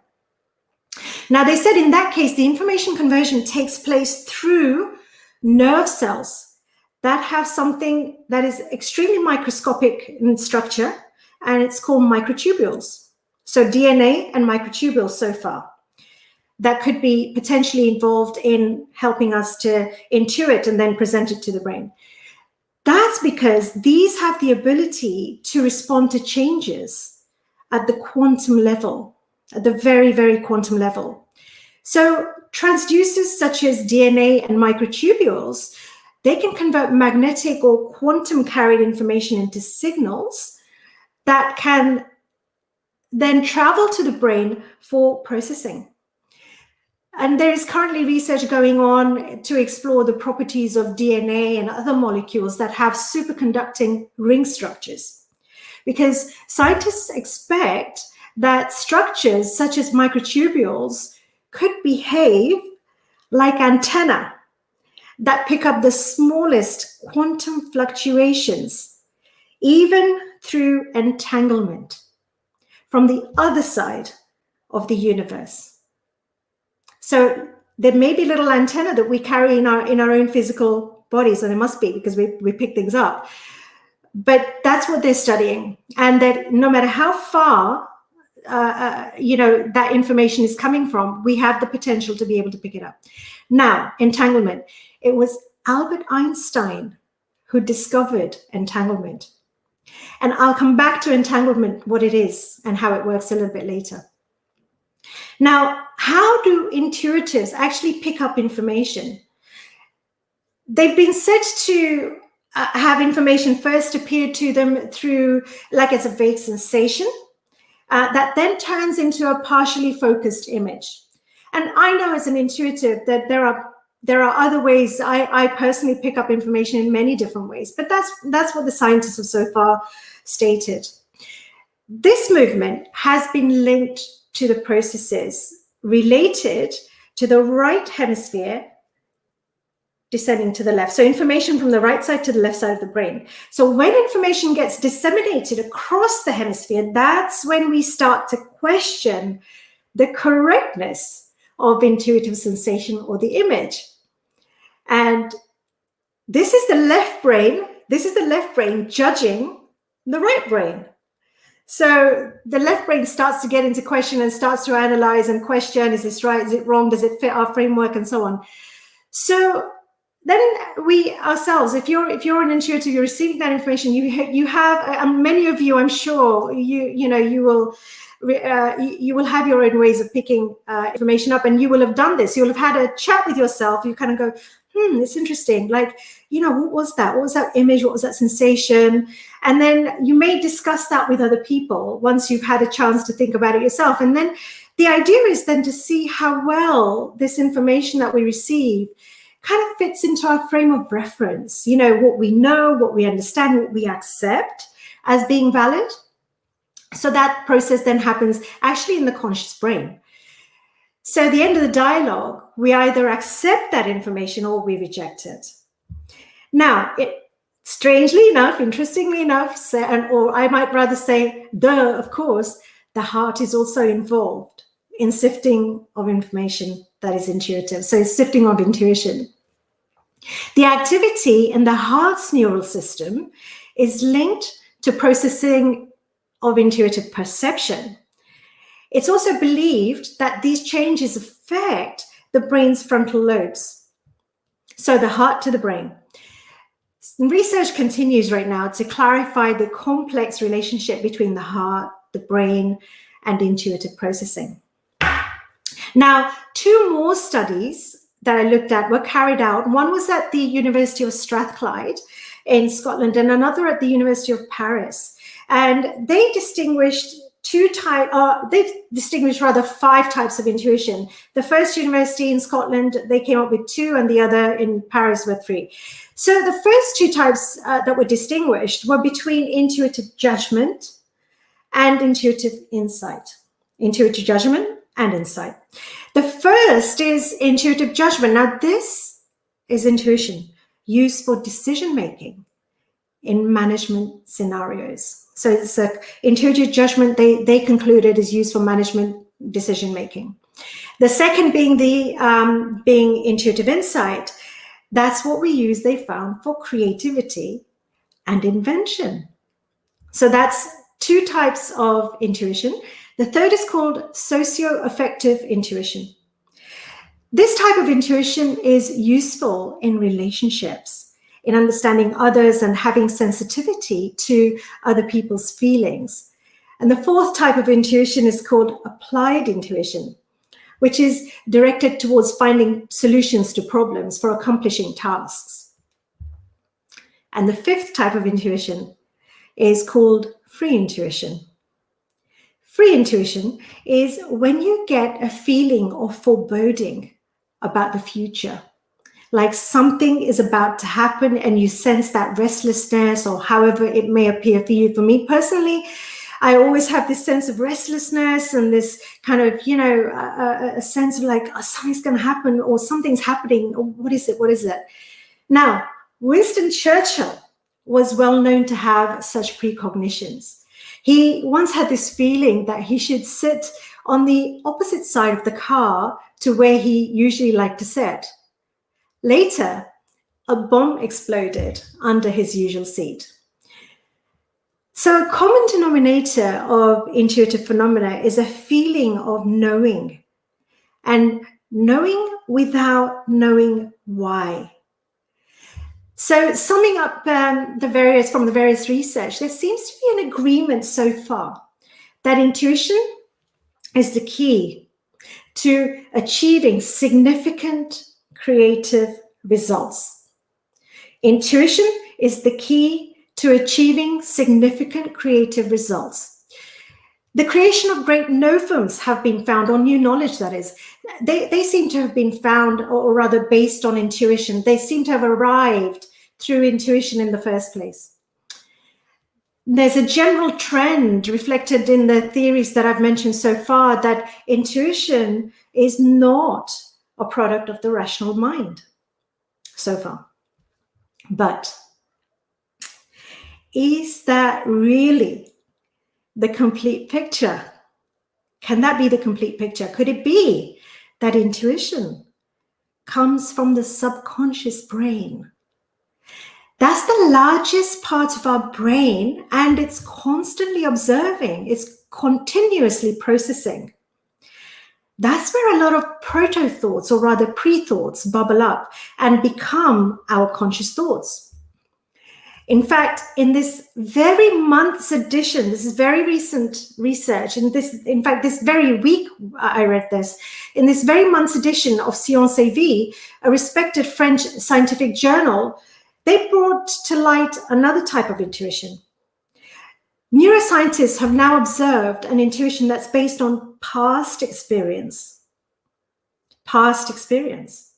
Normally, when signals are picked up from the outside world via the five senses, the conscious part of the brain, or the prefrontal cortex, it processes the signals received and decides what to do with them.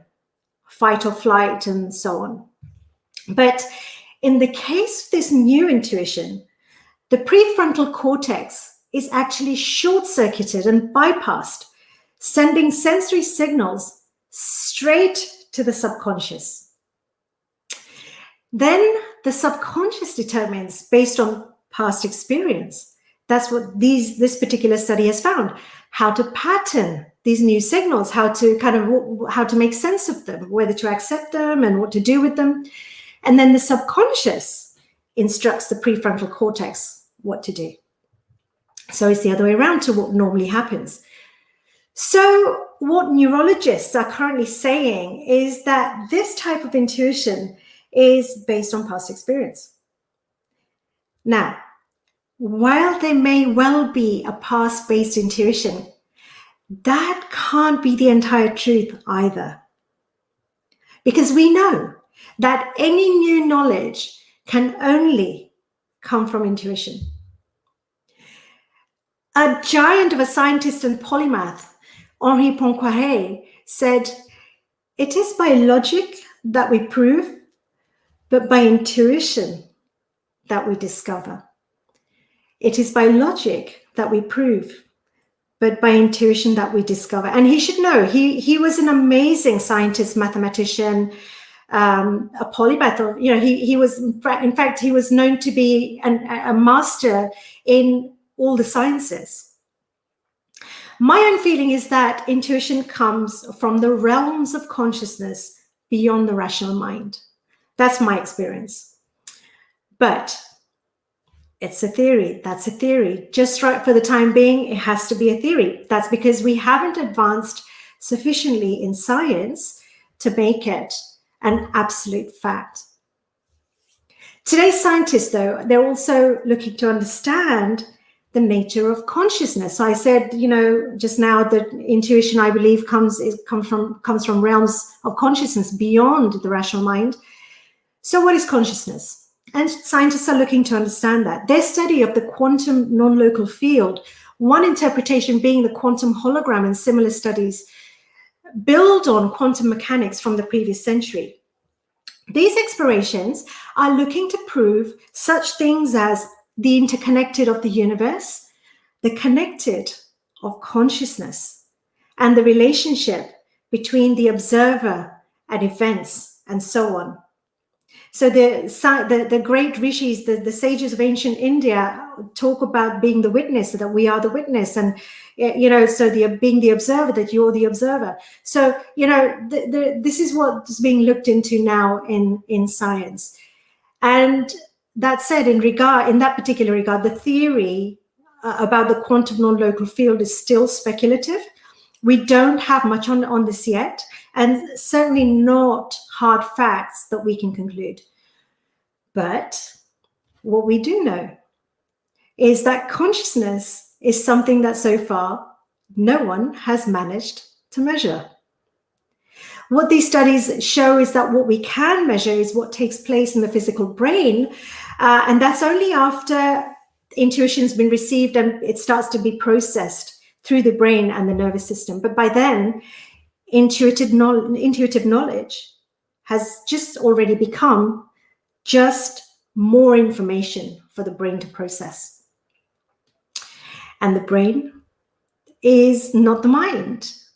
The brain is not consciousness. The conscious brain is merely the hard disk, the storage, the processor. It serves to act on information that is already available, not an information that is not yet there. So that's where we hit limitations in trying to understand something as complex as consciousness and intuition. That brings me to the understanding about the nature of consciousness that the ancient seers of India have given us. They had a vast theory of the various elements of the field of consciousness, perhaps more than anyone else has done so far. As long ago as 7,000 years or even more, they understood something profound in relationship to consciousness. Quoting a Sanskrit text called Chandogya Upanishad, it says, Sarvam Kalvidam Brahma. Indeed, all is Brahman, they said. Brahman is the unchanging reality in the midst of and beyond the world, which cannot exactly be defined. Brahman is the unchanging reality in the midst of and beyond the world, which cannot exactly be defined. Now, the Indian sages called rishis, they were deep, deep thinkers.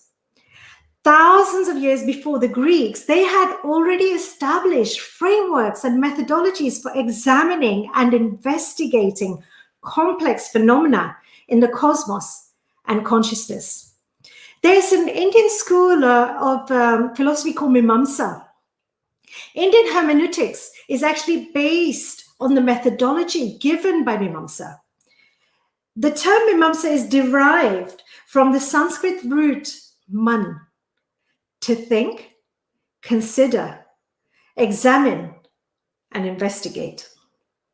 Here, this term etymologically means desire to cogitate and is used to signify a thorough consideration, a thorough examination or investigation of the meaning of ancient Indian Vedic texts. Mimamsa, therefore, is a rational inquiry, which attempts at rational conclusions. I've quoted what I've just said from a beautiful, deep, deep text called Mimamsa, the study of Hindu exegesis, the interpretation of sacred texts. And the author describes the field of Brahman as follows. He says, Brahman, derived from Briha, the expansive, and Brihatvam, meaning greatness, can be defined as the absolute, whence all of existence arises, by which everything is actually sustained and into which everything dissolves ultimately. Brahman is the absolute. By definition, that means it's supersensuous. It's beyond comprehension or cognition. The author of Mimamsa text says it cannot even be understood inferentially, for every inferential dynamic depends upon a repeated perceived connection between that which is to be proved and its characteristics. For example, between fire and smoke. In fact, Brahman also means sacred wisdom. It is both the knowledge, the knower, and the thing to be known. So the knowledge bearers of India, they also talked about something called the Akashic records. I believe Dr. Ervin Laszlo was on earlier. He studied the Akashic field quite deeply. Akash means simply space. Akashic records are said to be the record of all knowledge, of all human experience, and the history of the cosmos. Call it a cosmic library. That's my term for it, the cosmic library. In fact, in my books, the Karma and Diamonds trilogy, I write about several instances of where I was able to access the Akashic records to complete some traumatic past lives in order to resolve real life blocks in this present life. It has many uses, the Akashic records. But the intelligence in the field of Brahman and its components, such as the Akashic records and even intuition, these are most likely beyond the rational mind. The field of consciousness is something that you can interpret spiritually, but actually, the ancient Indian rishis of India intended for it to be looked at scientifically. They had a structured way of thinking about it, and then this was a scientific approach. The Greeks later picked up on the frameworks and the methodologies left by the Indian seers, and then they expanded on these and similar methods that much later led to the Age of Enlightenment. A lot of spirituality is about connecting the rest of consciousness in the universe and the universe itself. So some people will see, that connection as God, and some people will see it as a higher entity. Mystic traditions throughout the ages of India, in Persia, in Egypt, and Christianity, Islam, and even some pre-Christian religions, they say that God is in all of us and interconnects us. They're trying to get to the same point as the Indian rishis. But unlike the Indian sages, who were nothing but early scientists, these others are framing it from a religious perspective. But none of this answers my question conclusively. Where does intuition actually come from? Coming back to the study that found the subconscious working in the cases of intuition, could it be that the subconscious is only using classic sensory perception? Or is there more to this? Because what the quantum field scientists seem to suggest, and some of the others as well that I mentioned earlier, and that's what they're suggesting, is that there is something, so the subconscious is being picked up by something other than, what is classically sensory. If the subconscious brain is picking up sensory signals, then what is the antenna of the subconscious brain? Could it indeed be the DNA, microtubules, and the other molecules that have these superconducting ring structures that were mentioned in some of the earlier studies? Now, this is where Einstein's discovery of entanglement could prove useful. Entanglement, what it means is it's two particles that are far away from each other and that are somehow connected through what seems to be a tunnel in time and space. The implication is that there's some sort of a tunnel. See, if you have to physically go through time and space from one entangled particle to the other, you would literally have to travel faster than the speed of light, and nothing travels faster than the speed of light. The most recent elementary particle physics has found that entanglement is actually the mechanism that makes the fabric of time and space. It actually, entanglement, that time space thing that we're talking about, entanglement actually makes the fabric of time and space possible. Entanglement is not just faster than light. It's actually instantaneous connection. And this suggests a totally interconnected universe. That's what Leonard Susskind and his team have found at Stanford University. Some of you who've been watching The Big Bang Theory, you will have heard the Leonard Susskind and Richard Feynman being mentioned many, many times by Leonard himself, probably. And this line of thinking is very recent. What Leonard Susskind and his team are talking about, it's only from the last 15 years. Now, Richard Feynman, he had this saying. He said, all true science is at the fringe. All true science is at the fringe. There's clearly something going on here with intuition and in the understanding of consciousness, but we haven't grasped it yet. We're really trying to find what it is, and it's on the fringe. It's in contested territory where there's controversy. But Richard Feynman also said that that's where science has to go. Science has to go to the contested territory, it has to go to the fringe. And when you have to go where there's no Wikipedia for something yet, what do you go on? You can only go on intuition. So what that tells us is that all science begins only with intuitive theories. All science begins only with intuitive theories. Therefore, all new knowledge must arise out of intuition. And this, my friends, is why intuition works. We may not know where intuition comes from.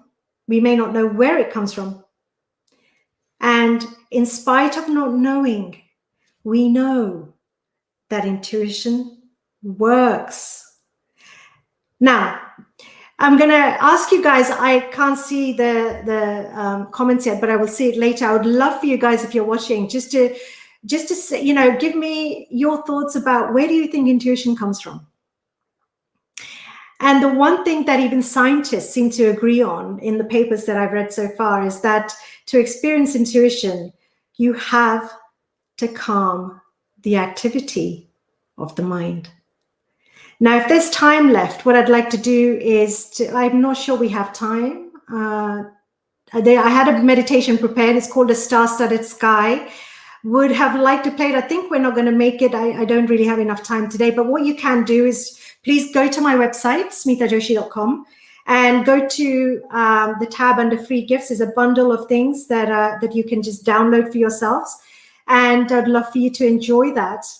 Now, what I would like to do is perhaps if Tania has any questions for me, or I could actually have a little dialogue with you about that. Tania, hi.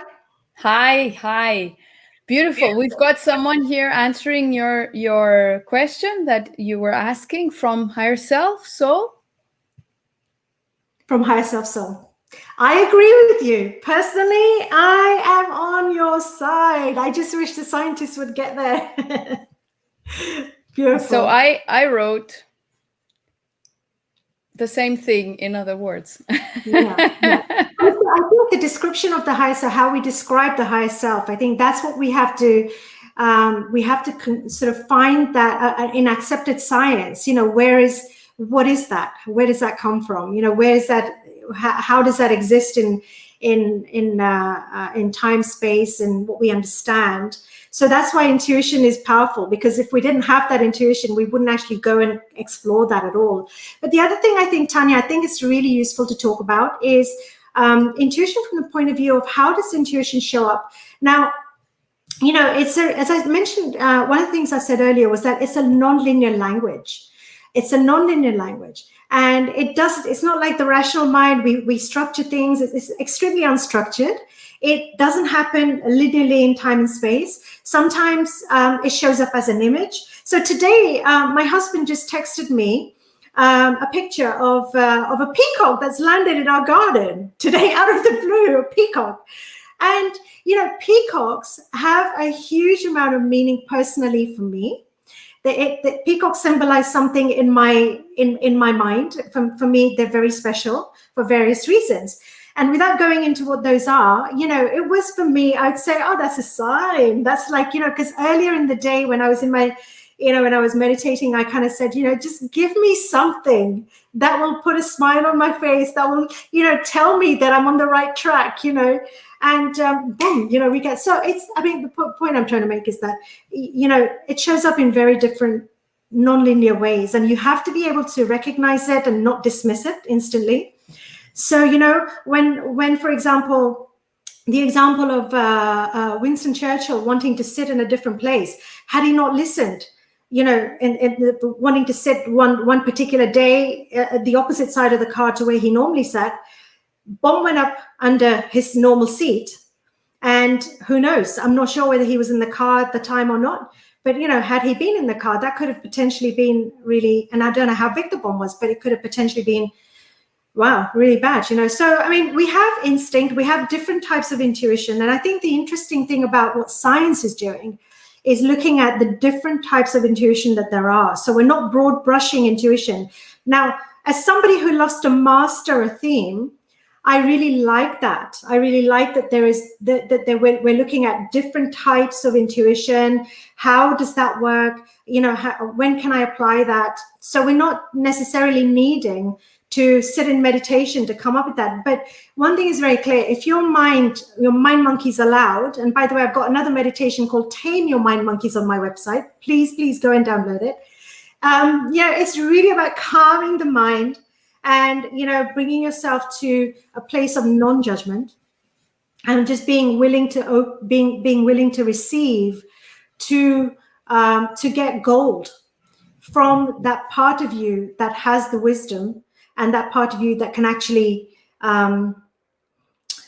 give you answers that you may never arrive at rationally. And one of the things that I personally have found intuition very useful for is when the world outside of me is telling me that something I'm doing or something that I want to accomplish is simply, you know, not possible or crazy, or I'll never get there, or they're not validating me in any way, then I've turned inwards. And that's where I find that intuition is amazing, because you start listening to that inner voice, that calm inner voice, not the voice of the mind monkeys. I'll be talking about, by the way, these types of things in a corporate set in terms of how this relates to corporates in a talk I'm doing on the 29th, also another live, with the soul exploration.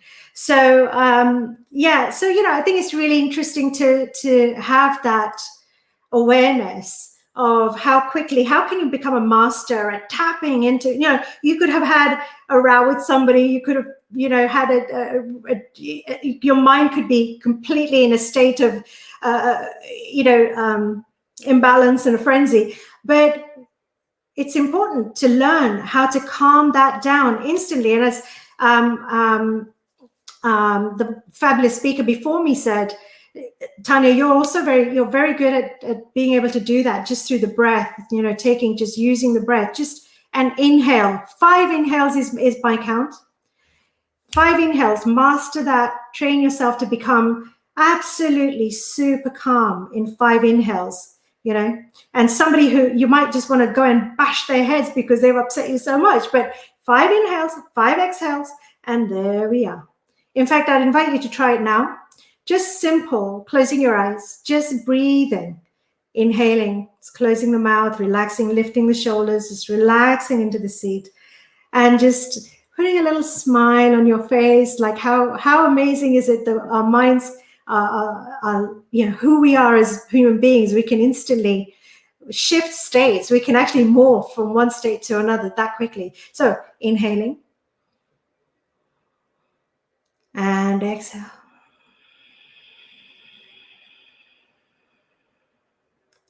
Lengthen the inhale as you inhale the next time. Just allow the inhale to open into the heart center and go a little bit deeper into the belly. As you exhale, allow the exhale maybe even to become audible through the mouth. And allowing the breath as you inhale the next time, just allowing the breath to become like the surf on a beach of the ocean. Inhale. And relax and exhale. Just allow the mouth to really become present to the cosmic joke that life really is. Inhaling again. This is the fourth inhale. And exhale.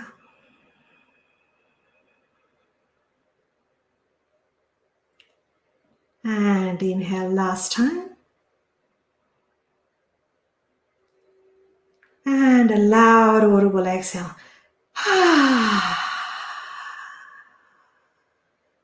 Beautiful. So there we are. Beautiful, Smita. And I can attest and corroborate 100% that intuition works for every single kind of decision, whatever we, even the simplest things in our daily lives, I always feel first, do afterwards. So it really, really works for anything. Thank you so much for sharing so much content, so much knowledge, so much wisdom with us. Thank you so much for inviting me. I'm absolutely honored. See you soon. Thank you. Thank you. Welcome back. I'm here to present our next speaker. He is into the permaculture world. He's from Portugal, and he was born and raised in the rural countryside of Portugal. Our next speaker is passionate about observing the phenomenon of patterns in nature and the way elements relate and interact. He has created his own teaching method of permaculture, which he calls creative empowering education, and has been researching and implementing sustainability principles in a wide variety of environments all over the world. So please welcome our dear Elder Valente on the stage. Hello, everyone. Hello, Elder. I'm good. Hope you're doing well. It's a great pleasure to have you here, and the stage is yours. Yeah, thank you for the invitation. I would really like to thank the Higher Self Expo for inviting me here. And yeah, today I'm going to be talking about nature and permaculture, which is my subject of study, and talk about how it relates with spirituality. How can we make science meet spirituality? And in permaculture, we have nature as a base for everything we do. So if people have any questions, please leave some comments below and present your questions. And I'm going to try to do as participatory as possible. As people make questions, I will try to answer as much as I know. So yeah, I've been involved with trying to learn from nature, how nature works for a long time. And I come from a family of farmers, so they were part of that process also. And you know, people that lived connected with the land for many generations, for hundreds of years. So in a way, I feel touched by that. And I feel like I bring a bit the memory of those times and that way of life. And at the same time, the scientific aspect of it, having permaculture as a science focused on understanding how nature works and using it. So it's about understanding nature and applying it in our lives. And nature is the greatest teacher for us. So I would like to start presentation with a question for you guys. It's we say it's the most difficult question in permaculture. In permaculture, we focused on two big aspects. One is taking care of the planet. we have a big focus. That's the base for everything we do, taking care of the earth. And another ethics that we use is taking care of the planet. So these two things come together: taking care of the planet, taking care of the earth. The big question is which one is the most needed at this point in time? Is it taking care of the earth, or is it taking care of people? So I would like you guys to stay with that question for a little bit and really consider where should we put our main focus? Is it in nature, regenerating nature, or is it in people, trying to regenerate our communities and the people around us? So we're living a very special moment in time with a lot of energy concentrated, and it's important for us to breathe in and connect with what is really important. Some people are already answering on the comments. So what do you think? Is it people that we need to work on now, or is it nature? Which of those would you choose? To which one do you feel most called? So through this presentation that I'm going to do, I want you guys to stay with the question and answer in the comments what you think about it. And we will see how do we integrate this in the permaculture work and the nature work, the preservation of the ecosystems and the preservation of the environment. So I'm talking to you here on this stone wall. I'm in an off-grid project in central Portugal. And it feels really special to be connected now with so many people from all over the world. And at the same time, connected with the root of this place, these stones, the memory of this place. This used to be a water mill where people from the region would come with their grain, carrying their grain in donkeys, and bring it to this place to make their flour. And then after they would get their flour and grain the grain, they would make bread. There's a lot of little ovens here where people make the bread and used to take it home in one trip. So that's the memory of this place, and that's what we try to understand with permaculture. We try to understand the traditional knowledge, the old way of being, the old way of connecting with the environment. Before industrialization and all these different generations that lived in a place and that deeply connected with the place, having their life dependent on that. So that's the memory that comes from the past. With permaculture, we also connect with the future, with modern technologies that are also sustainable, are also in harmony with nature, and that we can also integrate in our work. So permaculture is the mix of these two worlds, the world of the past, the traditional, and the sustainable design that we study nowadays. So it's where two worlds meet, and that's really important in permaculture, to make different worlds meet and to get the surplus out of that, the extra understanding, extra energy. We get them out of meeting points. Permaculture is a study of energy flows. How does the energy moves? Nature is all about these flows. So if humans want to live integrated with nature, they also have to understand these flows of energy. And by understanding this language, is like nature as a language, and we try to translate that to the human language, so that we can understand our environment and understand how it is expressing with or without our presence. So, and this conference has been very much focused on intuition and how can we perceive reality in a different way. And In permaculture, we also apply that that kind of meditation in which we stop the mind, we stop the analytical thinking, and we really try to connect with what is around us beyond analysis and thought and comparison and imagination.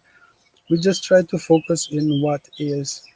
There's a bird singing, there's fig tree, there's olive tree, there's air flow here. That's what is. It's like a childlike way of being, in which you just perceive reality without thought. And this can be very deep. This way of understanding nature. In permaculture, it's really fundamental. If we want to design an environment in a sustainable way, we have to consider the flows of energy that are there. And that connection and that perception can only come when you get to a relaxed and contemplative way of being and mindset. So permaculture is not spiritual per se. The way you apply permaculture can become spiritual, can become in a way that is a deeper connection with the environment. But you don't have to be spiritual to do permaculture. It's up to you. It's a personal process. The base is to understand how nature works. The way you do it and the way you reach it, it's not that important. It's up to you. It's up to your process. But the focus is that understanding energy flows, understanding how nature expresses, and connecting with that and interacting with that. Nature works in a language that we can understand, and that language also gives us lessons for life. And it influences the way we interact with reality. In permaculture, we have the permaculture principles, and they are based on how nature works. And nature creates abundance. Nature always tries to create extra. It's like an eternal giving entity. And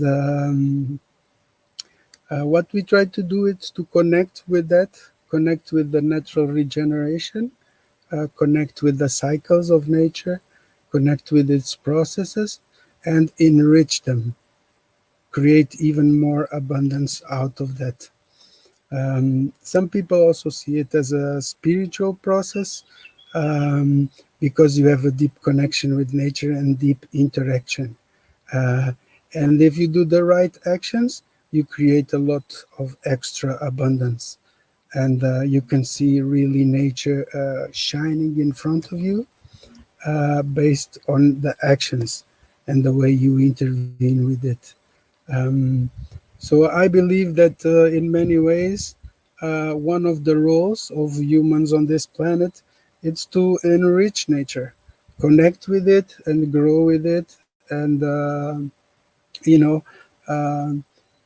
follow this rhythm. It's something that our generation and other generations have been losing. It is this connection with the rhythms of nature. And with the abundance it can provide, and the way everything is interconnected, everything cooperates in a way. So being part of that, getting in that flow, and feeling it, see how it interacts with you also. For permaculture or for this understanding, you don't need to live in the countryside. Nature is everywhere. You just have to keep this observation state. Try to observe without judgment and trying to connect with what nature is telling. And in social permaculture, we also try to apply it and use it in social systems, in people, because people are also part of nature. So it goes back to the original question, what do we need to take care more now? Is it people or is it the land? What is most urgent, to support nature, regenerate nature, or to support people and try to make people come together? So if you have an answer, leave it on the comments below and tell me what you think about it. Are they both together? Do we need both at the same time? Some people are saying we need to return to nature. Maybe nature is the priority.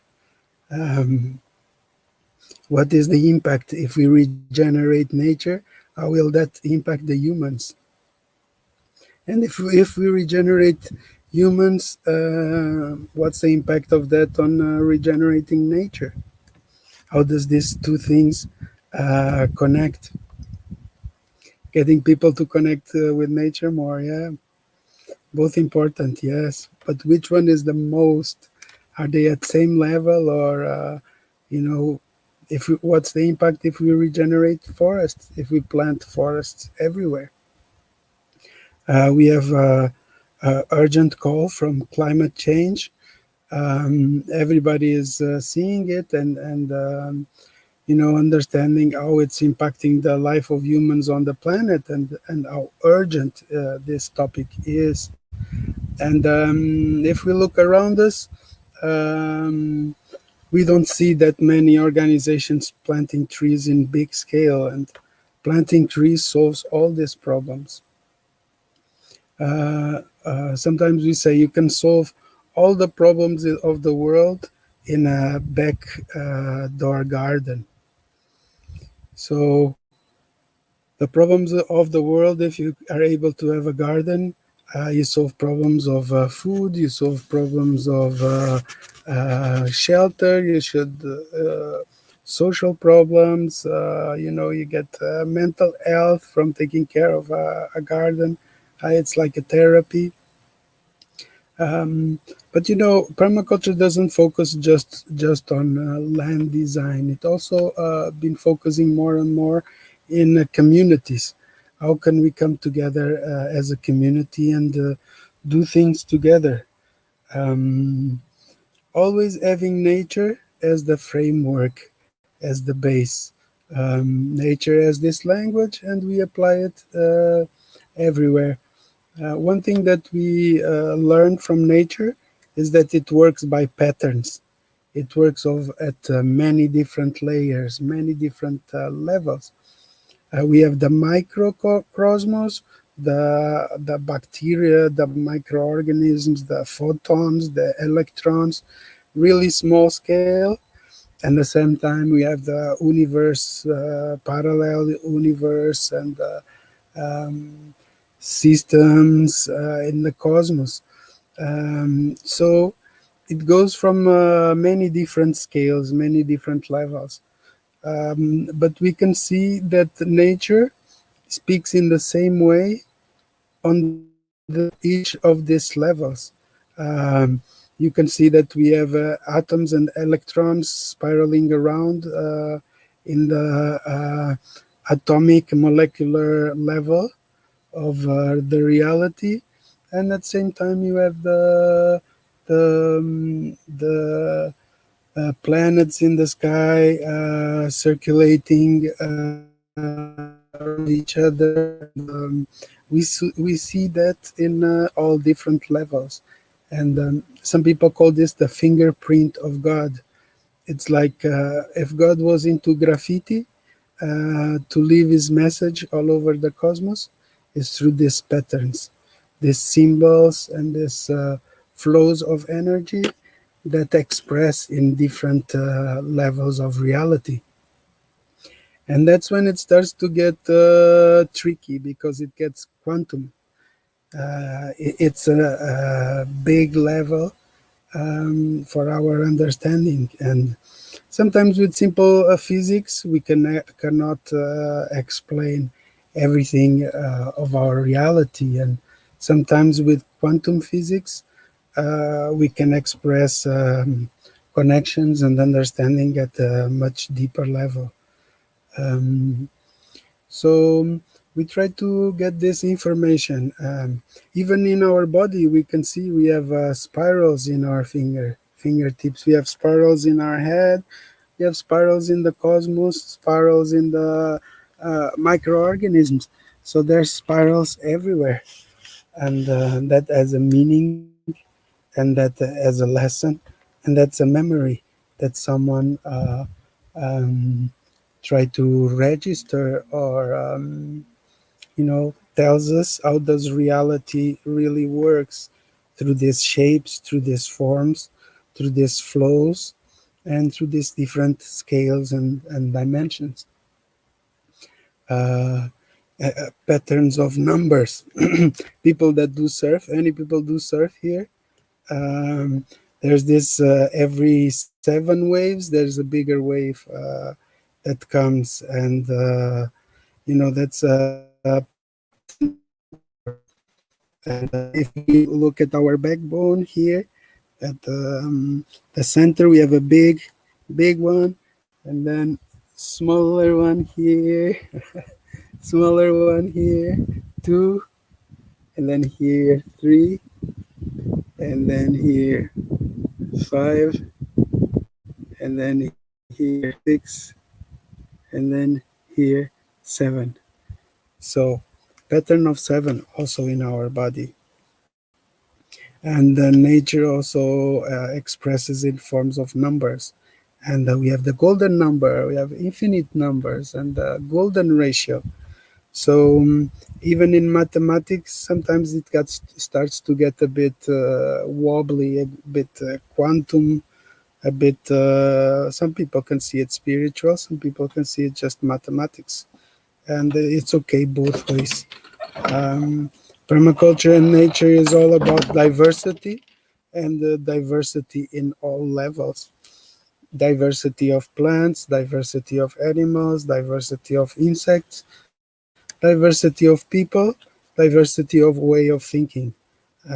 It's all part of a big system, and there's a place for everything. That should be a place for as much exchange as possible.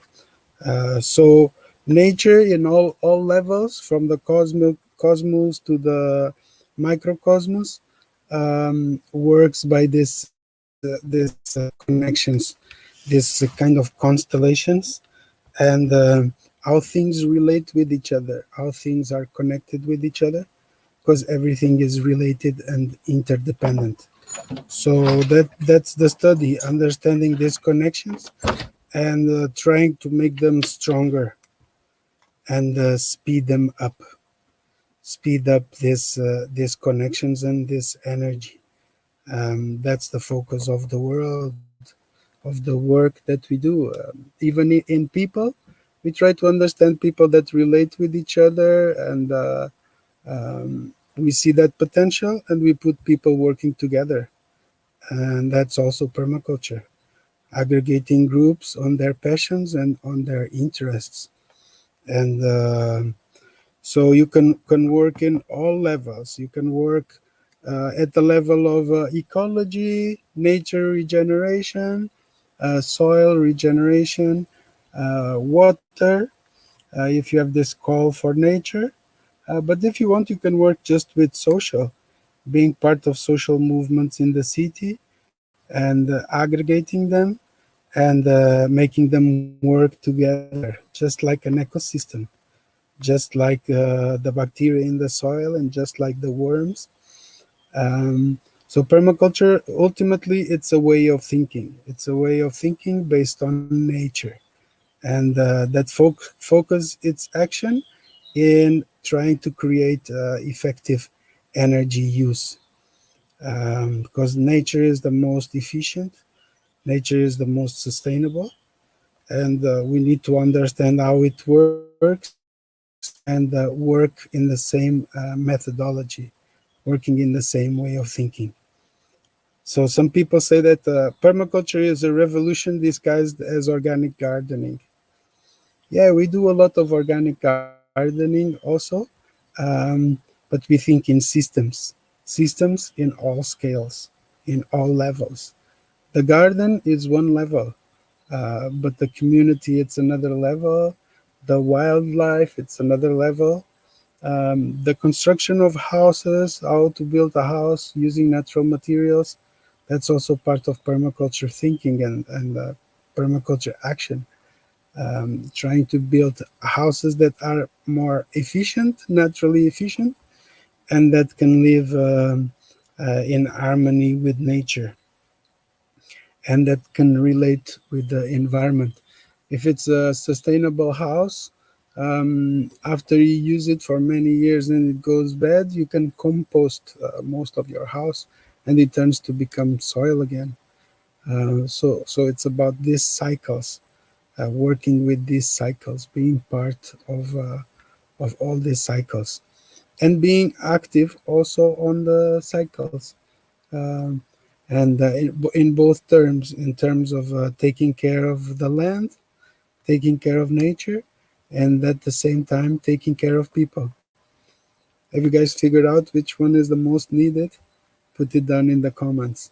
Is it nature or is it people? So yeah, one thing is for sure, we really need to reorganize our society and have a new way to connect with it, and using nature as a model.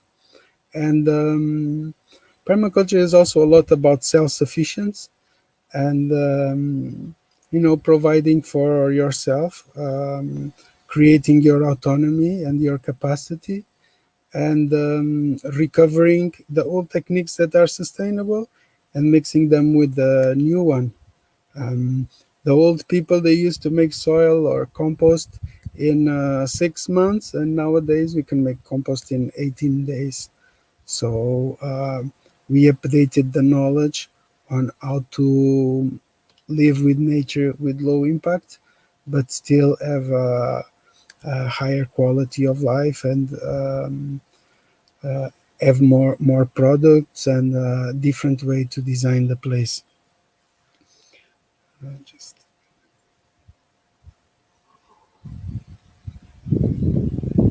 But yeah, let me know in the comments, what do you think is most important? What can we do to regenerate nature, and what can we do to regenerate people?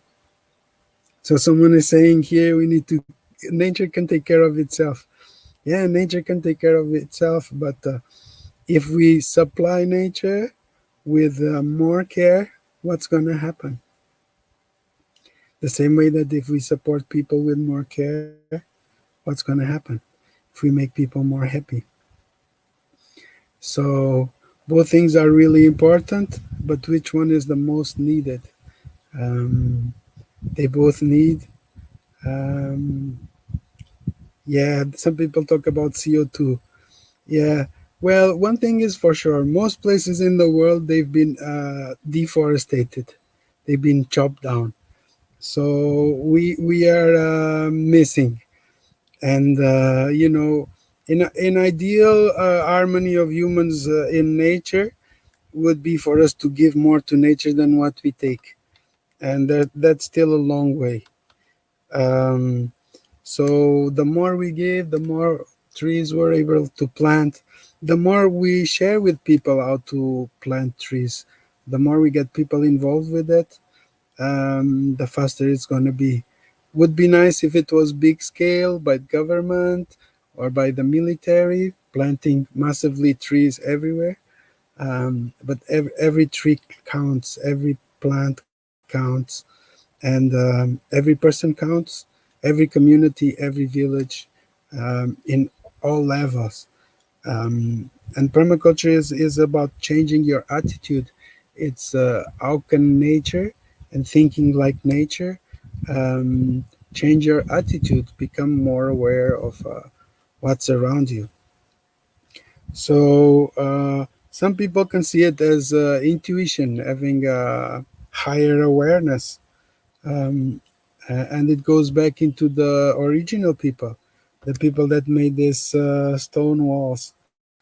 They didn't add all this stimulus that we have from internet and advertisement and city life.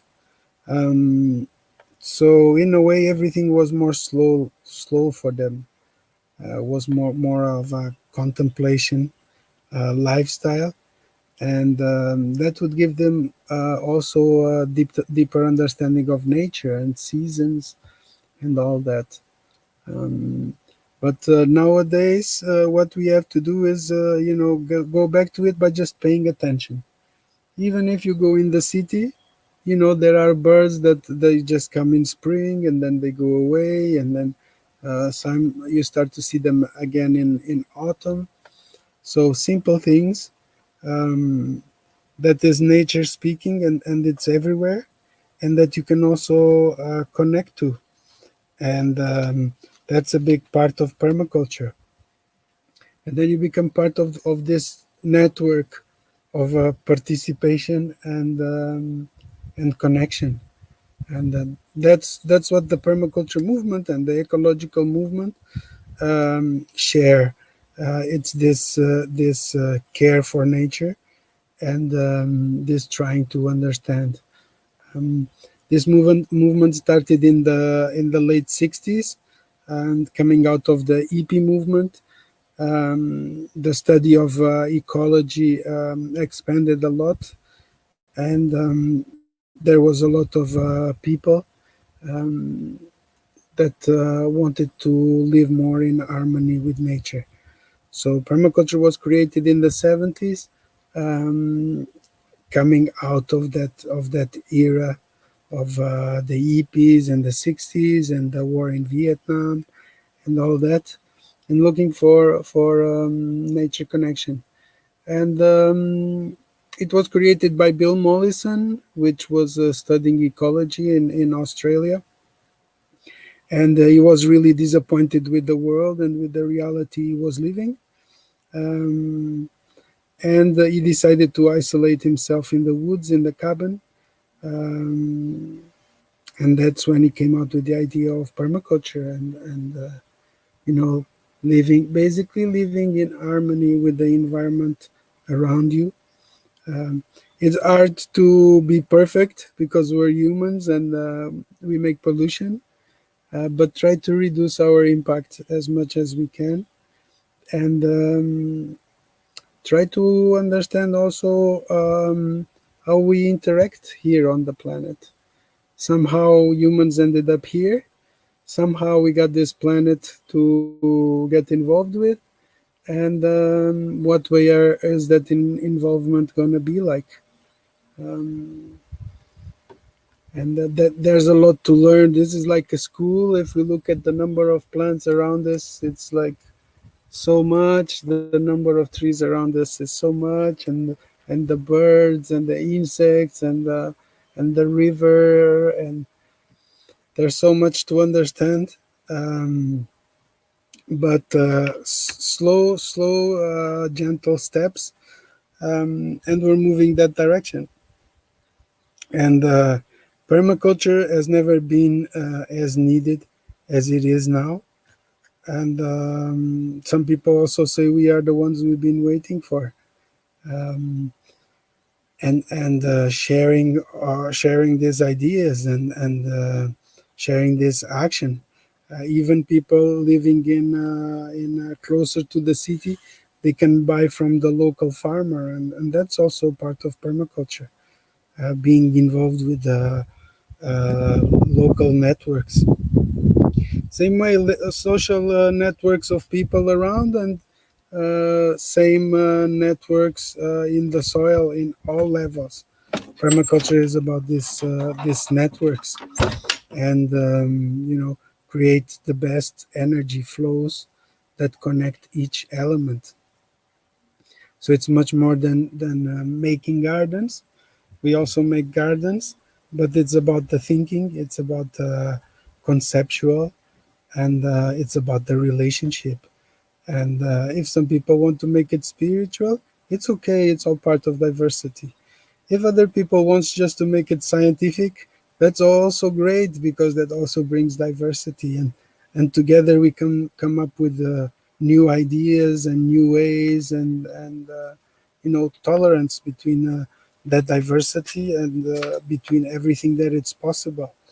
We have to leave all possibilities open, because reality might drive us in a way that it's surprising, and that we were not expecting. And all knowledge is going to be needed. The old one, the old school, the traditional knowledge, the stone walls, and the memory, and at the same time the creativity and the intuition and the vision for the future, the positive thinking, the positive action, um, non-violent, non-disturbing, in resonance, and regenerative, inclusive, diverse, and that's the world that we are aiming for. Some people see a long way to get there. One thing we learn in nature is that we can get surprises very fast. Some process can take very long time, but using the right technique, you can make a forest in 50 years. A soil takes about 50 years to be destroyed and degraded, and it takes about 50 years to build it back into a mature forest, rich forest again. So I believe that in a couple of generations, maybe we're the first one, but maybe the next two are going to put everything in place again. We are not the ones that are going to see it ready, me and you, but we can be part of it. We can get involved. We can feel like we participate. And in the future, we can say, yeah, I was part of it. I did my best. I got involved. And that will warm your heart. That will make you feel like, you were on track. You were on the right direction. And that's what we need more and more. People that feel they are on the right direction, and they are trying to make a difference, trying to make things come into place, and be motivated, and help to motivate others, and have nature connection as your energy source, as your motivation source, as your inspiration, as your teacher, and as your guide. And with nature, you will always be okay. She will always take care of you. But to make it work, we also have to take care of her. So none is right or wrong. You can choose to take care of nature as your priority, and you can choose to take care of people as your priority. There's no right or wrong. We have to transcend duality. It's personal. If you believe it's taking care of the people, wonderful. If that's your gift, if that's your path, we'll support you. And if you think people should also focus on taking care of nature, go for it. Take care of nature, get involved. And if you think it's both, wonderful. Most of the times it's both, and that's also correct. So it's not just right or wrong, is everything is part of it. Everything is involved. It's about the system. It's not about the unique elements. It's about everything together. It's moving from a monoculture way of thinking, unidirectional, to multi-directional thinking. Try to reach everywhere and connect with everything. Step by step, we have to train our brains and our hearts, but we are pioneers, and we are part of putting this new way, a new attitude together, and a new culture. Create a new culture that is designed and participated by all of us. We are all part of it. So get involved, and help take care of the earth. even if it's just doing garbage separation at home, and helping taking care of people. You know, these are times of very intense energy, very active energy movement in the world that we are living now. And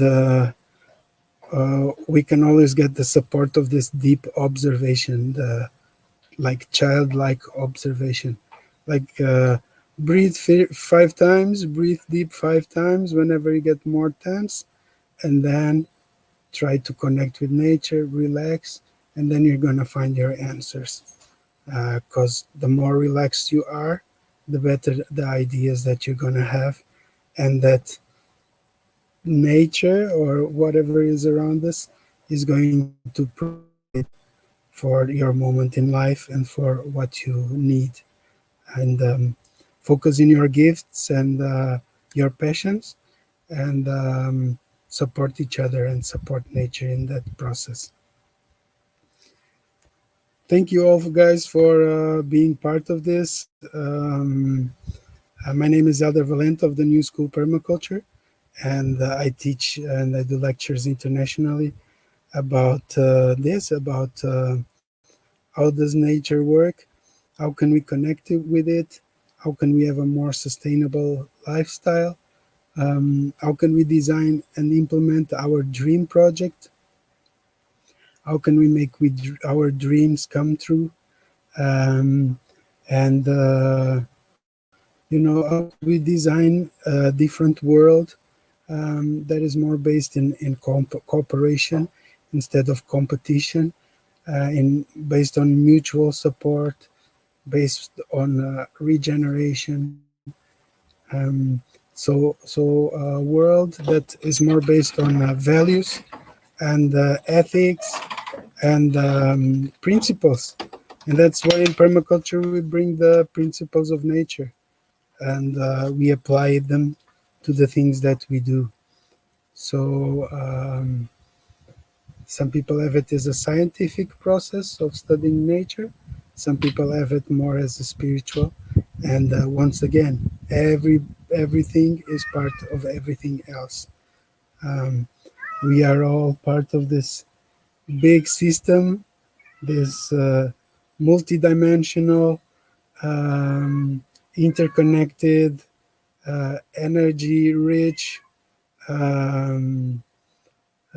network, both in the cosmos and both in our soils. This fungal network that connects the whole forest and that shares information, and that the trees speak to each other and take care of each other and nurse each other, and that share nutrients, and that share water inside of the ground, and that creates this multi-diverse, rich system that creates stability.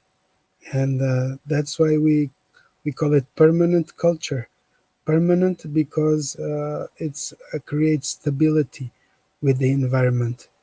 It's a culture that lives in permanence, in balance with nature. And we have the knowledge to do that. We have the social methods also to do that.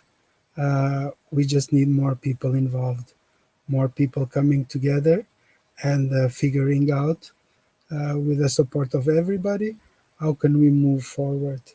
And we have to move out of the insulation, being isolated and fragmented and divided and disempowered.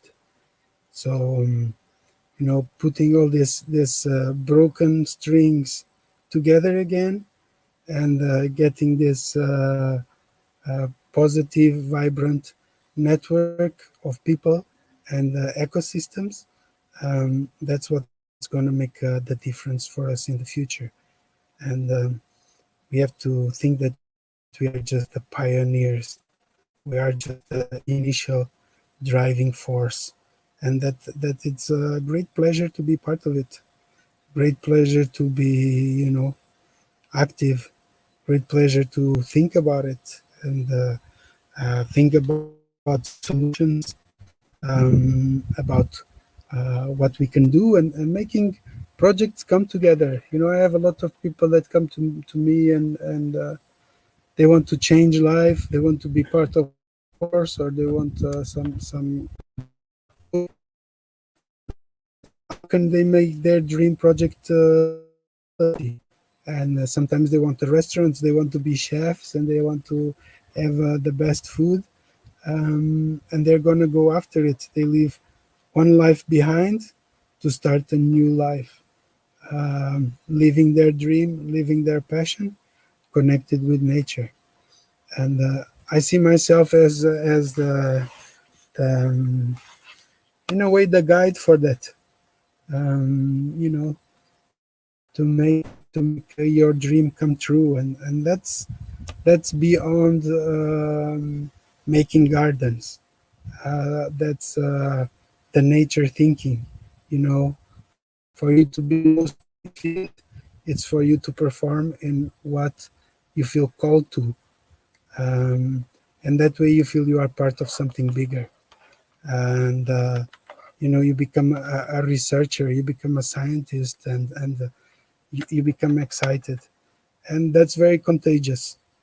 When other people see that, they will recognize that, and they will want to be part of it.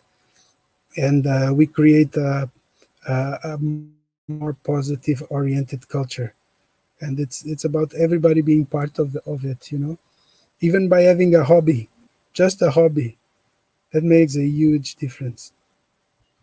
So thank you all for you know, being in this lecture, and just keep on moving. Follow your heart, follow what makes you happy, and you know, admire nature, connect with it, and then everything will come together.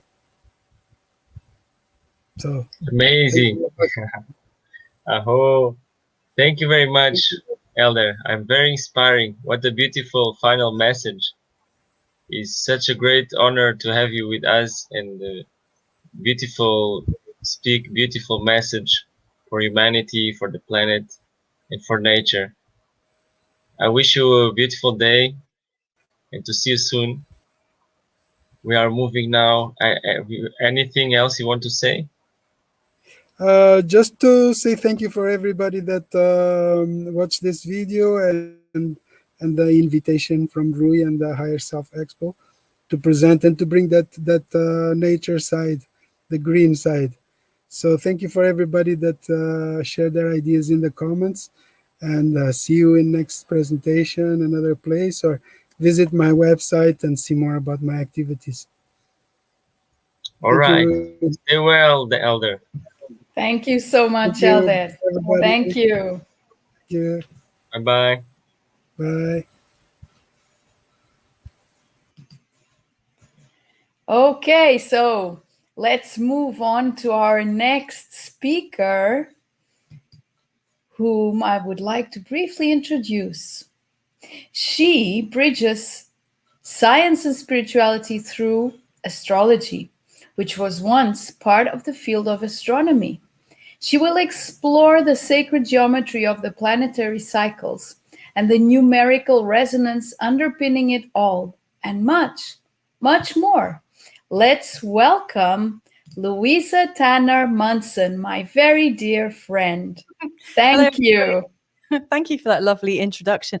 And I have to say, I really am grateful for Rui and Helder to create such a lovely, warm energy behind the scenes. I was just listening to this and it really helped me calm down in preparation for my own presentation. How are you? Have you done yours, Tania? Very good. Yes, already. Yes, long time ago. Well, before I start, can I just double check that my video can be shared? Is that okay? Yes, please do. Okay, so you've got something here. With the I don't know if it's a video. Yep, that's a video. Okay. So I can add it in and out. No, when you want us to add it, you need to let us know. Okay, and I will also say, right, stop.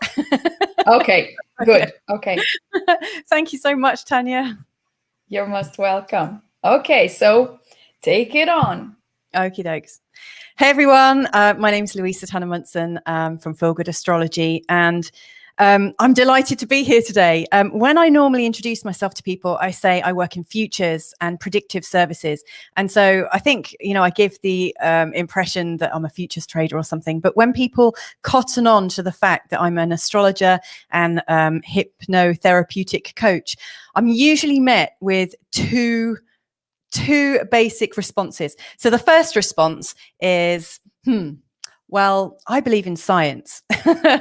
And the second response I get from people is, great, can you guess what star sign I am? And what I notice is there's not much neutrality about the idea of astrology.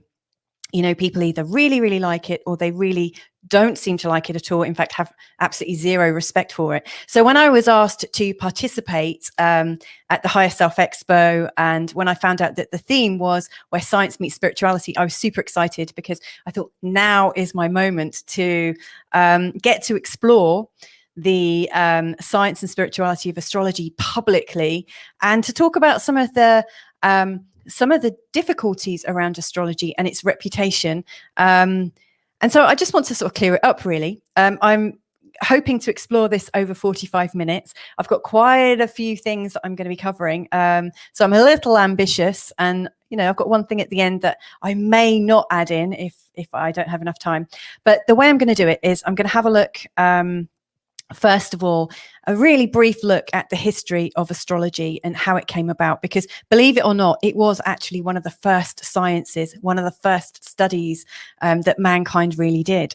And then that's going to lead on to the three main criticisms of astrology. And I'm going to explore that in such a way that we can ask ourselves at the end of it, do those criticisms actually matter? Okay.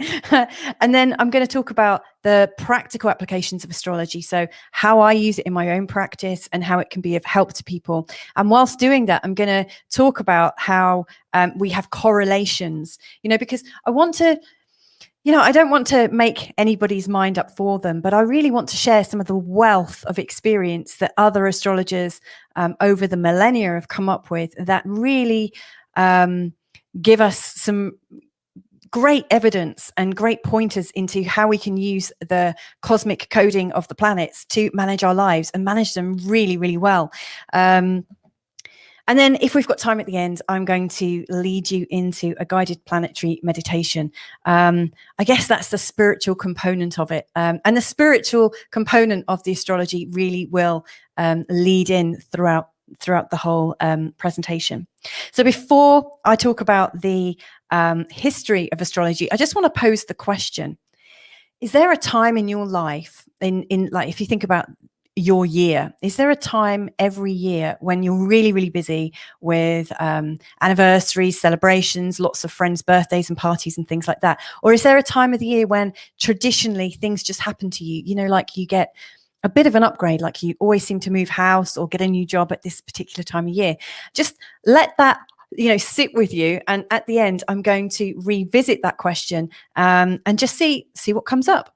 If you want to send a question, by the way, I'm sure Tania will be very happy to put any comments in. I'm really happy to answer things as I go. So anyway, the history of astrology is a vast subject, really, really vast, and it spans right the way back to Sumerian times, and possibly even before that, before it was even recorded.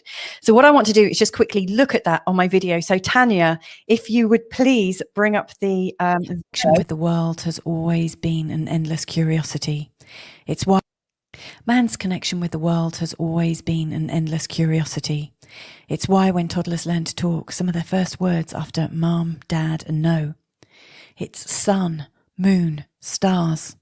It's a fascination that appears ingrained in our DNA. And so the first science was simply the study of the world and the cosmos, and it might have started by the observation of things that cycle and repeat.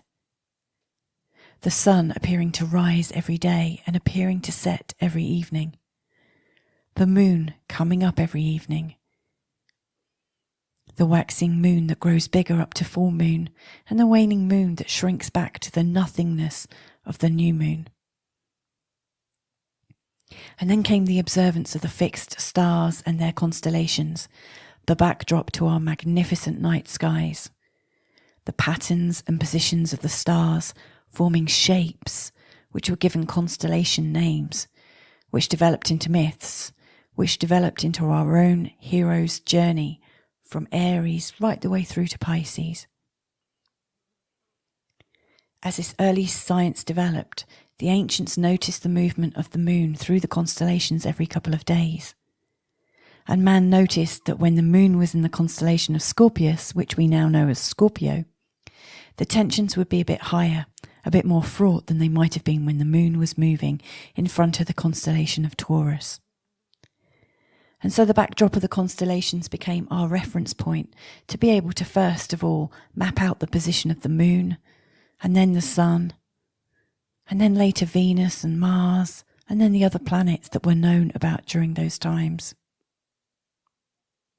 The ancients noticed that the moon would take approximately 28 days to come back around to the beginning, and it appeared that the sun took 365.25 days to come all the way back to the starting point. And after centuries of observation, people began to know what it meant when there was a full moon, a new moon, a solstice, equinox, or eclipse, that there was a different energy or resonance. And we ask ourselves, could these energetic potentials be tapped into? Or could they be used as a marker in the planning of their day-to-day agricultural lives? Of course, we don't connect to the stars in quite the same way as our ancestors did, because we have lots of light pollution and trails in the sky that obscure the primal connection that we might have had. But our ancestors definitely felt this. So this is all taking place simultaneously in many civilizations. The Sumerians around 3 to 4000 BC, to the Mesopotamians, the Babylonians, the Greeks, the Romans, through the Dark Ages to medieval times, to the Renaissance, the Reformation, the Age of Reason, leading right up to the Industrial Revolution. Each civilization and epoch and age adding more to the knowledge base. And many of the greats, the philosophers, artists and thinkers that we know of were also astrologers. The astrology informed all of their studies. They were blended. These were the special advisors to the church and kingdoms. As time passed, this knowledge came out of the hands of the learned, and with the invention of the printing press in Germany in the 15th century, the accessibility of astrology got into the hands of the commoners, the everyday person. With the threat of people having the ability to plan their own futures and live their own lives, there was an inevitable backlash with organised religion, mainly Catholicism and Christianity. The church began to teach that astrology is a refusal to acknowledge God and his sovereignty. Without access to our own future, we're reliant on God alone. Thank you, Tania. Can I come back in? Thank you. So that gives you a potted version, a really quick, down and dirty potted version of how astrology came to be. And up until the point when the church really started to get involved, and also with the resurgence or the the popularity of modern day scientific ideas.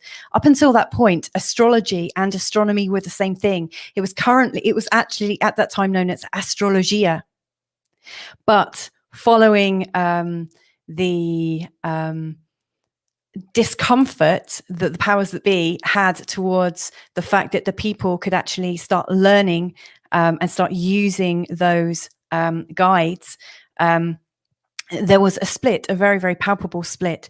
And so the philosophy or the whole movement of astrology was split into two.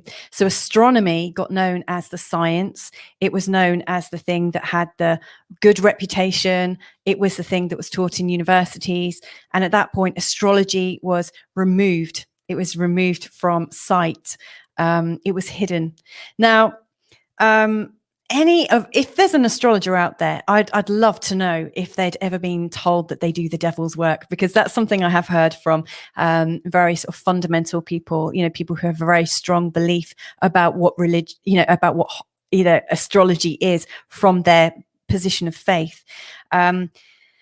And it's a weird one. It appears that there's a certain amount of censorship that's gone on to ensure that the power stays with the people that might want to wield it. But I'd like to know where that knowledge went.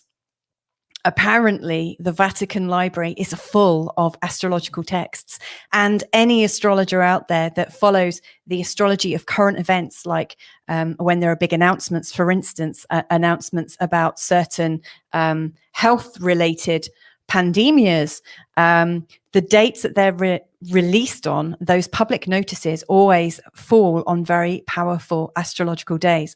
So I'm pretty sure that those people still use it, and it's done in secret. Now, earlier this year, I was in contact with somebody from a religious spiritual freedom group, a group that is, works quite secretly to reveal hidden truths. And I actually said to her, I said, you know what, I like to gift astrology, and I'd love to do some free work with you. If ever you need an astrologer to time the launch of some of your events, please just let me know. And what she said was, I'm going to decline.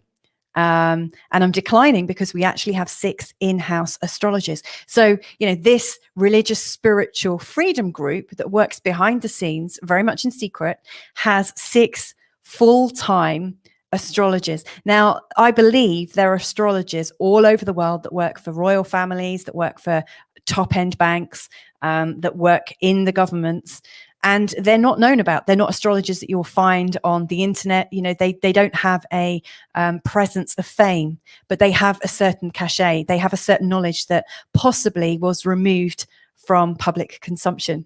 So anyway,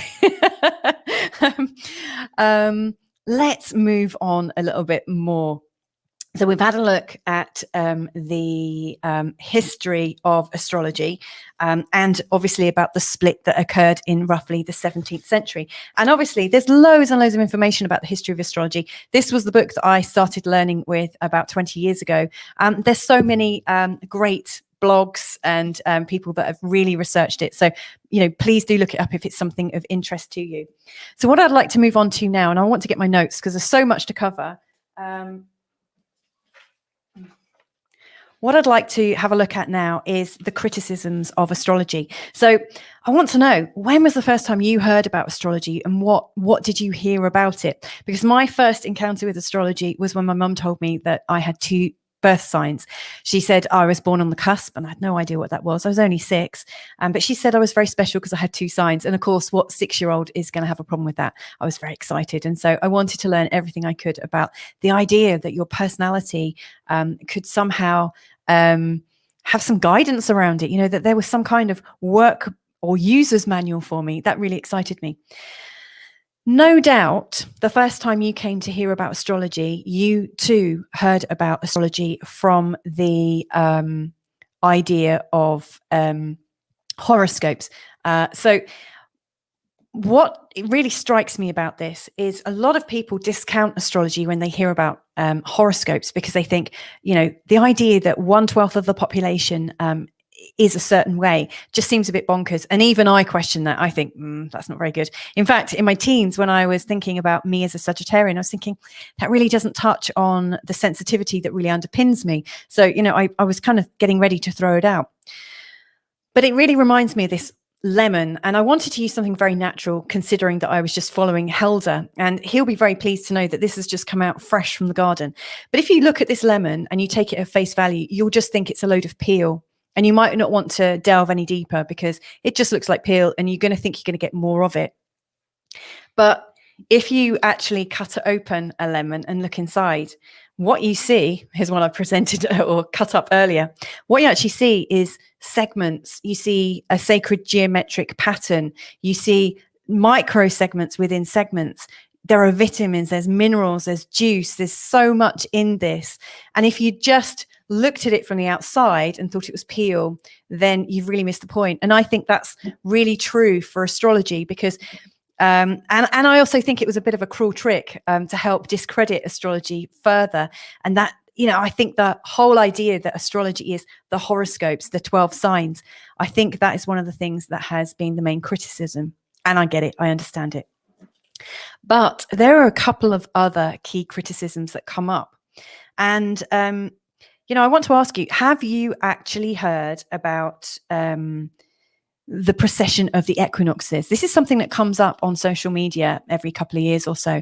There'll be a bit of an astrological catfight between astrologers, and people will say, you're wrong because of the precession of the equinox. And you might have heard about it because essentially how we calculate the position of the star signs, it moves over the millennia. It moves about one degree every 72 years. So it moves really, really slowly. But if you consider that we've been recording this data since the Sumerian times, we've now actually accrued 24 degrees difference, since the beginning of our recording to now as a modern day astrologers. So we have two different systems of, timing and starting. And so the precession of the equinox, I'm going to cover very shortly and actually give you, you actually see it demonstrated in a live chart.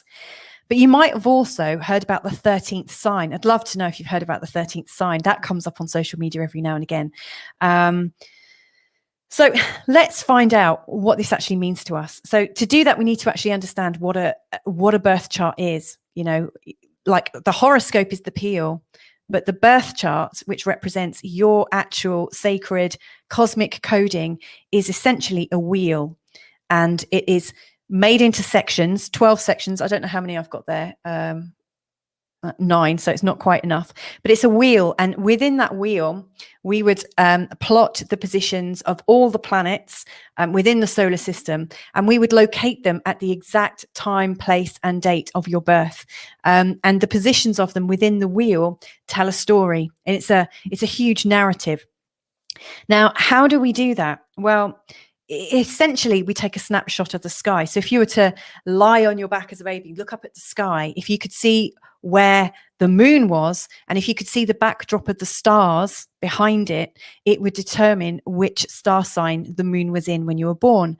And the backdrop of the stars is really important because it's almost like a huge belt around the earth, far, far away in space. It's known as the ecliptic. And on the ecliptic are the 12 constellations that astrology refers to. So Aries, Taurus, Gemini, Cancer, and all the way through to Pisces.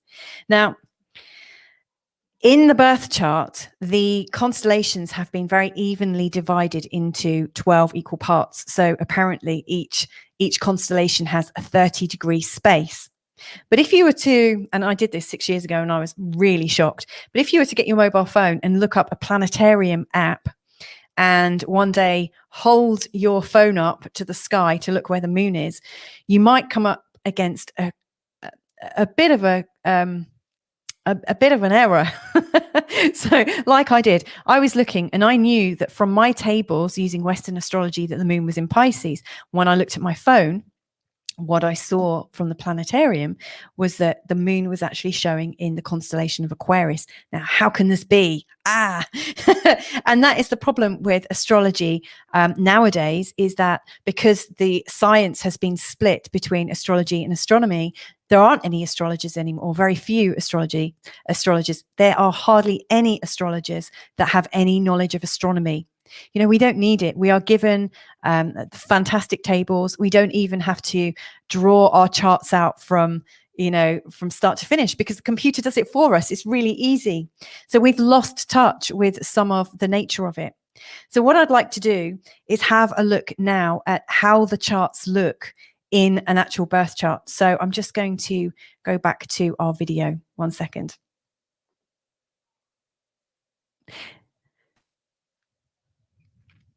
And it's just coming up now. It won't be a second. There we go.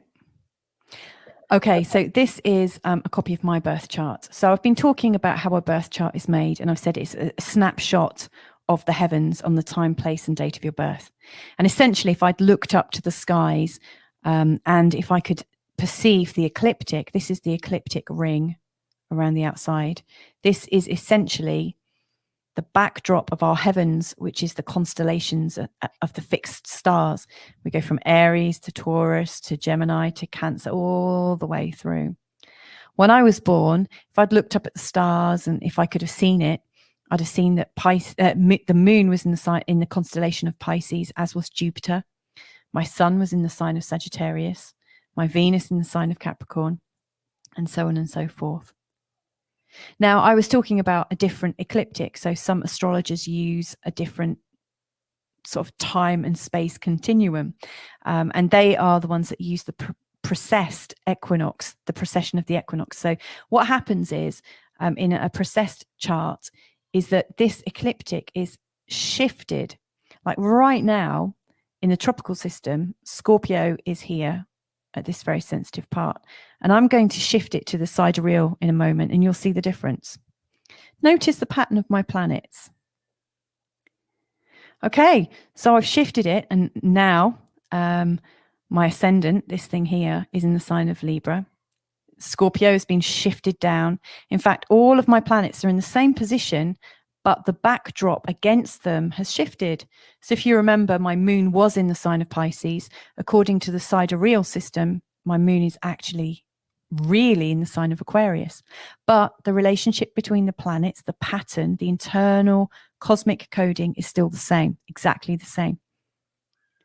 And if you remember, when I was talking at the start, I said that each constellation accounts for 30 degrees on this 360-degree birth wheel. In reality, Virgo is almost twice its size. And Aquarius is much bigger than 30 degrees. And Capricorn here would be much smaller. And so some astrologers actually use a different ecliptic around the outside. So, you know, they set that to an even more real and even more accurate ecliptic.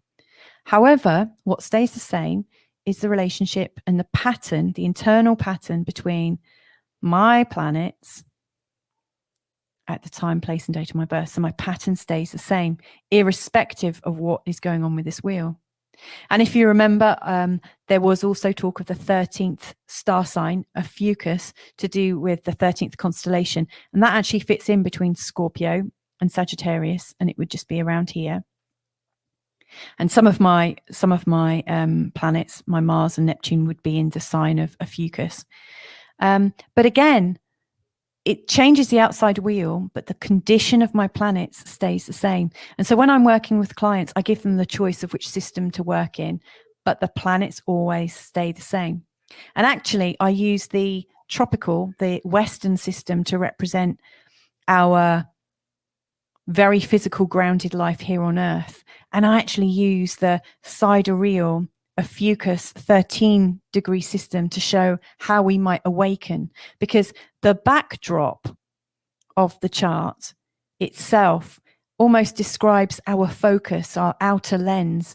This is really like the lens. So, you know, I can use this chart through the lens of the tropical view, and that's our very grounded, here I am, this is my life view. And then I can use the outer view of a Fucus, the 13th sign. And to me, that type of chart represents our cosmic potential. So I really like to do the ascension readings, which compare your grounded birth chart to your ascended birth chart. And if that's something that's interesting to you, then, you know, check it out on my website. Now, what I want to show you is how an astrologer can help you. So I'm back to the tropical view here, the original birth chart. Now this represents a static shot of my cosmic condition when I was born, and that I carry through life. These are my tendencies. It's almost like my cosmic DNA. Now, if I add in the transits, you'll see that there's the same symbols from the inside are on the outside, but they're all in different positions. That's because all the planets move at different speeds, and they've continued moving. This snapshot of my birth stays the same, but the planets keep on moving. And so when I'm working with clients, I'm comparing the condition of the current positions to the condition of my cosmic DNA, my cosmic coding. And so what I look for are a series of different things. The first thing is, are there any slow moving planets in a sensitive location? The slow moving planets are Uranus, Chiron isn't a planet, but I still include that. He's to do with healing and releasing childhood wounding. Neptune to do with confusion and sort of not having boundaries. It's kind of very cotton woolish. Nothing's very clear with Neptune, and yet Neptune can really lead to enlightenment. And then there's Pluto, about yielding and giving away and rebirthing and resurrecting. Pluto's a really troubling planet to work with. We go through some very big shocks and deep internal transformations with Pluto. Now, when one of these moves over something sensitive like your sun or your moon, or one of these angles here, like this is to do with the home, this is to do with relationships, this is to do with our career, and this is to do with our body. When one of these slow moving planets moves over these, it creates a very difficult tension for us. Now, in my late 20s, I had Pluto going over all of these. And so I had this really long drawn out time of ill health and mental adjustment to the world as it was against the world as I thought it should be. And it took a long time for me to sort of get over that and get over myself. And it's one of those times, you know, it took about 14 years for Pluto to go from here to there and for me to be free of it. It really took a long time. And so a lot of the time when people come to me, you know, if they give me their date of birth, you know, if they're Capricorn, I'm like, okay, yeah, that's why. And usually Pluto is right over their sun. But if it's not because they're a Capricorn calling me, it might just be that at their time, place and date of birth, their moon, something very sensitive, was here, or their ascendant to do with their body was here. So there's usually a very clear reason why somebody might call. The same with Neptune and the same with Uranus. It's no surprise that in the last 2 years, I've had lots of people who are in particular Pisces and Capricorn, or with a strong Pisces and Capricorn component contacting me, and to a lesser extent with Uranus in the sign of Taurus, but Uranus still brings up very big changes. You might notice actually Uranus is very close to here, and these planets appear to go forwards and then move backwards. It's called retrograde motion. And so they do this forwards backwards dance over these points, and it can take a few years for it to clear. So I've had some challenges over the last few years with relationships, nothing that I couldn't handle, but Uranus creates a level of instability and change. And so we have to really be aware of it and to work out what we want to mitigate and what we want to encourage. Something else I look out for are returns. Right now, my Jupiter return is coming up. Okay, Tania, if I could be put back in. Okay, I'm back in. So I was just about to talk about returns.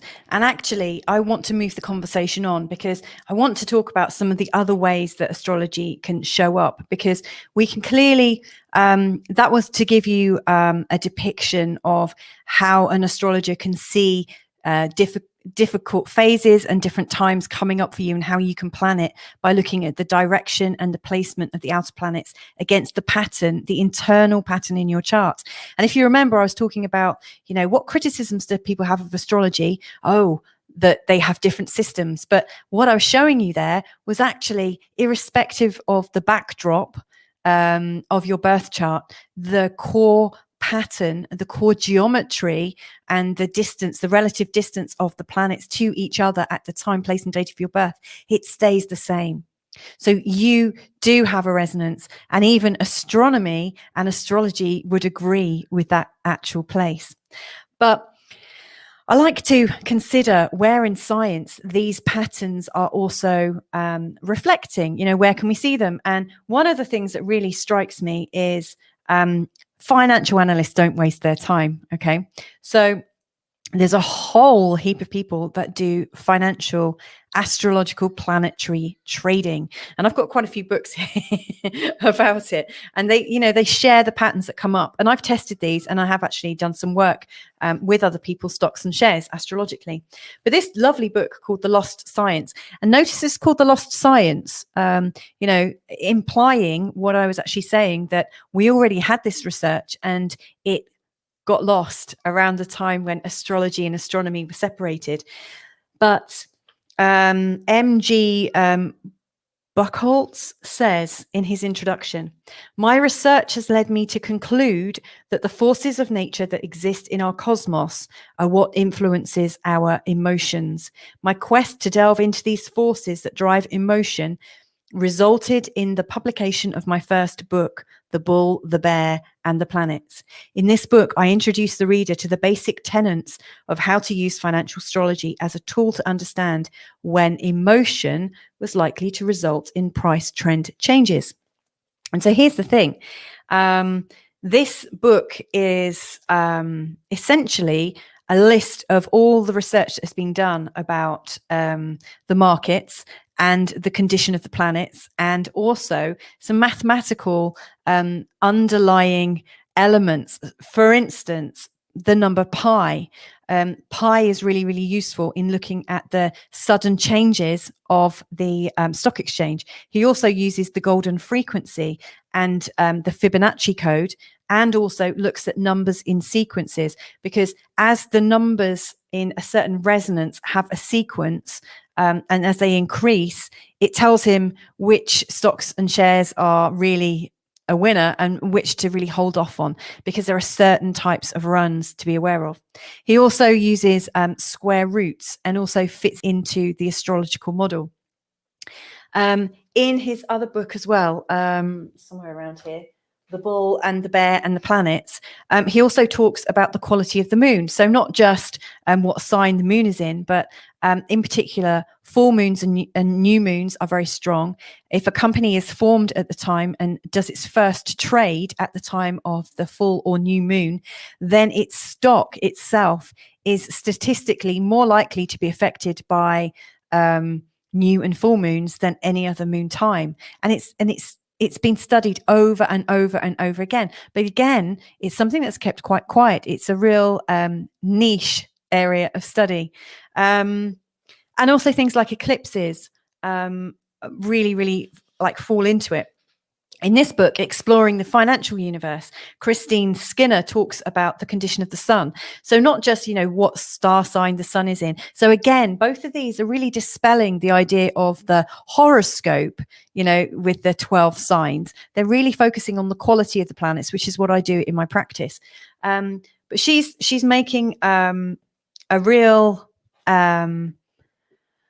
good case that sunspots, solar flares, the solar maximum and minimum, and the study of the quality of the sun and the quality of the moon really affects the mood of the world. And of course, when the mood of the world is calm, there's a very calm stock exchange. But if you can predict ahead of time that there's going to be a real fluctuation in mood, which nearly always happens when there's some very big solar events and also lunar events, and if there's also some planetary stuff backing it up, then these astrological traders know to watch that stock really carefully, and they're able to make an informed decision.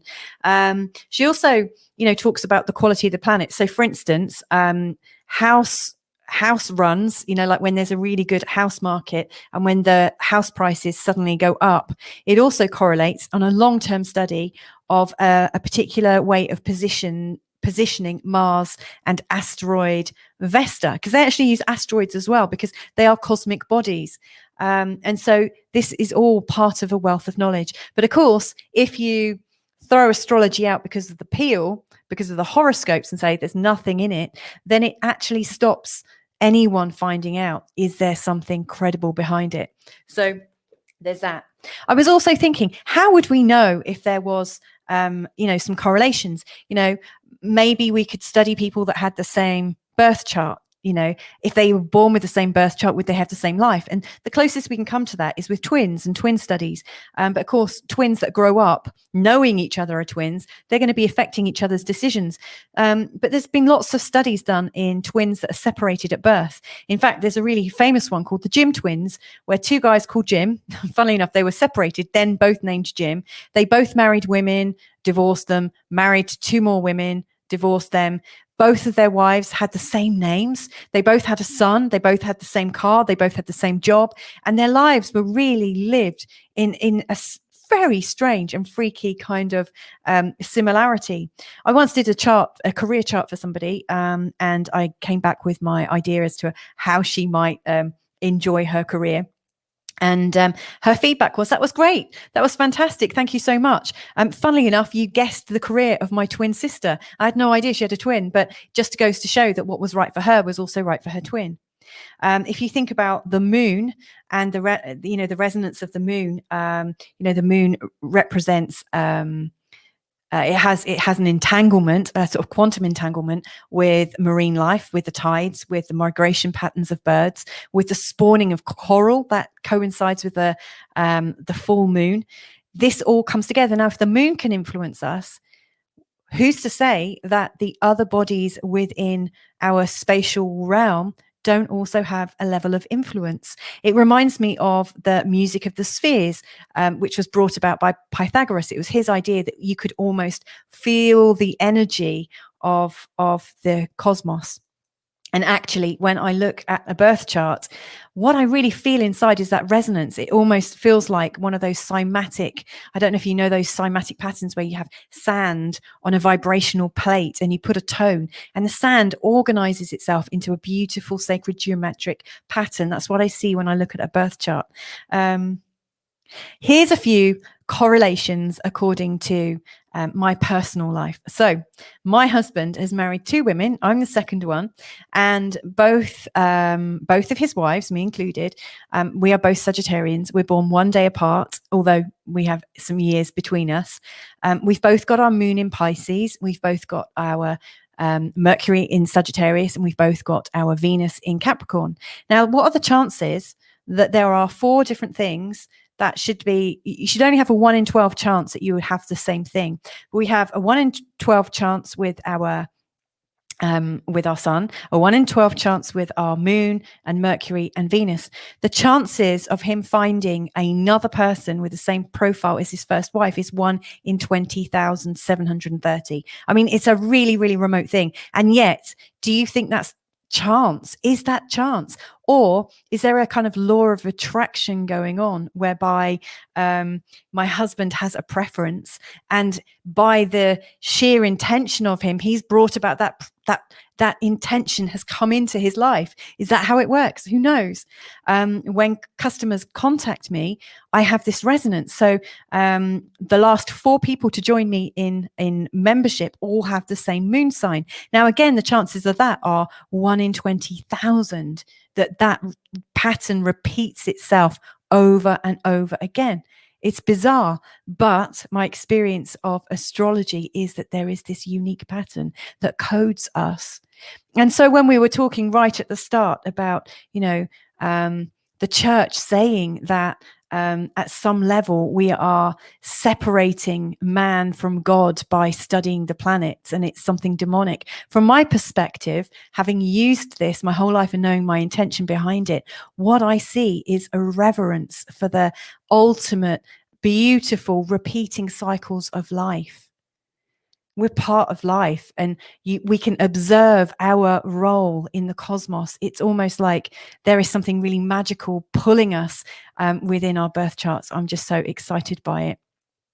So we're coming to the end of my presentation, and sadly, I didn't actually manage to bring about my planetary meditation, but I'm going to post it to my website. So if you'd like to have a go at that, I will post it on my website tonight for you to download and enjoy. That's an interest. We got a question from Diane Wetherill. What about daylight saving time versus standard time? Which is correct? Which is the correct time for the chart? Well, again, that's a really good question. The astrological planets will automatically work it out to the real time, not the change time. So, if we've got daylight savings, the computer will know that behind that is the real time, and it will attach to that. But effectively, I think it's more healthy to just look at the quality of your planets, Diane, because you'll get so much more quality information. On the subject of the signs, so again, with the controversy of the 12 signs of the zodiac, I also believe that there is a resonance that is created by everybody when we all when we all hold the same story about something, something builds. So irrespective of whether my moon is in Pisces or actually in the sign of Aquarius, at some level, that moon carries the Pisces resonance anyway. The Pisces story is kind of quantumly attached through everybody's agreement in it. So it's much of a muchness. At the end of the day, I think astrology is a fantastic tool to use you, to guide you through life, and to give you the opportunities to find freedom, really to find freedom and enjoy your life with as much beauty and grace as you can muster. And so if that helps anyone out there, I'd be absolutely thrilled. If you'd like to connect with me, you can just reach me. It's Louisa at feelgoodastrology.com. I've absolutely been delighted to come here and present to you today. So thank you so much for listening in. I'm absolutely bowled over. And it's great to see all the comments as well. If there was one last thing that I would like to draw you back to, which I said right at the start. I said, is there a time in your life where there are lots of celebrations going on? And the reason I asked that is because it's the very, very first kind of knock, knock, knock at the door to say, yes, there might be some pattern going on, because most people do have a busy time of the year because they have lots of friends that have a really similar experience. And so often we can notice our patterns really, really easily. So Paula Bravo is saying, if the moon influences the tides of the oceans, it means that we are influenced in our inner water. Absolutely. Yes. The elements, since we are made of 70% water, in this way, our emotions can be influenced by the moon. Definitely. Full moon influences many people in their emotional state. So if the moon influences a huge amount of water and oceans, that can also influence our inner water emotions. Absolutely, Paula, that is absolutely spot on. In fact, my observations also, I've noticed that people born at the time of the full moon and at the time of the new moon have a real extra sensitivity to the rest of the people, meaning that when there is a subsequent full moon or new moon, they are affected so much more. So yes, their coding is so much more, it's just so much stronger. I'm getting so many chills now. I'm getting all this feedback. It's lovely. Thank you so much, everybody. I've really enjoyed it. And I'm really happy to help with any other further questions. I think we're going to be in a private chat room later, aren't we, Tania? Yes, we are. We've been sharing on the chat the Zoom link. So whoever wants to join of the attendees, some of the speakers, whoever wants to join as well, will be at 5 o'clock when we end in a Zoom room where you can actually interact with each other. Thank you for mentioning that, Louisa. Well, I just want to invite people to come and join us, because I'd love to answer any further questions that people have. I'd love that. Great. Thank you very, very much. That was absolutely stunning. Thank you. And really, I feel that this last leg of this last bit, you, then William Linville, then Ricardo Diniz, is just to blow our minds out. It's just, whoa. Now, Ricardo's listening here. He's going to be 2 speakers from now. Okay, so let me just take it forward with our next speaker. Thank you, Louisa. See you in a short while. See you in a short while. Bye for now. Bye for now. Okay, so our next speaker is a divine presence of clear creator consciousness. He's here on the planet to assist humanity to clear out all of its egoic conflicts and structures in order to completely marry higher levels with lower levels through transcending magnetics. Let's give a very warm welcome to William Linville. Thank you, William. Hello. Hello, how are you? Are you guys having a lot of fun with the beautiful expo of life altering as well as heart opening, arising to the occasion, saying goodbye to the old paradigm, the old energy, the old identification, to stepping into you. You, that is not something to work for. You're already that you are. Now you're allowing the rest of yourself to come up, come forth in every direction, exponentially in front and back, to where you're coming forth into your divine presence. The divine presence that is already you. The divine presence that's always already been there, has always been there. But now, becoming so much more clear, so much more imminent, so much more radiant, and so much more obvious. And that's part of why all the mind, the mental, the mind's your friend, technically, the mind, the body, and you. You're like a threefold, like a trinity. So you have the trinity state, which is you, spirit and soul and form. But now, due to planetary shifts, due to how much you've been welcoming in your higher self, or shall I say, the parts of yourself that are vibrating at a faster frequency in megahertz of light, that's speeding up, opening up, accelerating, amplifying within yourself and through yourself. So right now, you can even, let's just close our eyes for a minute, focus right at your pineal pituitary gland. And let's just take our right hand. Could be left, and it doesn't really matter. Just right on your heart. Or for those that are not feeling themselves right there, let's just put a rock in your pocket. You take it out, and then one in your hand to where you can feel the presence just of the rock or a pin or anything. It could be a piece of glass, it could be your coffee cup, whatever it may be for you personally. Just to bring yourself right here, right now. To even feel the presence in that token we have in our hand, even in our pocket.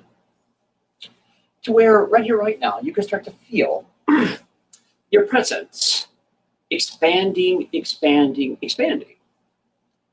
through that object, through the palm of the hand, even through your pocket. The whole pocket one, that's what we use for grounding at times. As a tool, we're not connecting with the planet, we're connecting with you and connecting you with your body to allow for your body to feel you to where you're not in and out, phasing and wavering.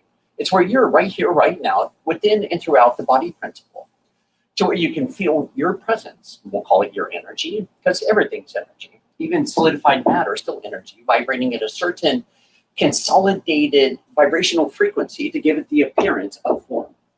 So right now, let's ask our body, as we're just right here, right now, with a rock in our hand or a pen or whatever, even in your pocket, your hand on the heart. Right now, to take a breath, once again, focusing your eyes towards your third eye, with shutting the eyelids, which I call garage doors, because nothing is real until I open up the garage door, then bam, here we are. So right now, just holding that radiance, that resonance, where now, what happens? It's the mind that's your friend. It's a tool for how to function in a body on a planet without walking off cliffs, without, way back when it was first created, called logic, where you wouldn't step under the feet of a dinosaur and become, a little Scooby snack or a Happy Meal for the dinosaur kingdom, especially the T-Rex, the raptors, and so forth and so forth. So now let's just honor it. Great. I open my peepers. My mind, its job is to survey everything around in the outside world to ensure that it's doing its job, which is keeping your body safe, keeping yourself, I'll call it safe, not that you could ever be unsafe, to where we get size this up, size that up, where we get moving, we get running, we get flowing, we get radiating and amplifying, to where we get more and more in a state of a harmonious, a state of feeling, connecting with you, because you're always connected. Otherwise, your heart would stop beating. Your body would fall to the ground, decompose, become elements of the planet again. Which, like the speaker before me, Louisa, was talking about the body being 77% water. Yeah, it's made up of all the elements of the planet. The only thing that's not is yourself. The soul level. Yeah, it's a record keeper, as I call it, from first separation to now. Through the karmic work, through karma, dogma, and everything else. Okay, we've been there, we've experienced that, we've experienced this. Okay, this over here, we started to speak up, speak out, emanate, express, and whack off with the head or burn at the stake, whatever it may be for you. In that paradigm, stepping into your innate, finite abilities. And where humanity, whether it be Christianity, Catholicism, Hinduism, Buddhism, whatever. In that time, where others would say, you're different. And do we go through the whole, he's a witch, blah, blah, blah. Because it's not that you're a witch, you're playing with energy, you're playing with yourself, you're playing with your universal attributes, your innate finite abilities. And you expand, you start to play with the elements, at this point, 4 directions, on and on and on. What is it? Rock, wood, water, and then mineral kingdoms as well. So, you're playing with all the elements. You so divinely, peepers are opening up, your hearts open up, and you start to see, experience a whole different radiance of vibratory levels and frequencies and megahertz of light, of even energy way back when. And now we started playing with it, exploring it, like you are. You're a creator here, incarnate, exploring and experiencing your own creation. That's why we get into the manifestational world. What am I creating? Blah, blah, blah. Why did I create this? Why did I not? Some of it is about you. All of it technically is when you take your body here, when you take your body there. Yeah, that's on you with that calling, or in this case, I would say emotion, carnality, to put yourself in a position. Okay, there's a car accident. There's global warming, whatever. Where you and I could step back for a moment, connect with our heart, and look at together absolutely everything going on around and asking ourselves, on one hand, how and why am I in this circumstance? How and why do my relationships that magical, blah, blah, blah, that fall apart? When we ask ourselves, okay, what is it within my physicality? What is it technically in the psyche, but more so the subpsyche, that's playing this out, recreating it, reattracting it? And what is it, not so much am I to learn, what is it that I am putting out there that continues this colorful cyclical cycle that plays out and plays out within myself and through myself, within my exponential world as creator, experiencing, expanding upon its creation.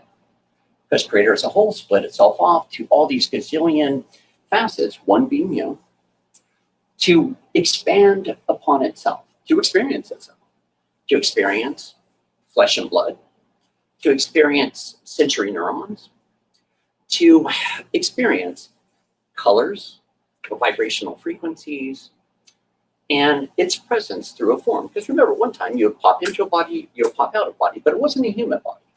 It was the animal kingdom coming into the body of a deer, mating with the doe.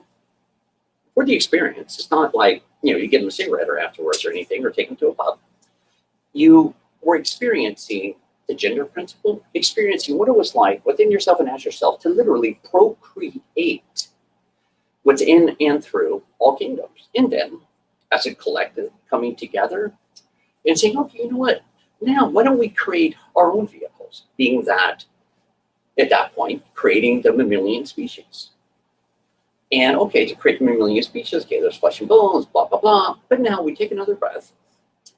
And okay, well, how, when you would pick up a body, you create it, pick it up, run with it, but then it would be a short span. Because remember, at one time, elderly was considered age 20 in the villages.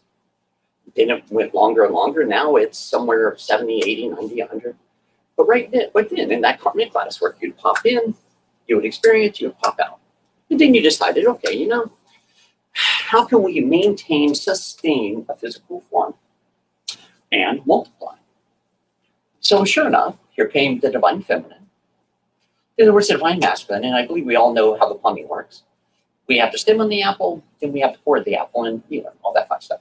Now, and it's kind of funny, really, when you really look at it.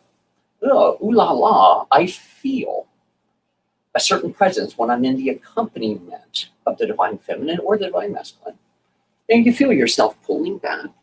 And now this long, big, giant Santa Claus's book of wish list unfolds. Okay, I have to do this. I got to be like that. I got to be like that. I got to be like this. Everyone, I'm supposed to look like Barbie, be like Barbie, or the Ken doll, G.I. Joe, whatever. Until right now, bam, we're snapping out of it. Vibratorily, we're rising above what's considered that to be the mass collective consciousness. So now we're no longer like a peacock showing their feathers. You're coming right back through your heart to that emanation, radiance, benevolence of love, or light beingness, creator consciousness, whatever word best accommodates you. But now we emanate, and now we're welcoming more and more love, marriage of the heart. Many play with divine compliments, which really just means, and same with twin flames, the feminine part of yourself in a different form to where they're going to come in, and now you're going to play with your divine feminine, once again, still within yourself, or your divine masculine, until we wake up from all of that, and we become, I'll call it androgynous on one hand, where we supersede, overcome from the solar plexus down. So we're stepping totally thoroughly out of survival mechanisms. And we're coming into, I am healthy, whole, and complete in my own right. I'm not male, I'm not female.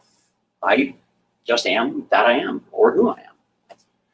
But now we have who I am as all these beautiful, benevolent facets and particles of light, particles of love, particles of divinitization, that now can emanate so passionately, because once again, as we wake up to this, we become healthy, whole, and complete within ourselves, to where now we're no longer looking for a polar opposite to fill a void within ourselves. To where now we get into superseding mind over matter and transcending magnetics. So right now it's all just take another breath, close the eyes, focus the eyes toward the third eye, or let's just put a rock in our hand again. The rock in the palm, even in your pocket, the pocket one's more for grounding, integration, so your body has something literally to ground with. That's kind of like some of their ones are called the red meat, others turkey, chicken, whatever. But right now, you go there, right here, right now. And we're listening to the body, but sometimes the body wants these elements to ground, to integrate, and supersede all of the exponential world, which also gives the organs a kick, so the organs can function, which, once again, is why the whole universe entirely put all this stuff on the planet for you. Veganism, vegetarianism, carnivorous, that's not the issue. The issue comes with how the animals are being treated, really. That's where it branches off to all this other stuff. But still, the body wants something to integrate with. So right now, let's just let ourselves integrate.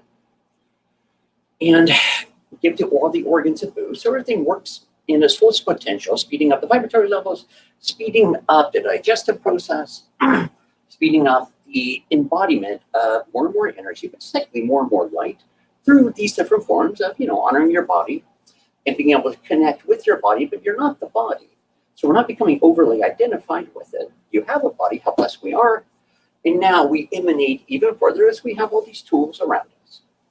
Now, as we're here with the rock in the hand, let's just take another breath. Let's welcome in more and more of you. And we're closing our eyes, focus our eyes towards the third eye to get the chitter-chatter box out of the way. The mental, emotional, egoic structure that's constantly projecting or internalizing. So right now, we're taking our power back. So right now, let's welcome back all of our power, all of our energy, all of our self-fragmentations right back to us right now. Cleared and purified. To where now, even with the eyes closed, the rock or whatever object is in the palm of your hand on your heart. Either one, we're stepping right out of the whole ideal of fear. Because fear only exists in space and time, past or future. So let's take a breath, just right back through our heart. Welcoming back all of our energy, all of our power, all of our self-fragmentations, cleared and purified right now. The eyes are closed, which we are right now. We have no exponential world stimulation. We have no mass collective thought forms coming in, where the mind is scanning within the energetic field, all the way through the subtle field, all the way through the psyche, sub-psyche, emotional, palpitational, latticework, and this whole level of consciousness. Let's just come right back here, right now, totally out of space and time. And it's kind of cool, because as we do this, yeah, you're going to be aware of thoughts, but right now we're just not biting into them. We're not entertaining them. We're not becoming identified with them. And what's happening right now is they're fleeting away. Because there's no magnetics right now for them to grasp into it. And right now, technically, literally speaking, you right here, right now, you're overcoming, superseding, transcending all the magnetics. Magnetics play with one thought to another thought to another thought to another thought to another thought to bam, a perceptual outcome. Now, let's just step out of all that stuff to where we're not even entertaining a thought form. And right here, right now, let's just take another breath, be right here as you, with you. No judgment of the body, no judgment of the mind, no judgment of the soul level, no judgment of really humanity, no judgment, period.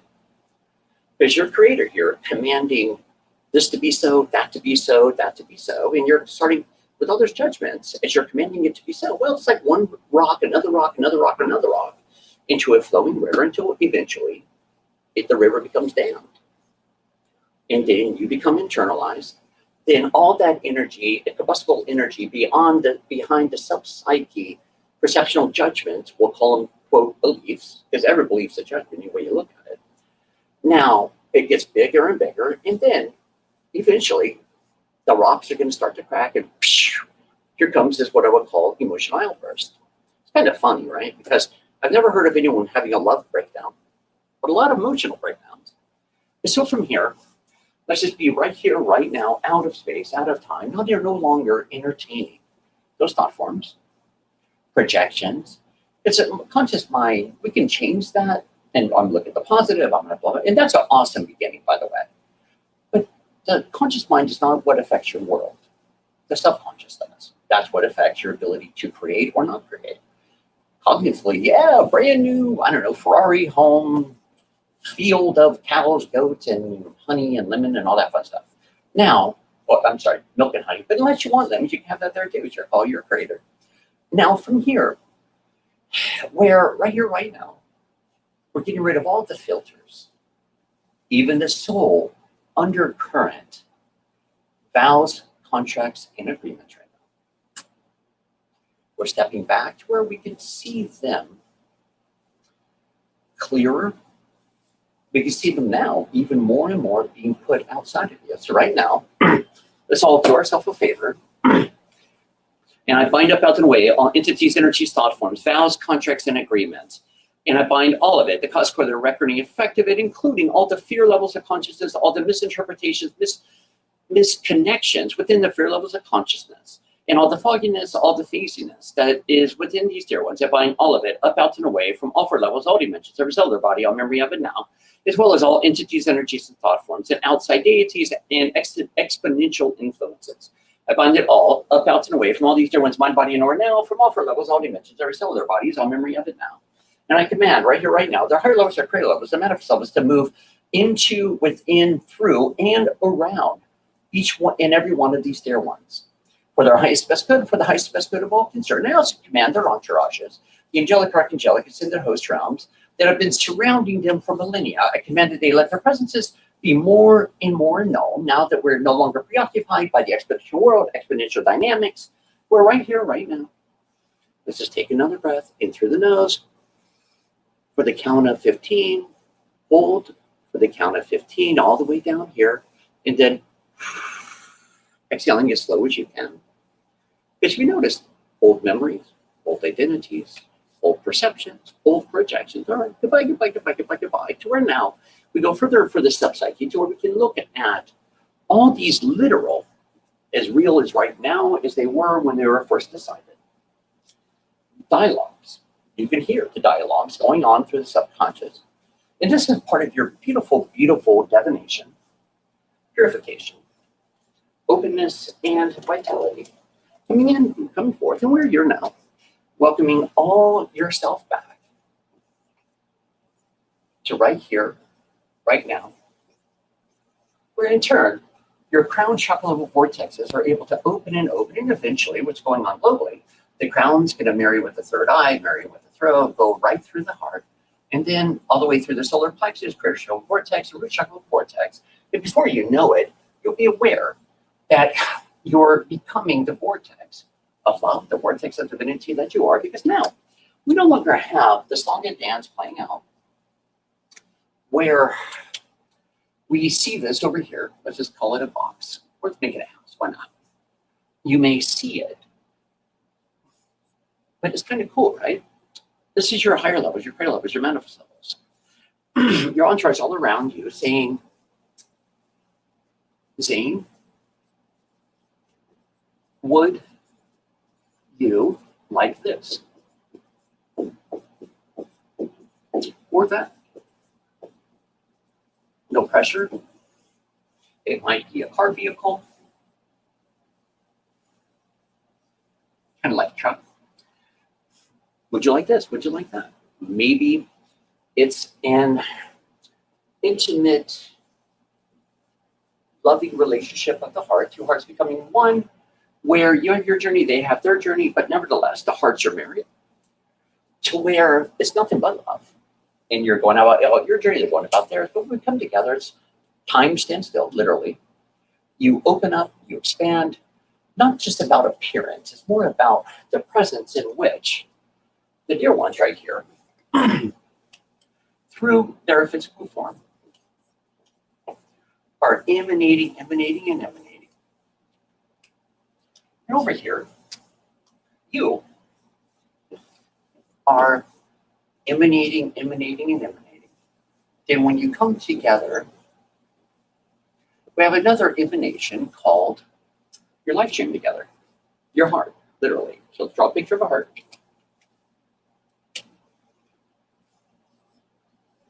Which goes back over to here, two hearts becoming one. Now, we're not picking up on their energy. I want to clear that up real quick. We're not taking on their issues. I want to clear that up real quick. Because when we tune into them, when we look at them, this could be anyone from your family monad, relatives, mom and dad, grandparents, or the humanity. It could be your best friends, camaraderie. Well, the hearts just don't come together. It's not gender specific. That's why so many are running around kind of conflicted of their gender principle, which is kind of awesome if you ask me, because it's like all these lower level, from the solar plexus, creator's chakra vortex, root chakra vortex, they're all coming up to be revisited as you're coming in to purify, divinitize, and eventually it all becomes right here, right now through your heart. It's not even about a gender specification. It's just kind of conflicted confusion about when I'm with this dear one, I feel so much love, or I feel something I've never felt, which the four-letter word is called love, radiance, benevolence, and you watch how it grows and grows. Over here, my ego has no complaints. My mind cannot comprehend what you're feeling. Because mine, once again, it's focused on when it connects with the egoic structure, which technically is outside of you. The ego bases everything on past, basing it on the past case. This way, it's that way, it's always going to be this way, it's always going to be that way, blah, blah, blah, blah. And then projecting into the future, which starts to, by default, welcome in the repetition of these same scenarios over and over and over again. Until, once again, we hit the wake-up button. And you start waking up from the thoughts.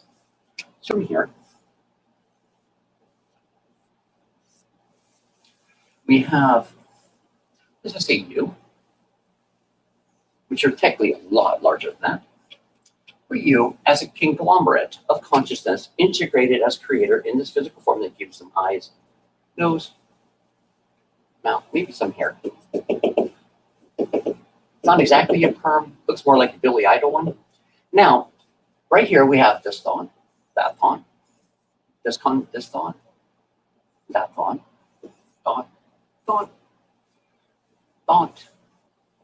thought. Now, is we're right here in married with our higher levels, our higher self. The marriage is not about Judaism. It's not even about Bethlehem. It's about the marriage of the higher merging into the lower until eventually we have this. You marrying with your higher self and all of yourself. Now, as we have that, this thought over here is going to say, hey, remember, the ego says, remember, you're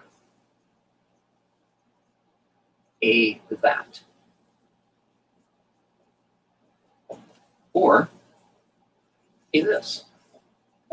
Everything's got to work this way, that way, just how I've always known it to work for the ego's survival comfort. Because remember, the ego wants you to perceive itself that it's in charge, it's your master, and it's a live deity. Technically, all the conglomerate of energy. When you make a judgment, you project a judgment into whatever you're projecting it into, and you as creator are commanding this to be so, like let there be light, then let there be darkness, whatever. You're commanding it. So therefore, you have the buildup of energy again, until right now where we're at, we're stepping back, decompressing, a deep sigh. And now that you and I look at absolutely everything in this body, on this planet, outside of you. So here you are now, on top of the planet, in communion with all of you, the whole universe entirely. I better get rid of the house because you'll want to relive Wizard of Oz, house landing on you like that witch. Now, from here, we're letting the whole universe come in.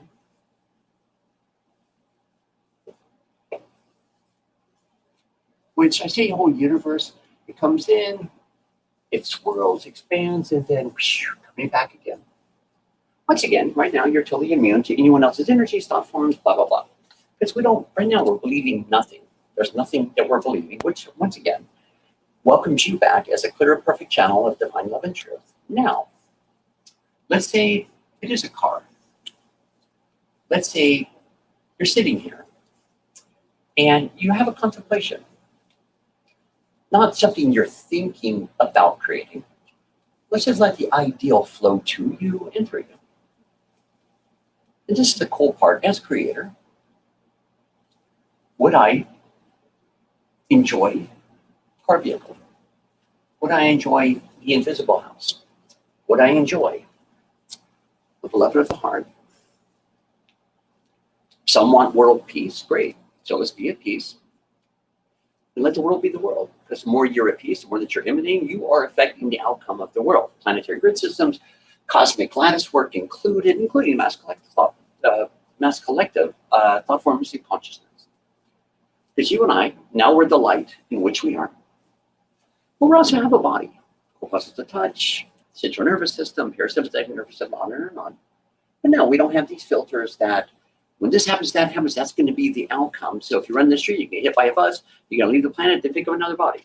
Let's throw all that out the window. Because who's to say? Maybe you'll jump over the bus. Maybe you'll run around the bus. Maybe you'll lay down the ground, the bus goes over you. So we got to let go of our projected outcomes. I may get hired to be a janitor. Great. Well, I should be a CEO, blah, blah, says the ego. Who's to say the janitorial positions not an open door for you to get into the business, for your higher levels, your manifest levels, your creator levels, to take it from there. And before you know it, you're the owner or beyond, a CEO, FO, and all the O's. So from here, once again, we, as our own divinitization, are stepping through these doorways. Let's forget about what they look like for a moment. Sometimes you're going to have 10, 20, 30 doorways right in front of you. Let's take a breath. I welcome forth the rest of myself, my higher levels, greater levels, manifest levels. Which door here would be in my highest and best good? Not to go through suffering, learning, blah, blah, blah. More of an escalation of your heart opening to where all the gifts from that doorway, I promise you, are going to present. We're just getting rid of way of the ego and the judgment of the doorway. Like a concrete example, I was in San Diego, went for a week in Zion with another couple, and we had a blast. And I remember driving there very specifically. We had just left Roberto's Taco Shop, driving, I think it was the 15, and then going from the 15, I think it's 17 or something like that from there. And then we ended up in Zion. But on that journey, we drove through Las Vegas. It was like, wow, man. It was like a ball of tangled up string, which is no surprise they call a part of the traffic the spaghetti bowl, because it was like spaghetti. It was like freight here, freight there, blah, blah, blah. It's like, wow. And I was saying to myself, now that I laugh at myself more about it, it's like, wow, how blessed I am to live in San Diego, not Las Vegas. But sure enough, went to Zion, came back to San Diego, got back to work. At that point, it was High Integrity Massage, another company that I had. And Sure enough, phone call comes, hey, we would love to have you come to Las Vegas. And I was just sitting there saying, all right, bring it on. My agreement with myself, with my higher levels, the whole universe is, you present the opportunity, I will show up. So it means I'll pick up my body, I will shave it, wash it down, whether it be a car wash, a hose, or a shower. I get out there, I showed up, bam, at the first event ever, there was my angel in the front row, my bride.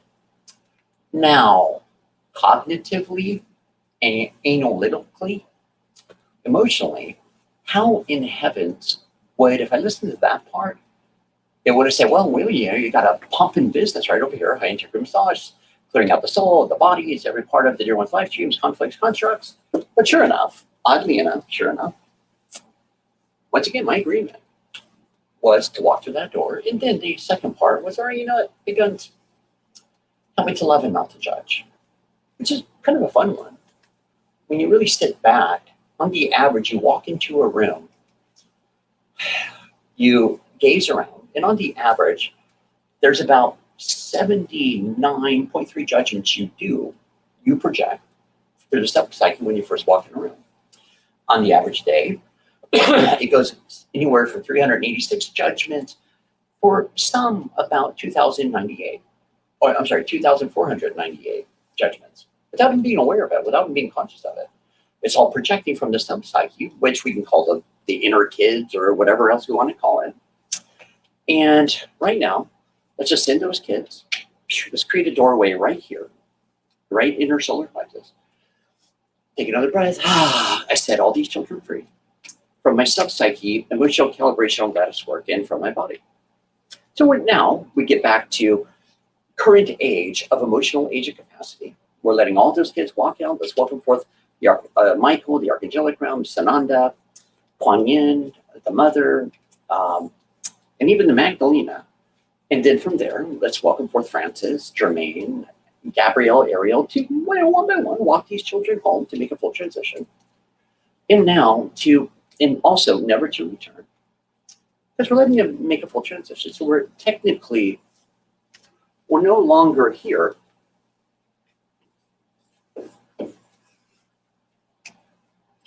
With all of these dimensional planes of here to there, to there, to there, where these are all emotional age of capacity. Here's my 2-year-old over here. I'm still hung up when the teacher told me my homework wasn't good enough. And way over here when I first decided that I wasn't bright or whatever. So now we're taking all these kids and we're letting them all make a full transition. It is kind of cool because now we're a clear slate. We're now, as a clear, perfect channel of divine love and truth, here you are coming in and expanding out. But yet, we no longer have these hang-ups saying, well, remember this saying, remember that saying, remember blah, blah, blah, blah. No. We're right here now, letting the whole universe come in. Your high levels of creator, those matters levels, and most importantly, the facet of creator that you are, to lift you up now, what I call like a hand of light. Lifting up, it's more about the escalation in the activations of your light bodies, your higher levels, emerging, higher levels, which of course it requires the body to speed up and speed up and speed up vibratorily. It's speeding up, opening up, activating, and amplifying. With more and more, for one, ease and grace. The only part that makes it tough, like overkill detoxes, you're on your back, blah, blah, blah. The only part that makes that part tough, it's all dependent upon how much you're holding on, how much you're buying into the ego thought forms, how much you're buying into creation, what perceivably others are doing when they're doing it, how they're doing it, and for some odd reason, the ego loves to make it about you. Now, it's kind of interesting is what about for a moment? What if nothing's about you for a moment? And it's more of a feeling, right back in your heart with the rock in the hand. Seeing it all exponentially outside of yourself. That's going on, this is going on, this is going on, that's going on, blah, blah, blah. Okay, great. And whatever's going on with the country in which you're located in. Where, well, we're all blah, blah, blah. Well, I'm not one of them, so I'm not a wheel. I am whom, what, it, that I am. Complete particles of light, greater consciousness animating and experiencing through form. Accelerating, for one, the toughest part is waking up. Wow. It's like whiplash, like a conscious whiplash. What the heck am I doing? Why am I doing it? When am I doing it? Which goes back to COVID, so many being locked away with their perceivable loved ones. To step out of all the preoccupations, to sit there, be there with themselves, to now not just look at a piece of paper, okay, that's the wife, that's the husband, that's the kid, that's fluffy little or sparky little puppy dog, that's, you know, the car, the house, and that's the job, and on goes like this, like Tari, but also like an iron locomotive plowing through. It's we're right now, we're right here in our chair, gazing and looking around, to be honest with yourself, the integrity within yourself, your true integrity, which is not based on rule books. Integrity for yourself is opening up your heart, looking around you, being true to yourself. Not the ego, but to yourself. Which comes back to either it's fear, feels like fear, or it feels like love. Where we acknowledge, oh, gosh, now I remember this one I've been married to for eons.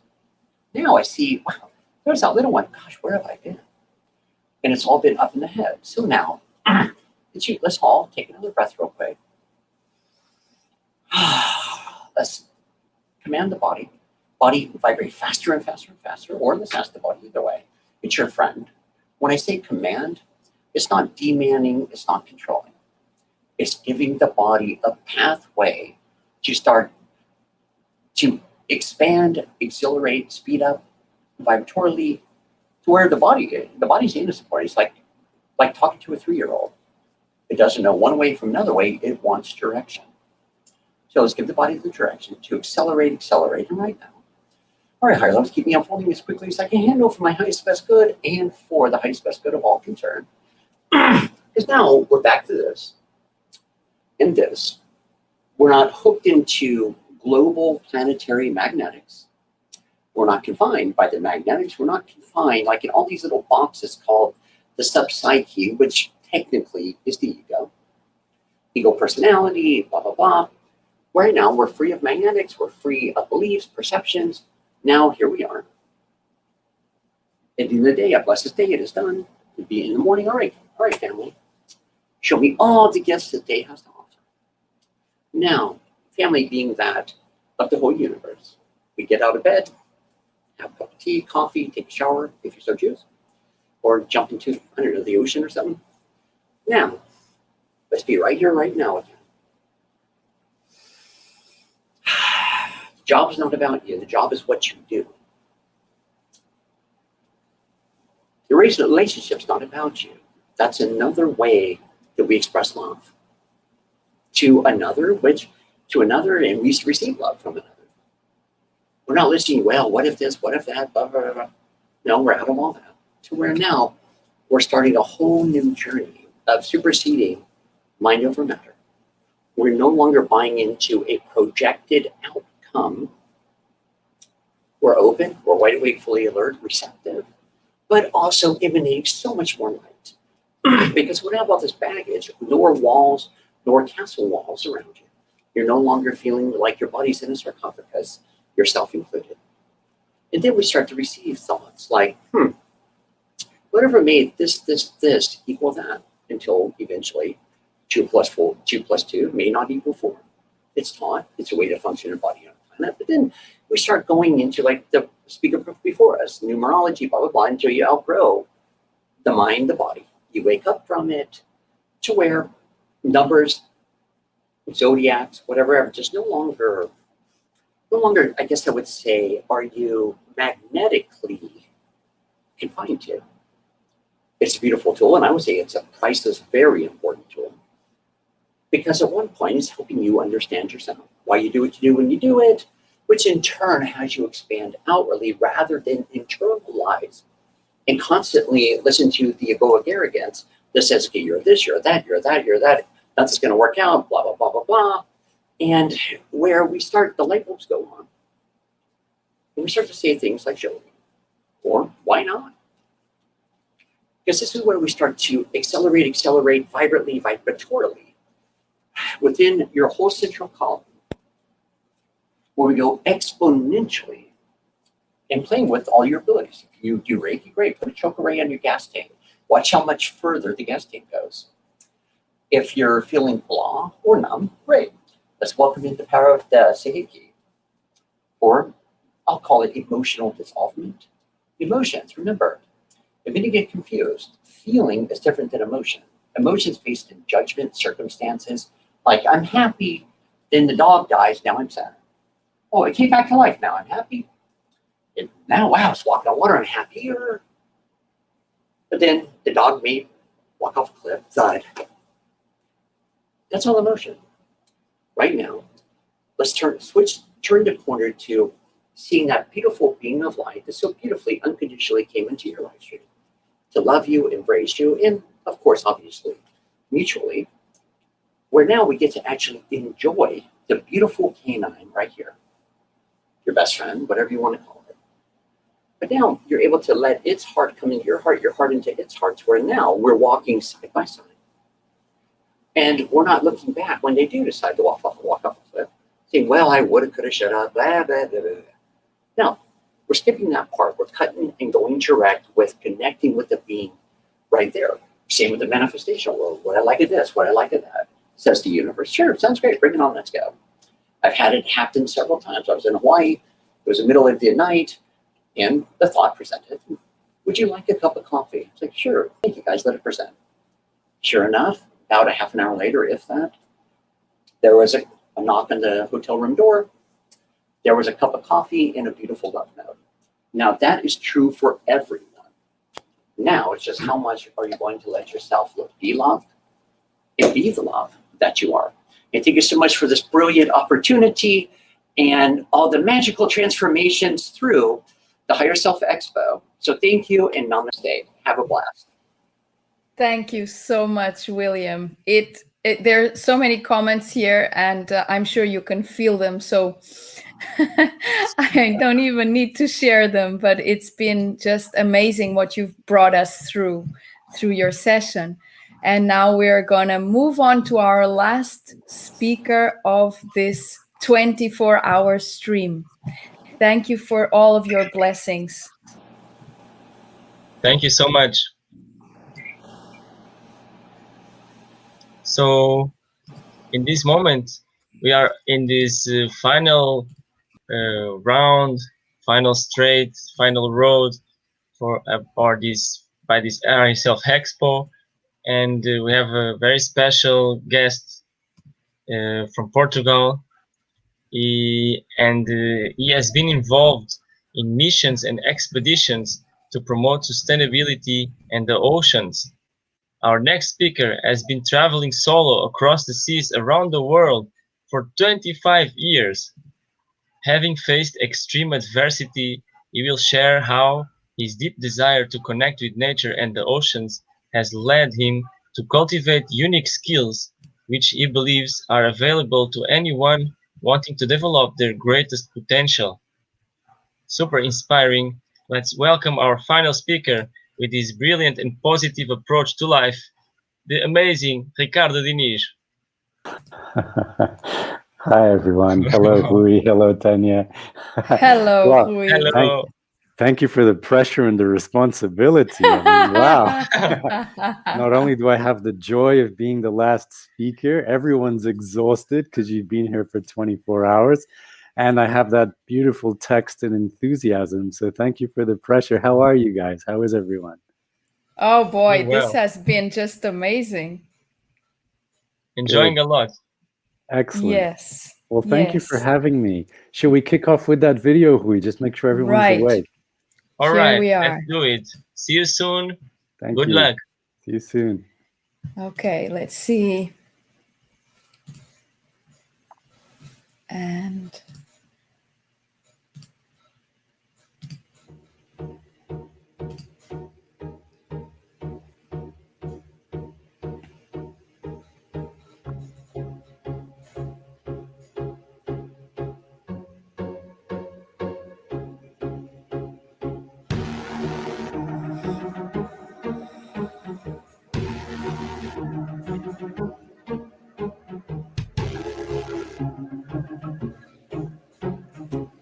Vem estar sempre ao salto desta merda. nós.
Normalmente estes barcos são o inimigo e a principal razão de eu dormir tão pouco, mas estes barcos têm pessoas e, portanto, não são necessariamente uns bichos anónimos que andam ali no meio do mar. E ele agora está a dar a volta para nos vir fotografar de todos os ângulos possíveis. Pá, é espetacular.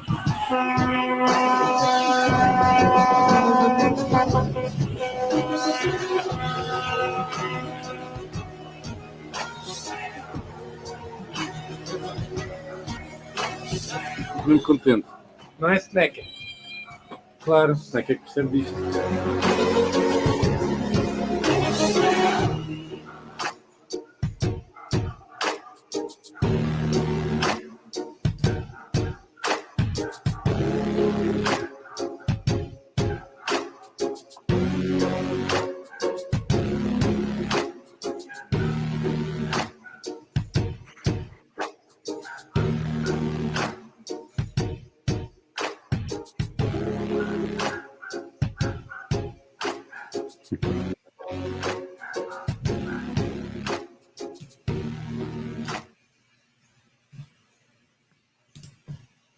Hey, so hello again, everyone. I hope you enjoyed that. That was just a quick little window into my world. It's often not simple to explain what I do because, you know, sailing across the oceans alone, so what, and what's the point, and why? And so in this brief video, I hope you felt a little bit of happy energy and good vibes and the sense of mission and dedication and so much love that we put into everything we do.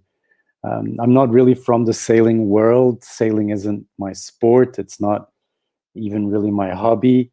But the ocean is my passion. I love the ocean. And I used to say as a teenager that the ocean was my religion. I used to pray to the ocean. I used to visit the beaches to make a decision in my life and just walk on the beach, usually still in the dark, just before the sun would come up. And little did I know how much this was preparing me for what I wanted to do with my life. I was very lucky that at a very young age, I was exposed to different stimulus, good and bad, that were the absolute building blocks for everything that we've ever achieved. And, you know, there is a big we in this because we're all in this together. We're flying through space in this little grain of sand called planet Earth, which even has the wrong name. It should be planet Ocean. There's so much more water than there is land. And we know so little. We know so little about the oceans, about nature, about our planet, definitely about ourselves, and nothing at all about the cosmos. When we look at the scale of all this, there are stars out there that could fit our sun inside over 1,000 times, and they have their own planetary systems around them. And gosh, we haven't even scratched the surface. We're not even sure how to scratch yet. And I think that's great. We have so much technology. Here we are right now, all of us connected, and yet we know so little about, you know, what seems like the basics of life and why we're here and how all this works. So today, it's not so much about the sailing. It's even not so much about the oceans. It's about saying, how are you doing? How's it been? How are you coping? And hopefully I can share one or two things with you that will be useful for your toolbox of life. We'll carry our little toolbox of life that, you know, carries the things that we have learned along the way, that we decide to keep with us, the good and the bad. But they're all part of this fascinating tapestry of life, of who we are, what builds us, and how we can all work together for a more balanced life. Indeed, we seem completely out of balance on planet Earth. We are surrounded by bad news continuously, which confirms climate change. Whether you believe that's true or not, Mother Nature doesn't care what you believe. It's happening. And it's crazy to see over 1,000 people missing in Germany. And we're not used to seeing these things happening in modern countries and developed economies. Look at Canada with temperatures, you know, soaring through the roof only 2 weeks ago, with all the fires and people dying because it was too hot. This is happening. This is really happening. And, you know, Earth will find a way through, and many other species on this planet also. I'm not entirely sure we will, but it's been a hell of a ride so far, right? But we really are out of balance. I mean, we look around and we see that most beings on this planet, they contribute positively to the environment around them. They enter a balance that has to work, otherwise things just don't function. And this symbiosis, this perfect balance, this dance of nature, is something that we humans are not very good at. We are incredible beings. We have beautiful ideas. We can create outstanding technology, and we can really make our dreams come true. But then, you know, there's people out there right now who are hungry. They don't have enough food to eat. And how can that be? When we zoom out at the scale of these realities, if in this room right now there was somebody sitting in the corner dying because they're hungry, I would interrupt this and be like, I'll be right back. There's somebody that seems to be dying over there because they're hungry. Let me go and help this fellow human, and I'll be right back. And somehow the scale means that we don't seem to care as much just because it's far away. Well, how far away is the moment where we stop caring? Because we would all naturally help somebody if we saw them struggling in our room, in our home, maybe in our building, in our neighborhood, in our farm. You know, we would help that person. But somehow we don't even look at homeless people. They are invisible. We choose not to engage when they say hello. And I know what that's like. I've been homeless 3 times in my life. One of those times was particularly challenging. It was in Germany for nearly 3 months, and I was invisible. This was over 20 years ago, and it feels like the worst storm in my life. And I've been in some pretty big storms out there on the ocean as a solo sailor. And somehow I'm human, I'm okay, but I'm invisible because people know, they can tell that I'm not one of them because I'm homeless. And this is cruel, and we're faced with these dynamics of judgment and assumptions continuously. So you can imagine how peaceful it is for me to suddenly jump on my little sailing boat and get out there on the ocean where everything works, everything functions, and I'm surrounded by beauty continuously, reminding me how we should live. Of course, one of the reasons I don't sleep much is because there's a lot of pollution, there's a lot of ships. These ships drop cargo, there's containers out there, there's logs, wooden logs, there's so much plastic, so many fishing nets. Every hour of every day I am awake. I never sleep through 1 hour. I sleep 10 to 15 minutes if I'm closer to land or to the shipping lanes, these highways of these ships around the world. If I'm close to these, I don't really get to sleep much at all. I can go 48 hours with sleeping 15 or 20 minutes. But on a good day, I'll sleep about 4 hours in every 24 hours. But I'll be catnapping 15 minutes here, 15 minutes there. The boat never stops. Even when there's no wind, the sails are up and there's motion, there's flow, there's breath, and the boat is kind of going with all that. And there's a moment where the boat and I are in perfect fusion. There is no longer any separation between myself and that vessel. We are one. It is what connects me to life. It is what will bring me back to land and my loved ones if I get the combination right between navigating the wind angle, the wind speed, the ropes that I pull, the sails that I put up. It's ongoing and it's fascinating. It's hugely challenging, but it's very pure. Even with all the technology we have on modern sailing boats, it's very pure because it's still the same ocean as ever. So what the Portuguese were doing over 500 years ago when Ferdinand Magellan sailed around the world and the first circumnavigation ever, it's the same planet, the same continents, the same ocean as 500 years ago. And that's the ocean I get to sail on our boat. And it's beautiful. It's fascinating. And it's ever so scary because we are nothing out there. On a cruise ship, you probably feel a little bit safer, but sometimes they still have trouble in storms and things. And here I am alone on a sailing boat, sometimes with a little baby cat. And that's my best friend for that trip. I have no choice but to adapt. I have no choice but to align perfectly to the elements around me. And I don't know if I have ever achieved that perfect unity, but what I do know is that the time I have through the day, the long hours, the long nights, the sunrise, the moonrise, the sunset, the moonset, you get to see it all because you're always awake, because you only sleep 15 minutes. So I get to see the moon rising right on the horizon like a sun, and I get to see the moon setting on the horizon like a sun as well, because I have a 360 horizon, which is very rare when we are on land because there's so many other man-made structures. So it's a massive privilege, but at the same time, it's uncomfortable to have that time, all that time for yourself, all that time to get to know yourself better, all that time for all the little memories and things that have been nagging at you and all these dynamics that you've been experiencing in your life. You've got suddenly silence and time to deal with all of this.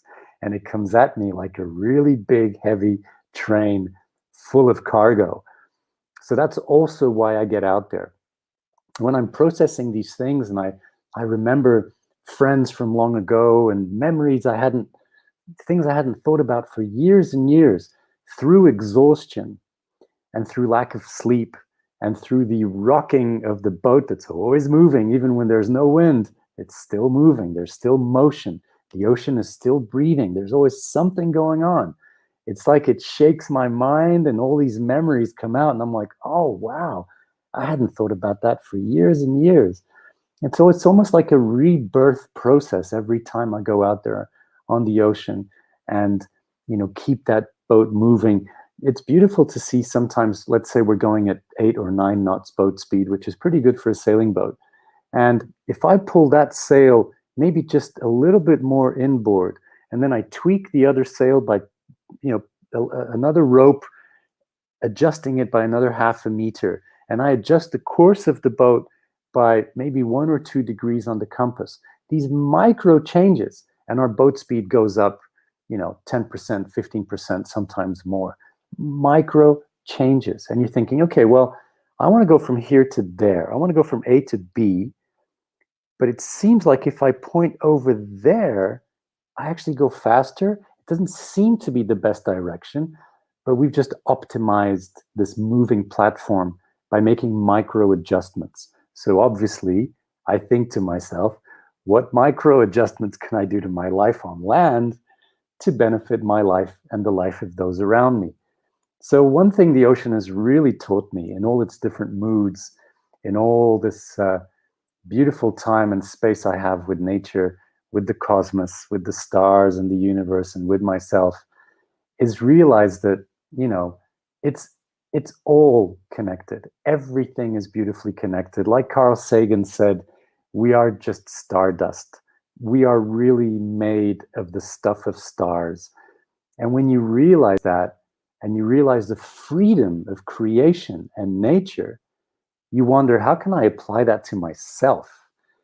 And one of the most reassuring things that's ever happened to me was realizing that these deep feelings I had as a child, I was right. I didn't like the way education was happening. I loved to learn. I didn't like the way school was trying to teach me.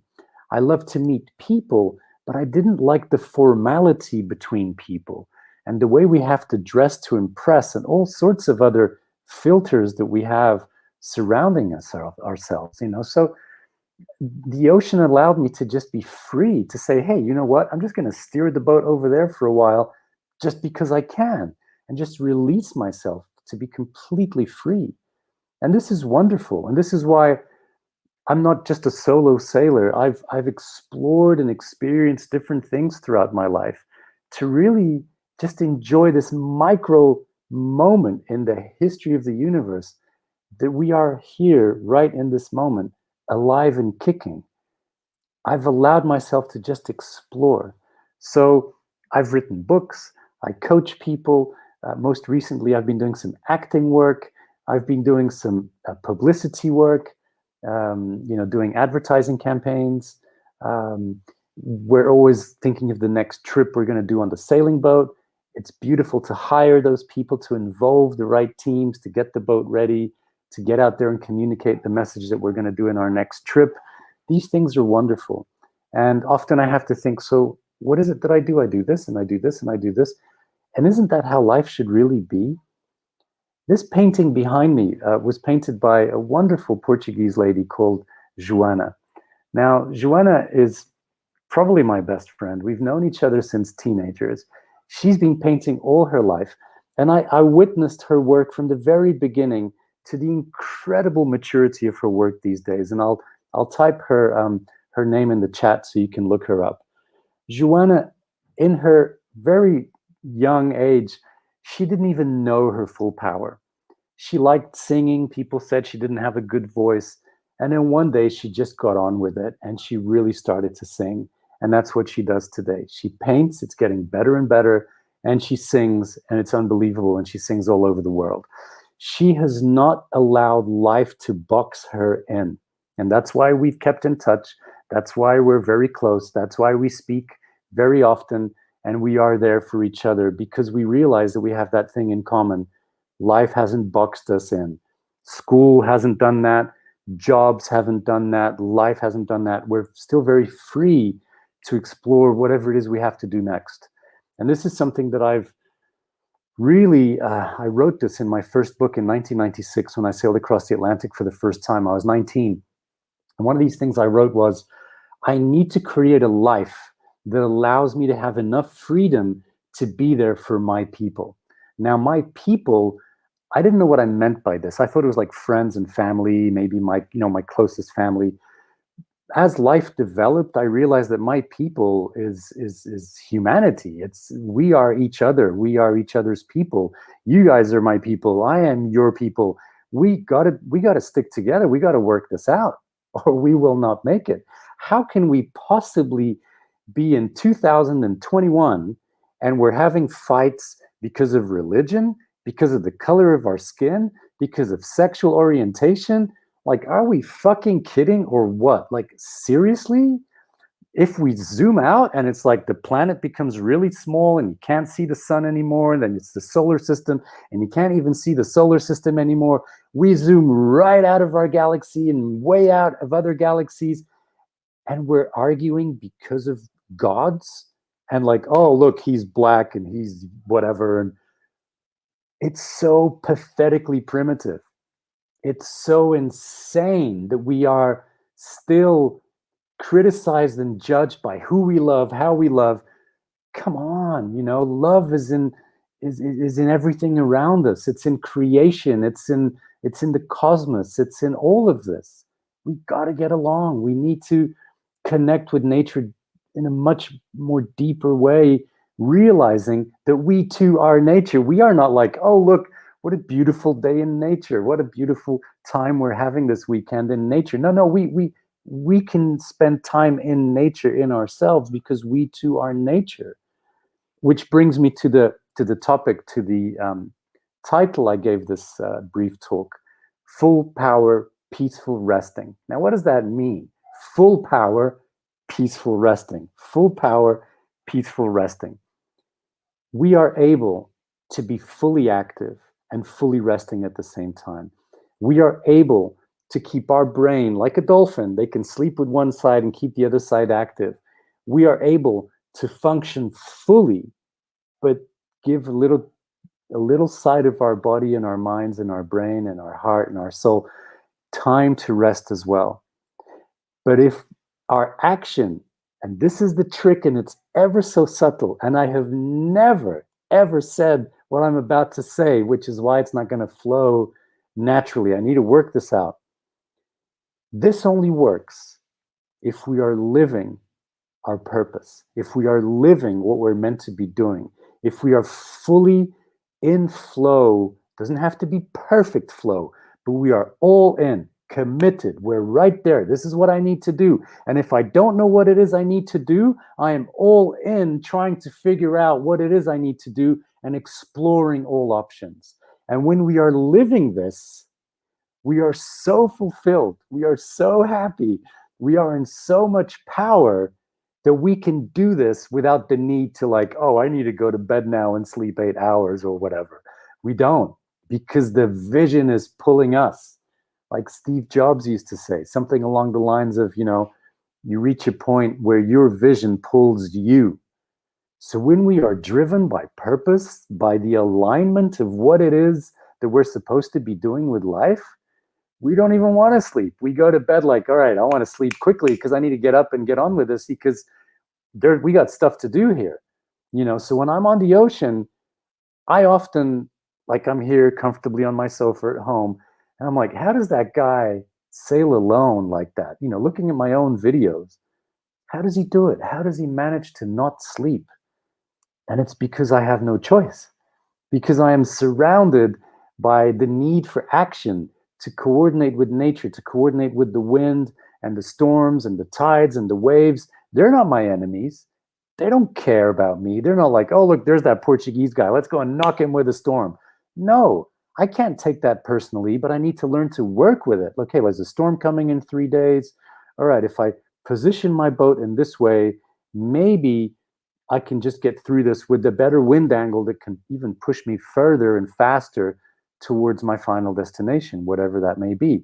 I apply that on land as well. I'm always looking for moments of silence and peace. I've just been up the north of Portugal. I had the choice to drive there. And I was like, you know what? I need time for myself. I took a bus. I don't know how long the bus took, but it probably took about 4 hours. It was silent time. The world didn't need me. I wasn't driving.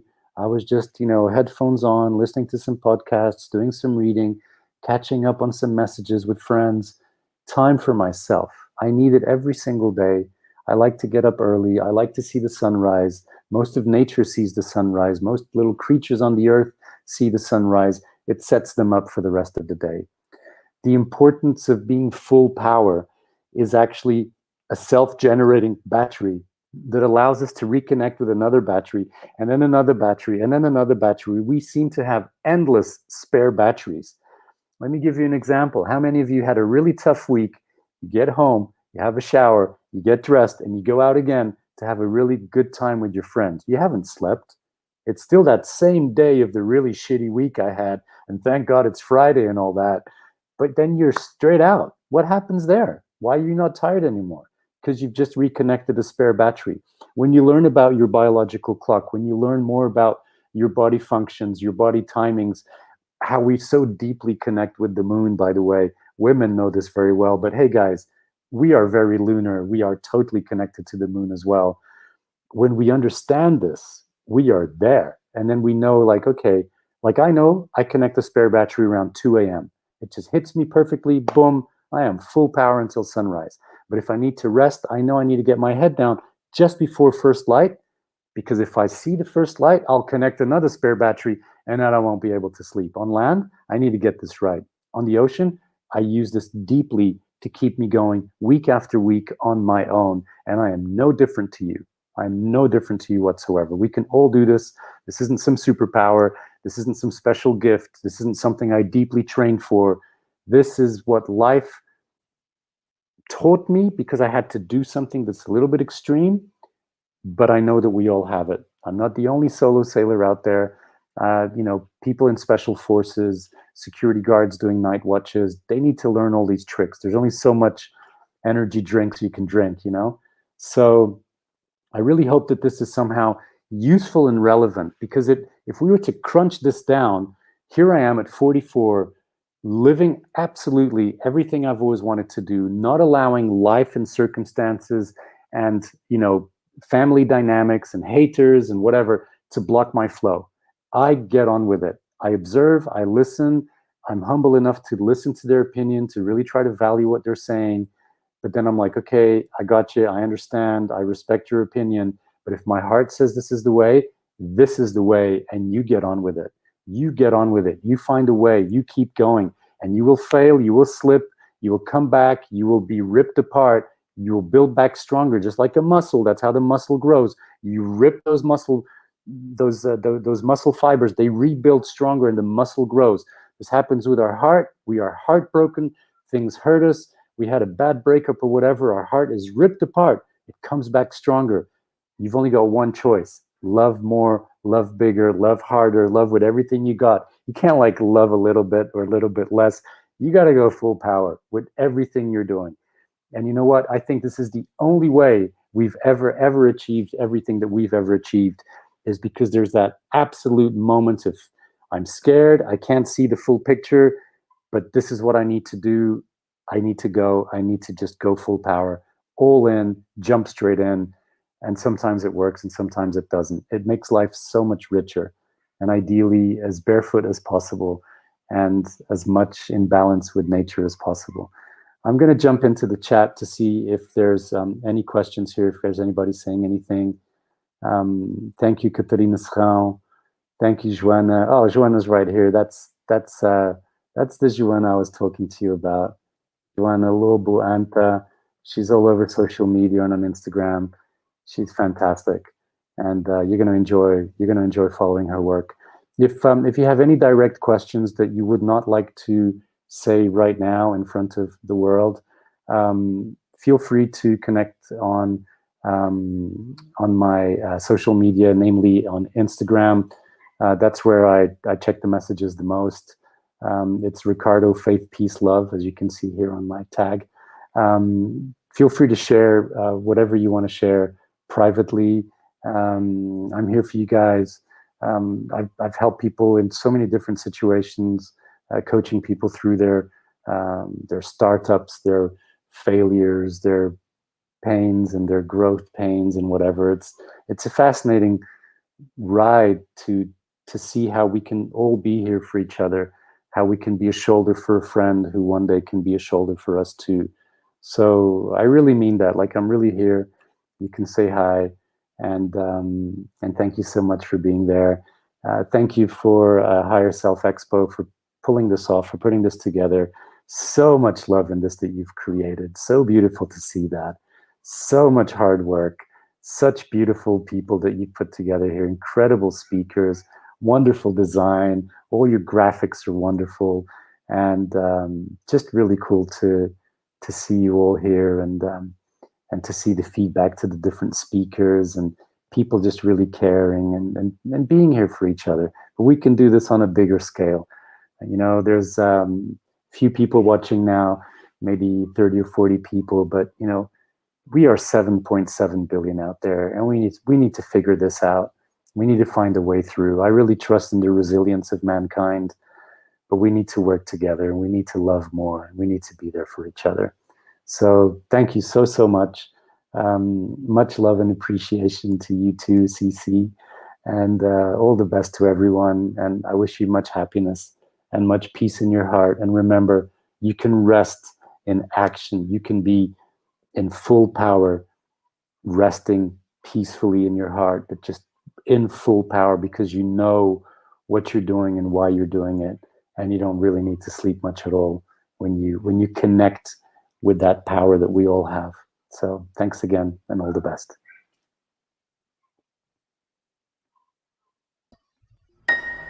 It's time to move.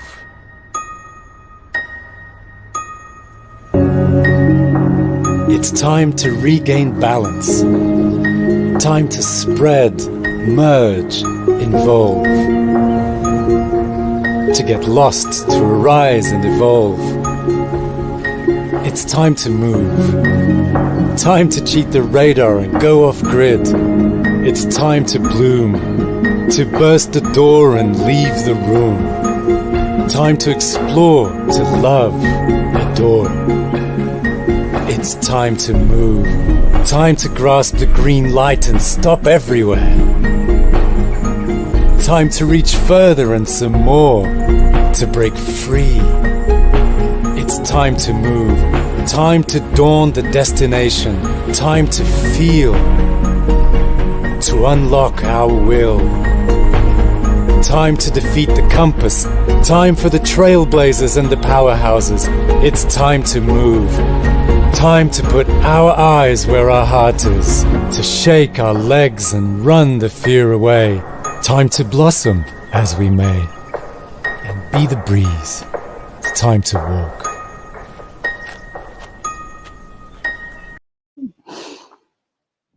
Yeah, that was a beautiful recent campaign for Portugal tourism, and I'm so honored to have been a part of that. I know that whole text by heart, and I find it very emotional. Yeah, Can you say it here for us? Yeah, you just heard it. I just think it's a very beautiful, very emotional text because it's so appropriate for what we're all going through right now. Time for the trailblazers and the powerhouses. Time to put our eyes where our heart is. To shake our legs and run the fear away. Time to blossom as we may and be the breeze. It's time to walk. Isn't it great? It's such a beautiful text.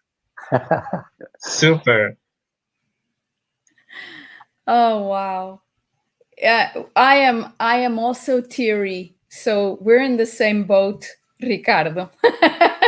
Yeah. I cry very easily, so we're good. All good then. Yeah.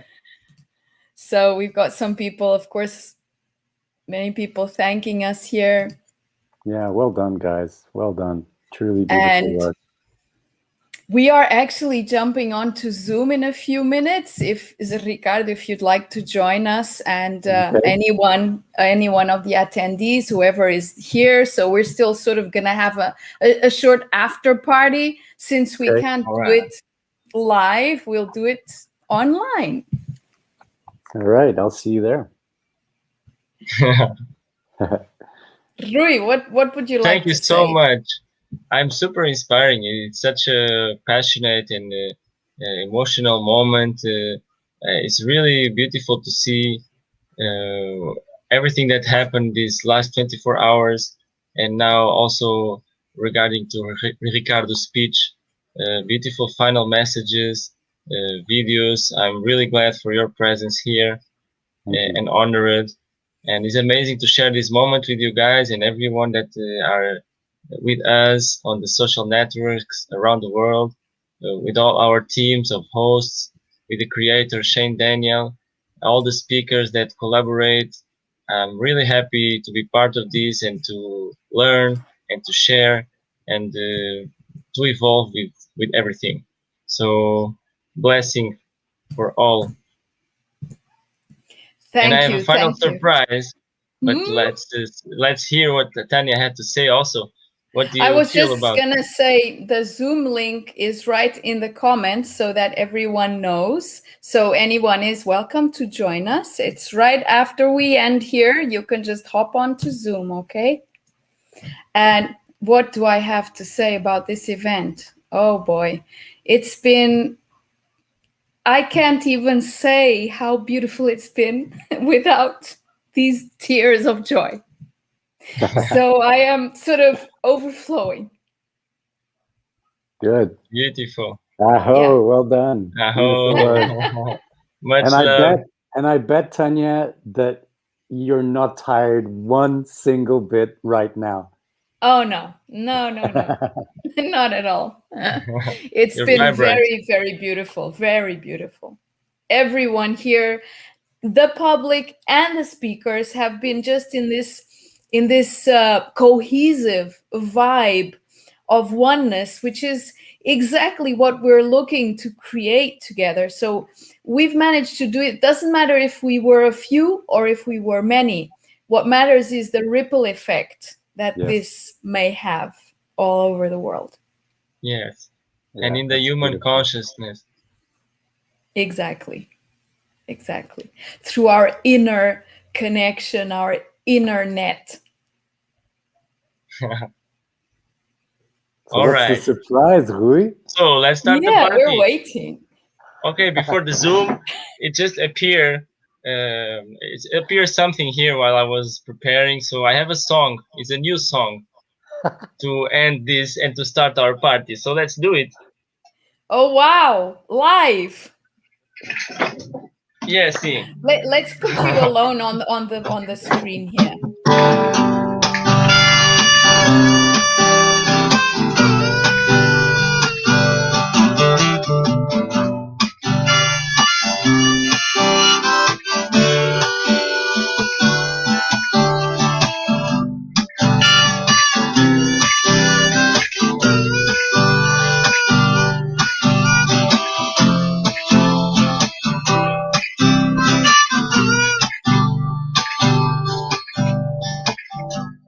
I can see clearly now, the noise is gone.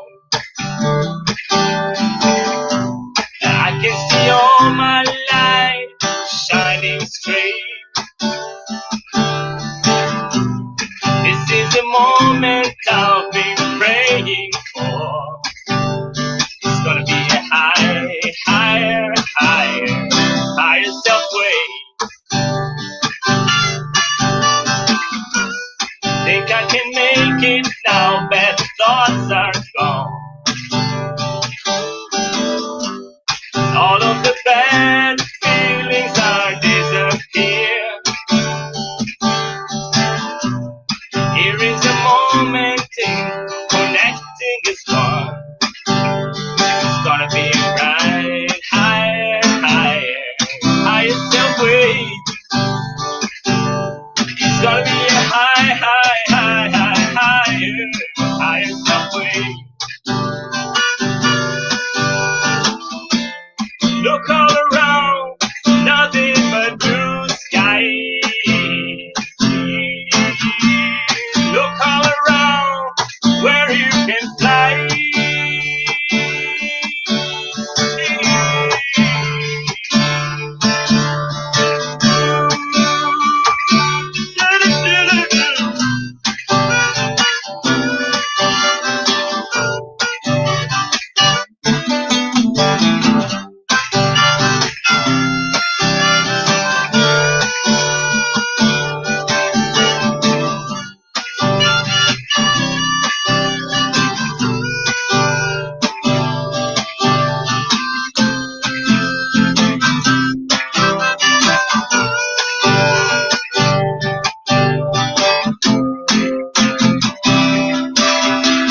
Now all of you, it's gonna be a higher